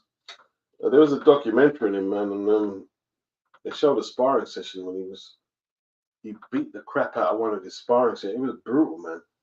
He threw these hands on the guy. The guy's legs just buckled, and like he didn't care at all. He really buckled him up, man. Like, what the hell? That's not sparring.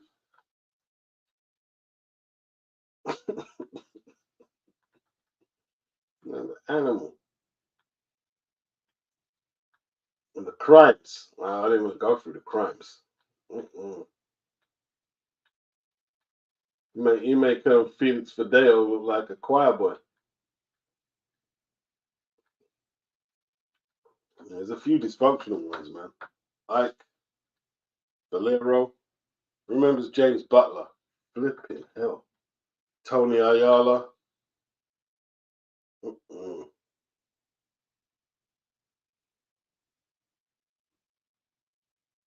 Nah, they couldn't make Pacquiao versus Valero. Pacquiao fighting at welterweight when Valero was doing what he's doing. Pacquiao weren't at lightweight no more.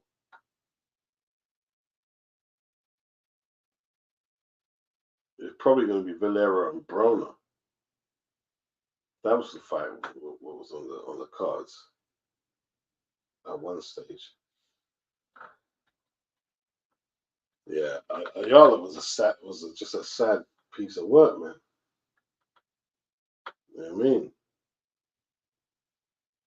You're the nutter tone, total nutter.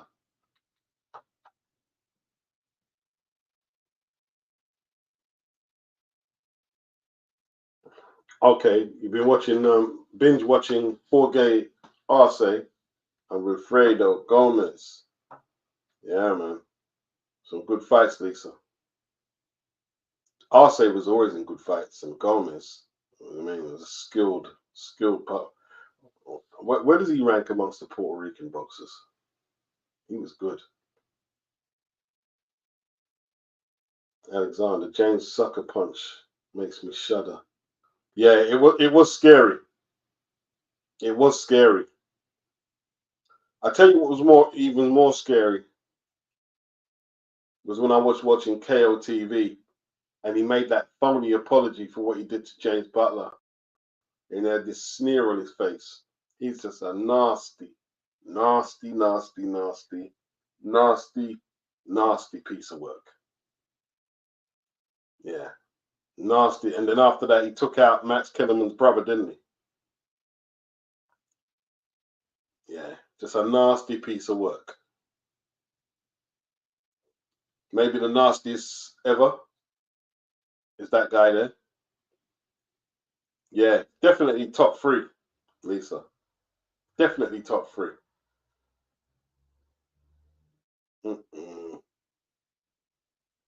He's just a boy. I mean, I'll never forget that when Teddy Atlas went crazy, man.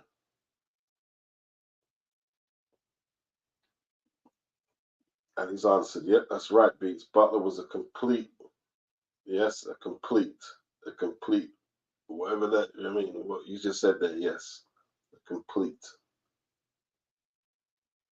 Just like no empathy, no sense of right or wrong, no nothing. It's just switched off. That's just switched off, bro. You know what I mean? Max's brother gave the guy a home, helped him out, and he repaid him by doing what he did. Yeah, Lisa, yeah. Teddy was, yeah, that's assault. Yeah, that's assault. Put him in jail, yeah. PSK, what do I think about the IBF putting a spanner in the works for the Beterbiev versus Bivol rematch? I don't even know why it's a story. Why would I care? I already saw one the undisputed match. Let the guy fight, you know what I mean, or whatever. Let Beterbiev give up the belt. Go take the belt. We have lineage. You can't take the lineage. You can't take the lineage away. That's what you can't take.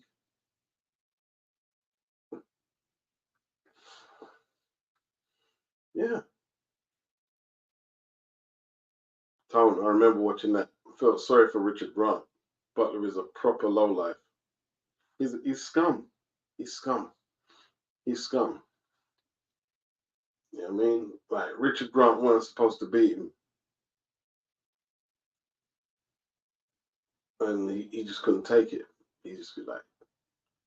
And the thing is, man, you see him cocking his hand back in it. But my guy wasn't expecting that.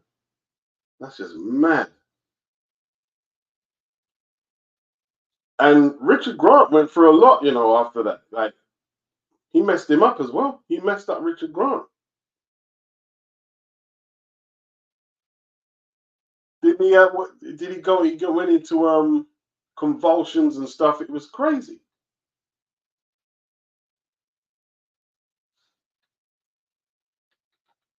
Man, true low life. True low life, bro.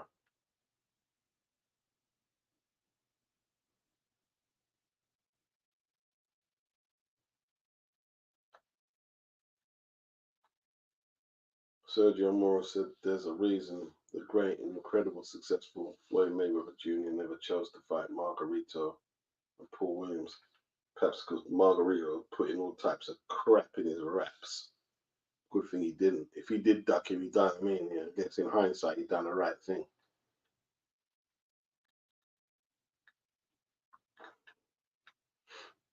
I think Margarito maybe with the dodgy raps could have given Floyd a hard fight. I think Paul Williams though, I don't see how Paul Williams beats Floyd by just throwing a lot of shots.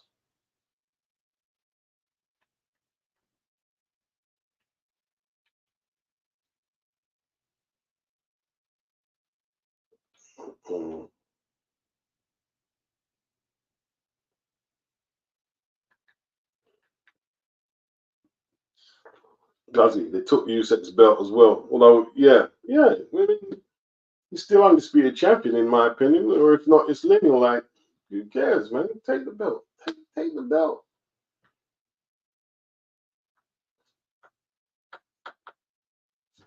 Oh yeah, Riddick Bowe sucker punch Larry Donald at the press conference.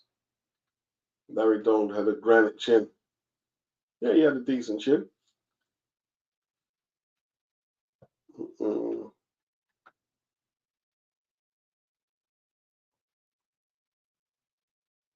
Lisa said the IBF give me the impression they don't like undisputed.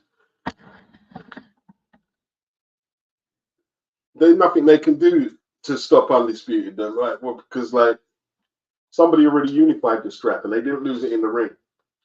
And it's not like Murtazaliev is pursuing weak fights deliberately. He's not doing that. So who cares? He'll take the belt. Doesn't matter. It's not that important. We've already established who's the best light heavy in the division. Case K with raps Margarito does give Floyd a hard fight without the gloves. He gets easily outclassed. Yeah, 100%. Yeah, Floyd makes him look like a mug. Makes him look like an absolute mug. You can't put no plaster Paris in your raps. Floyd makes you look like a mug. You know what I mean? He makes you look like a mug. Simple as that. If Manny outboxed him like flipping out, you got no chance for Floyd. None. None without the rap. None at all. Yeah, exactly, Tone. Once he got rumbled with the dodgy raps, Mosley just beat the crap out of him. Just beat the absolute crap out of him.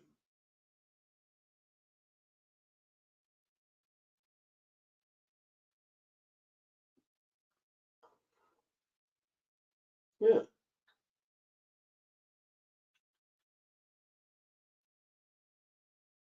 I can't stand Margarito, man.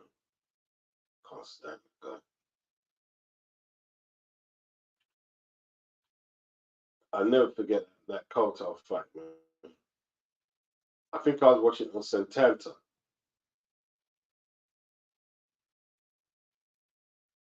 And Kotal just boxed a beautiful fight, man. He was just like boxing beautifully. And then it got past the halfway stage, and all of a sudden, my man's throwing these little lame punches, and my man's face is just busting. I said, "What?" I was like watching the screen. So stop your face busting up. Why your face is busting up every second? And his face just ended up a mess, a total mess, and he got stopped. And at the time, I didn't suspect nothing. I'm just like, what's going on? And then, you watch the fight back, and you're like, you're just low life, bro. Total low life. And you mean, people wonder about to keep the same energy with Bob Arum. Bob Arum gave that scumbag a pass and tried to defend that guy. I listen, I don't care if he's old or not. I can't stand Bob Arum. I can't stand Bob Arum.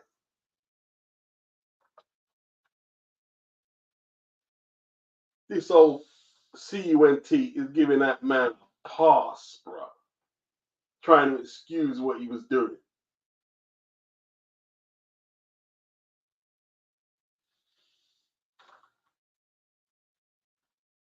Oh, it's Bob, you know what I mean? You know, oh, nice old man Bob, isn't it? I mean, that's why we can't say anything. Listen, man. Waste, man. I don't like. I can't stand Bob Aaron. Can't stand Bob Aaron. Just looking at his face annoys me. All I got to do is look at Bob's face, and I'm annoyed already. Big up Sean Dell. Big up.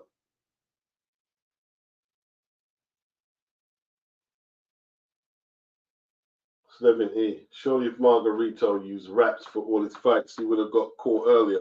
Not necessarily. Nassim had a keen eye. If Nassim didn't catch it, he would have went in the ring with Mosley and messed him up. Not necessarily. Nassim Richardson was the guy who caught him. You know what I mean? Nassim, one of them wise Philly cats. You know what I mean? Them wise old school Philly cats. He caught him. It was Nassim who caught him.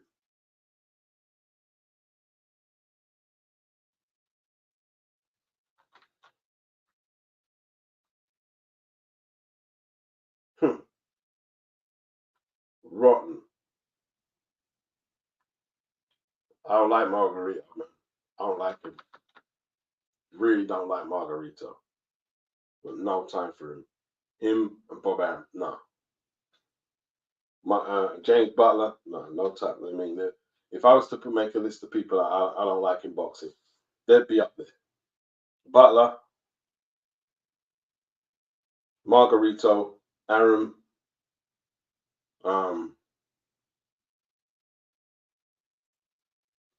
being biased. I mean, like Don King's done some bad stuff, so I mean, I have to put him in there. Although, you know what I mean,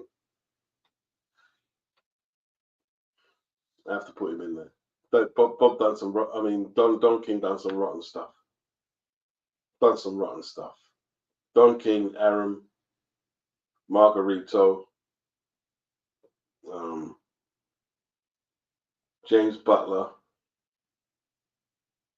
Ayala. There's loads of them. Loads of them, man. Loads of them. I don't like Gerald Miller. Can't stand Gerald Miller. Don't like Gerald Miller. Not one bit.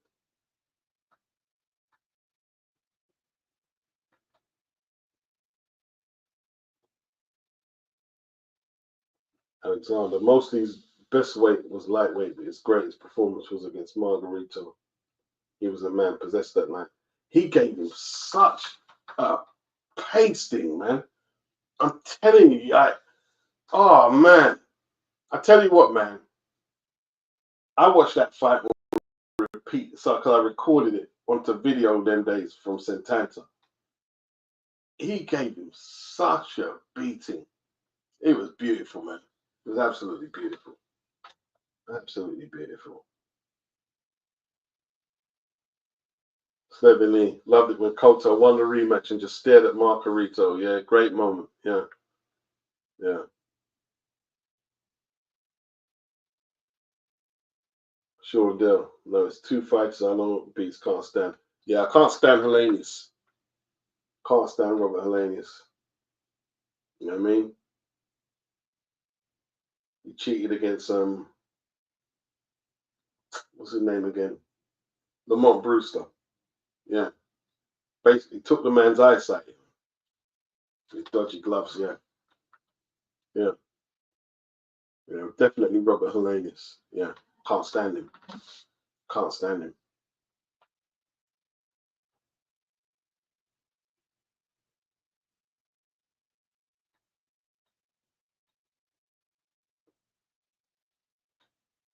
Yeah. Yeah, which is yeah, exactly, Case. Them sloppy arm punches start cut up Koto's face. Just face just busting up. I said, why your face just busting up every second? I watched Koto fight enough times his face never bust up like that. He cheated against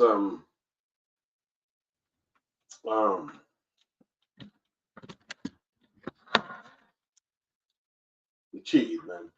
Took my man's eyesight, bro. Basically, that's what he did. Yeah, Robert Hellenius took. Let me get the story.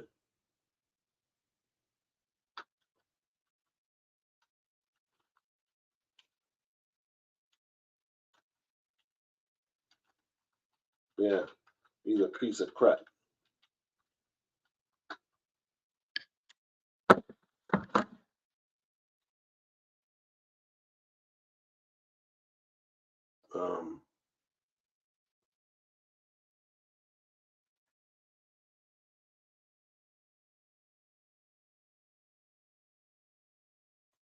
Yeah, tampered hand wraps, man. Yeah, tampered hand wraps.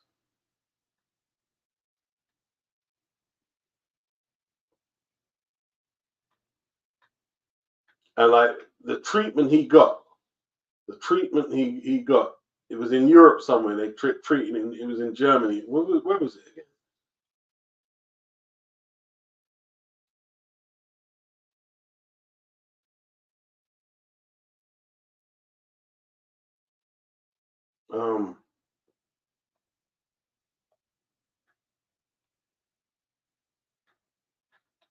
It was pretty sad. It was on a Salon's card. It was on a Salon's card.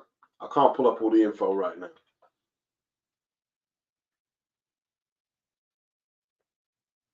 It said R.I.P. brother Nassim. Yeah, man. Big up Nassim for Nyamin. Nyamin. Case E2. HATED Margarito. No doubt.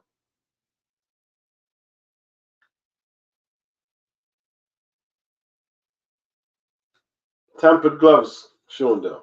Tampered gloves. Tampered gloves. My man lost his eyesight in the fight there.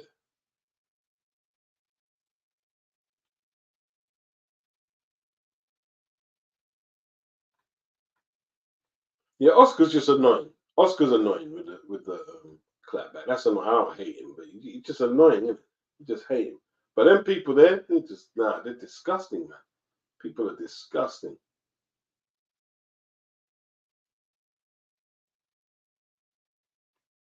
Yeah, he popped after the AJ fight as well. Hellenius, yeah.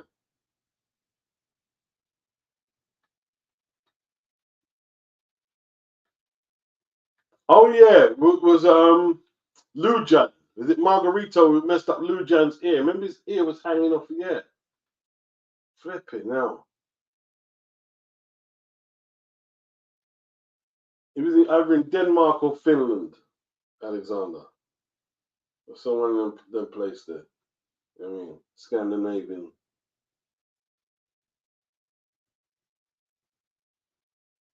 Case K, Kendall Holt eyesight got messed up after sparring Margarito. Wow. Yeah.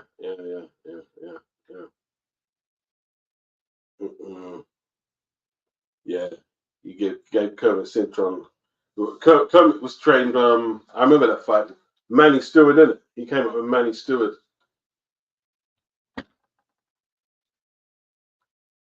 Yeah.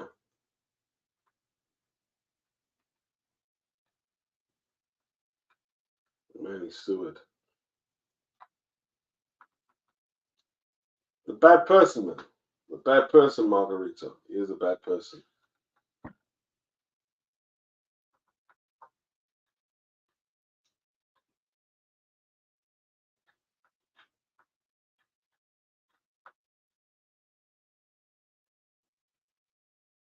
All right.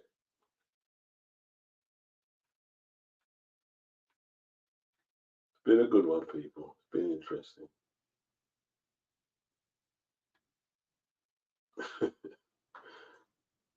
Peace.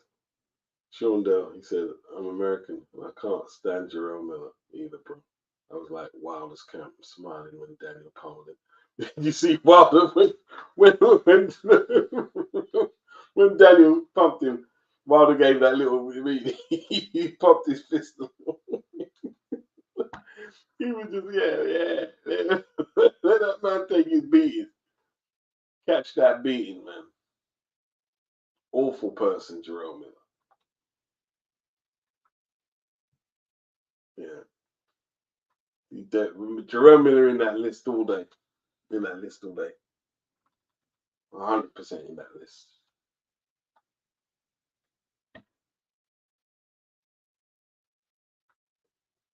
Yeah, Marguerite, see, they're the same people who defend Ryan Garcia case. Yeah.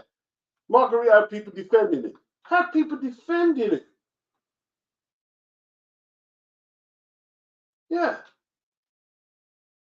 Telling Cold Dog to stop crying. Stop crying about it. Stop crying about it. Man, you people are, I mean, Lisa Bells, she can't stand Miller either. She's the man. Can't stand Miller. Yeah. Another scumbag. Yeah. 100%. 100%.